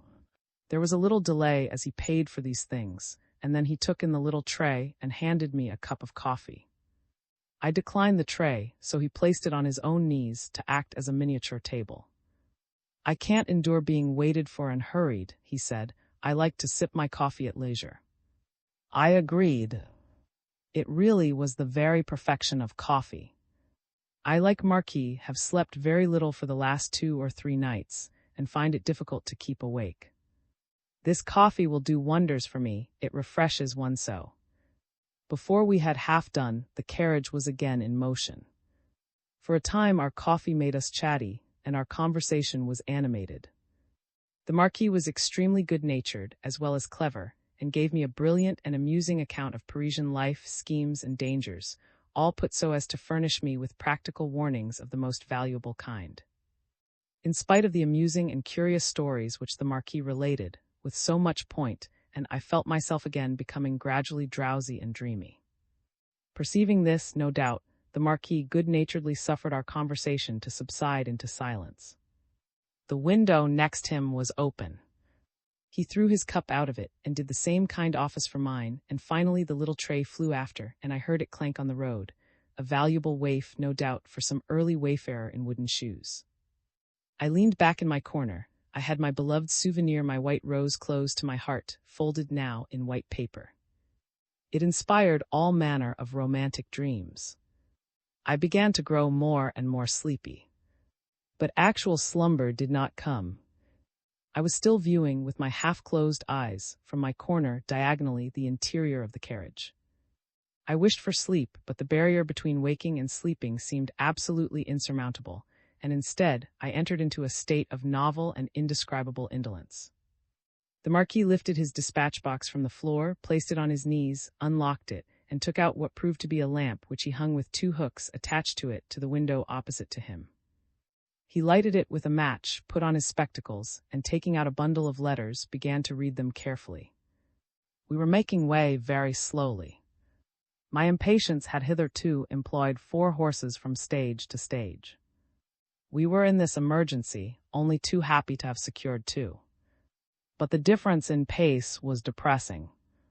I grew tired of the monotony of seeing the spectacled Marquis reading, folding, and docketing, letter after letter.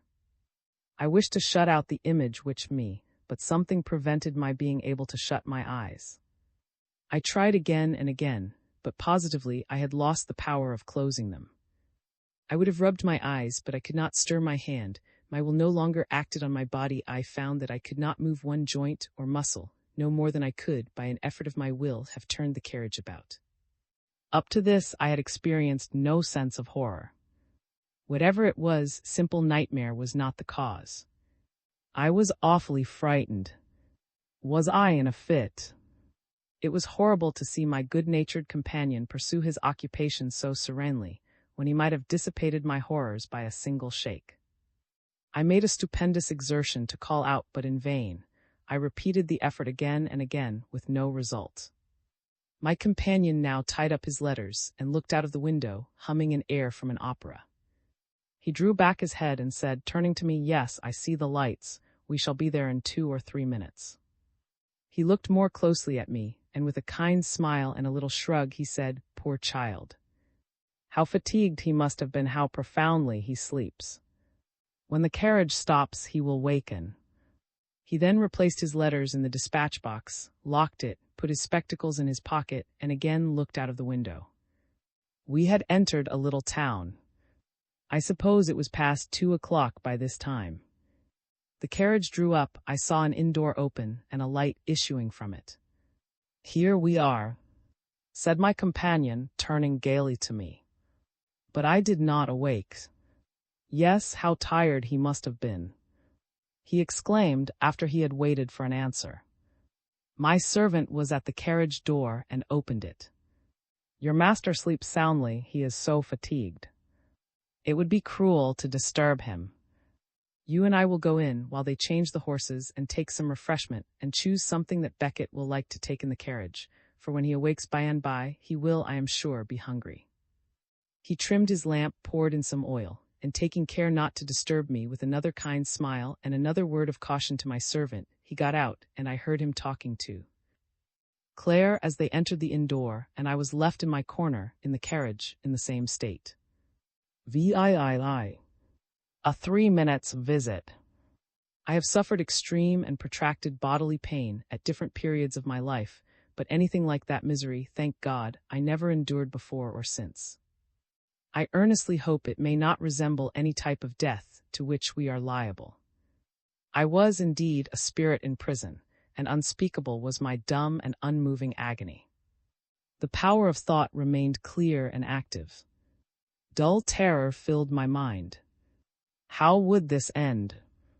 Was it actual death? You will understand that my faculty of observing was unimpaired.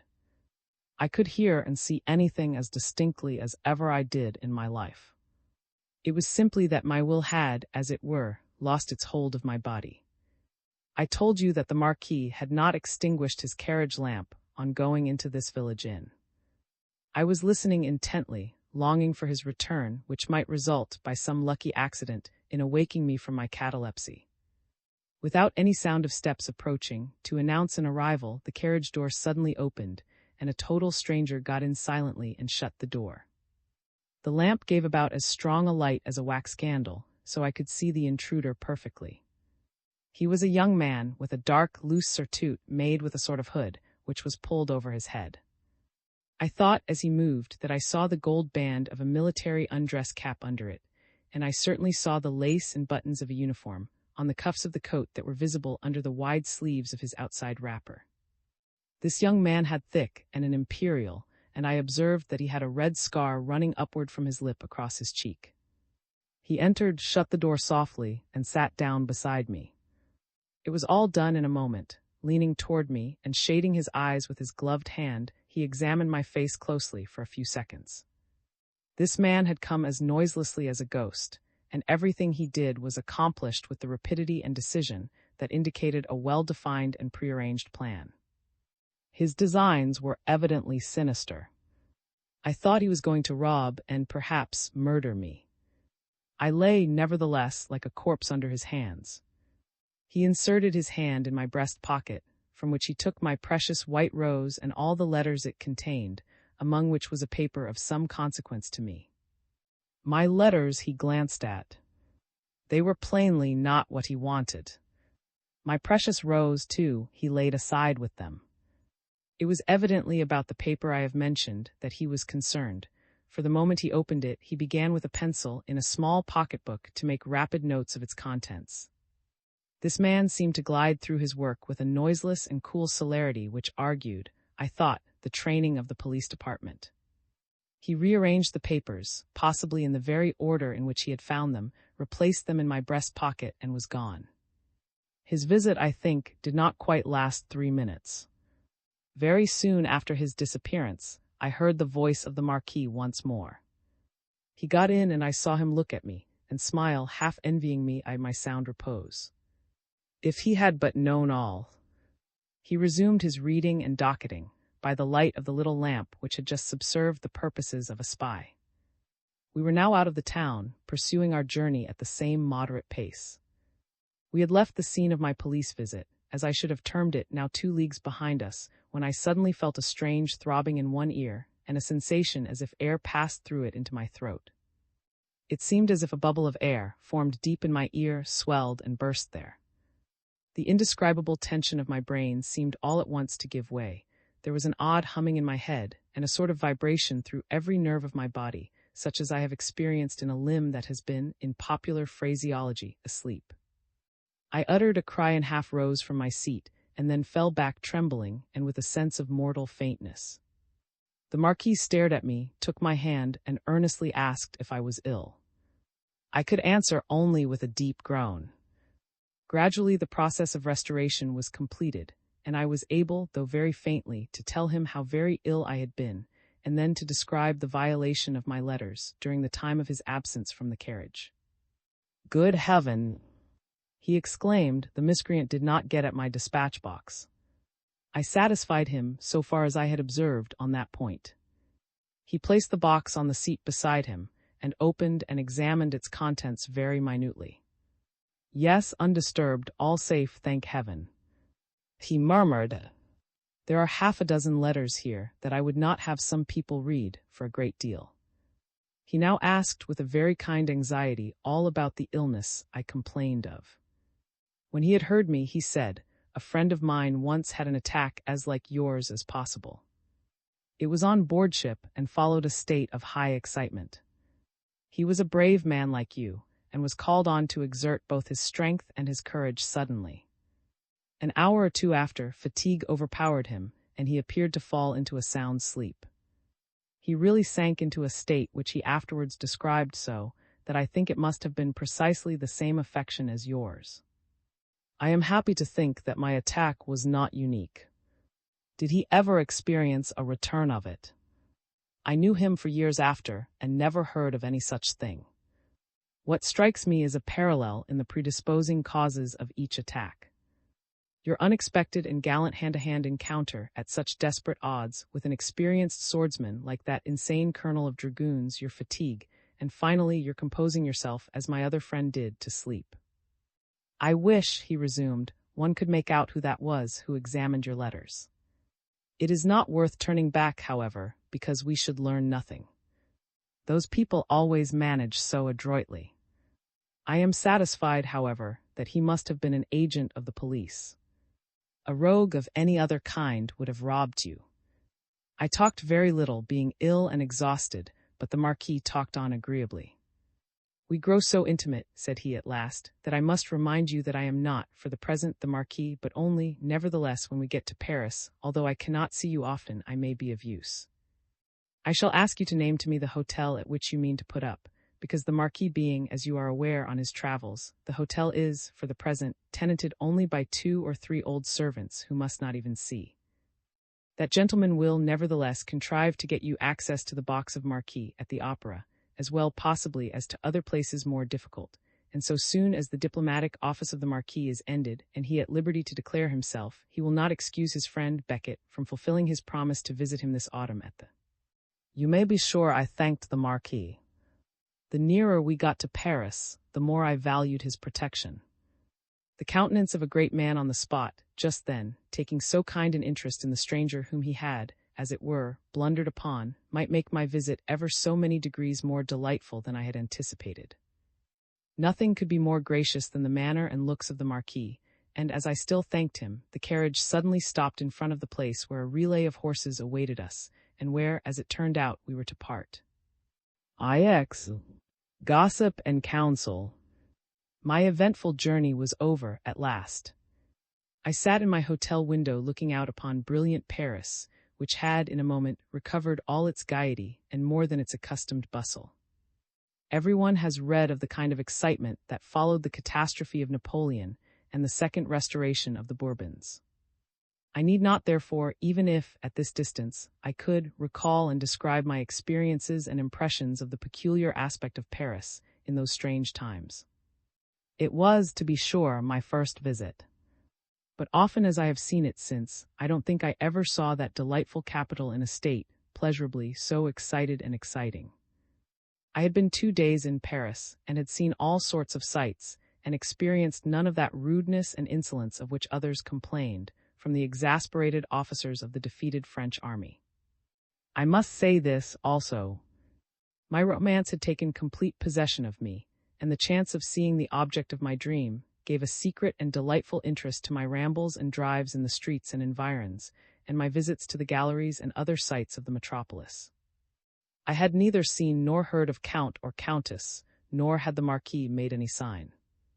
I had quite recovered the strange indisposition under which I had suffered during my night journey. It was now evening, and I was beginning to fear that my patrician acquaintance had quite forgotten me, when the waiter presented me the card of, and with no small elation and hurry, I desired him to show the gentleman up. In came the Marquis, kind and gracious as ever. "I am a night bird at present," said he, so soon as we had exchanged the little speeches which are usual. "I keep in the shade during the daytime, and even now I hardly ventured to come in a close carriage. The friends for whom I have undertaken a rather critical service have so ordained it. They think all is lost if I am known to be in Paris. First, let me present you with these orders for my box. I am so vexed that I cannot command it oftener during the next fortnight. During my absence, I had directed my secretary to give it for any night to the first of my friends who might apply, and the result is that I find next to nothing left at my disposal." I thanked him very much. And now a word in my office of mentor. You have not come here, of course, without introductions. I produced half a dozen letters, the addresses of which he looked at. "Don't mind these letters," he said. "I will introduce you. I will take you myself from house to house. One friend at your side is worth many letters. Make no intimacies, no acquaintances until then. You young men like best to exhaust the public amusements of a great city before embarrassing yourself with the engagements of society. Go to all these. It will occupy you day and night for at least 3 weeks. When this is over, I shall be at liberty, and will myself introduce you to the brilliant but comparatively quiet routine of society. Place yourself in my hands, and in Paris remember, when once in society, you are always there." I thanked him very much, and promised to follow his counsels implicitly. He seemed pleased, and said, "I shall now tell you some of the places you ought to go to. Take your map and write letters or numbers upon the points I will indicate, and we will make out a little list. All the places that I shall mention to you are worth seeing." In this methodical way, and with a great deal of amusing and scandalous anecdote, he furnished me with a guide, which, to a seeker of novelty and pleasure, was invaluable. "In a fortnight, perhaps in a week," he said, "I shall be at leisure to be of real use to you. In the meantime, be on your guard. You must not play, you will be robbed if you do. Remember, you are surrounded here by plausible swindlers and villains of all kinds, who subsist by devouring strangers. Trust no one but those you know." I thanked him again, and promised to profit by his advice. But my heart was too full of the beautiful Lady of the Bell to allow our interview to close without an effort to learn something about her. I therefore asked for the Count and Countess, whom I had had the good fortune to extricate from an extremely unpleasant row in the hall of the inn. Alas, he had not seen them since. He did not know where they were staying. They had a fine old house only a few leagues from Paris, but he thought it probable that they would remain, for a few days at least, in the city, as preparations would, no doubt, be necessary after so long an absence for their reception at home. "How long have they been away?" "About 8 months, I think." "They are poor, I think you said." "What you would consider poor. But the Count has an income which affords them the comforts, and even the elegancies of life, living as they do, in a very quiet and retired way in this cheap country."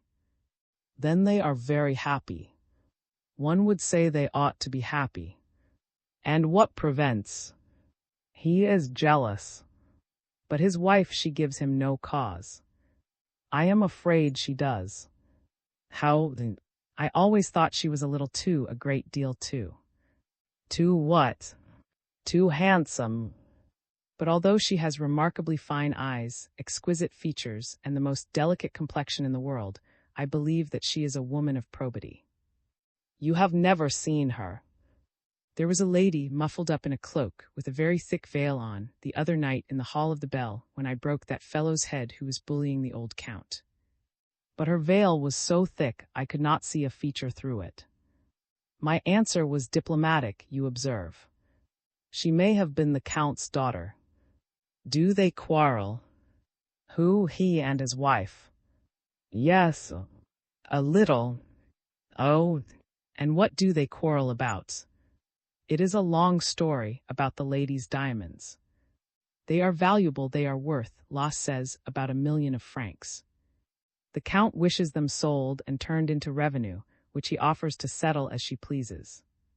The countess, whose they are, resists, and for a reason which I rather think she can't disclose to him. And pray, what is that? I asked, my curiosity a good deal piqued. She is thinking, I conjecture, how well she will look in them when she marries her second husband. Oh yes, to be sure. But the count is a good man. Admirable and extremely intelligent. I should wish so much to be presented to the count. You tell me he's so agreeably married. But they are living quite out of the world. He takes her now and then to the opera or to a public entertainment, but that is all. And he must remember so much of the old regime, and so many of the scenes of the revolution. Yes, the very man for a philosopher like you. And he falls asleep after dinner, and his wife don't. But seriously, he has retired from the gay and the great world, and has grown apathetic, and so has his wife, and nothing seems to interest her now, not even her husband. The Marquis stood up to take his leave. Don't risk your money, said he. You will soon have an opportunity of laying out some of it to great advantage. Several collections of really good pictures, belonging to persons who have mixed themselves up in this Bonapartist restoration, must come within a few weeks to the hammer. You can do wonders when these sales commence. There will be startling bargains. Reserve yourself for them. I shall let you know all about it. By the by, he said, stopping short as he approached the door, I was so near forgetting. There is to be, next week, the very thing you would enjoy so much, because you see so little of it in England, I mean a bal, conducted, it is said, with more than usual. It takes place at Versailles, all the world will be there is such a rush for cards. But I think I may promise you one. Good night. Adieu.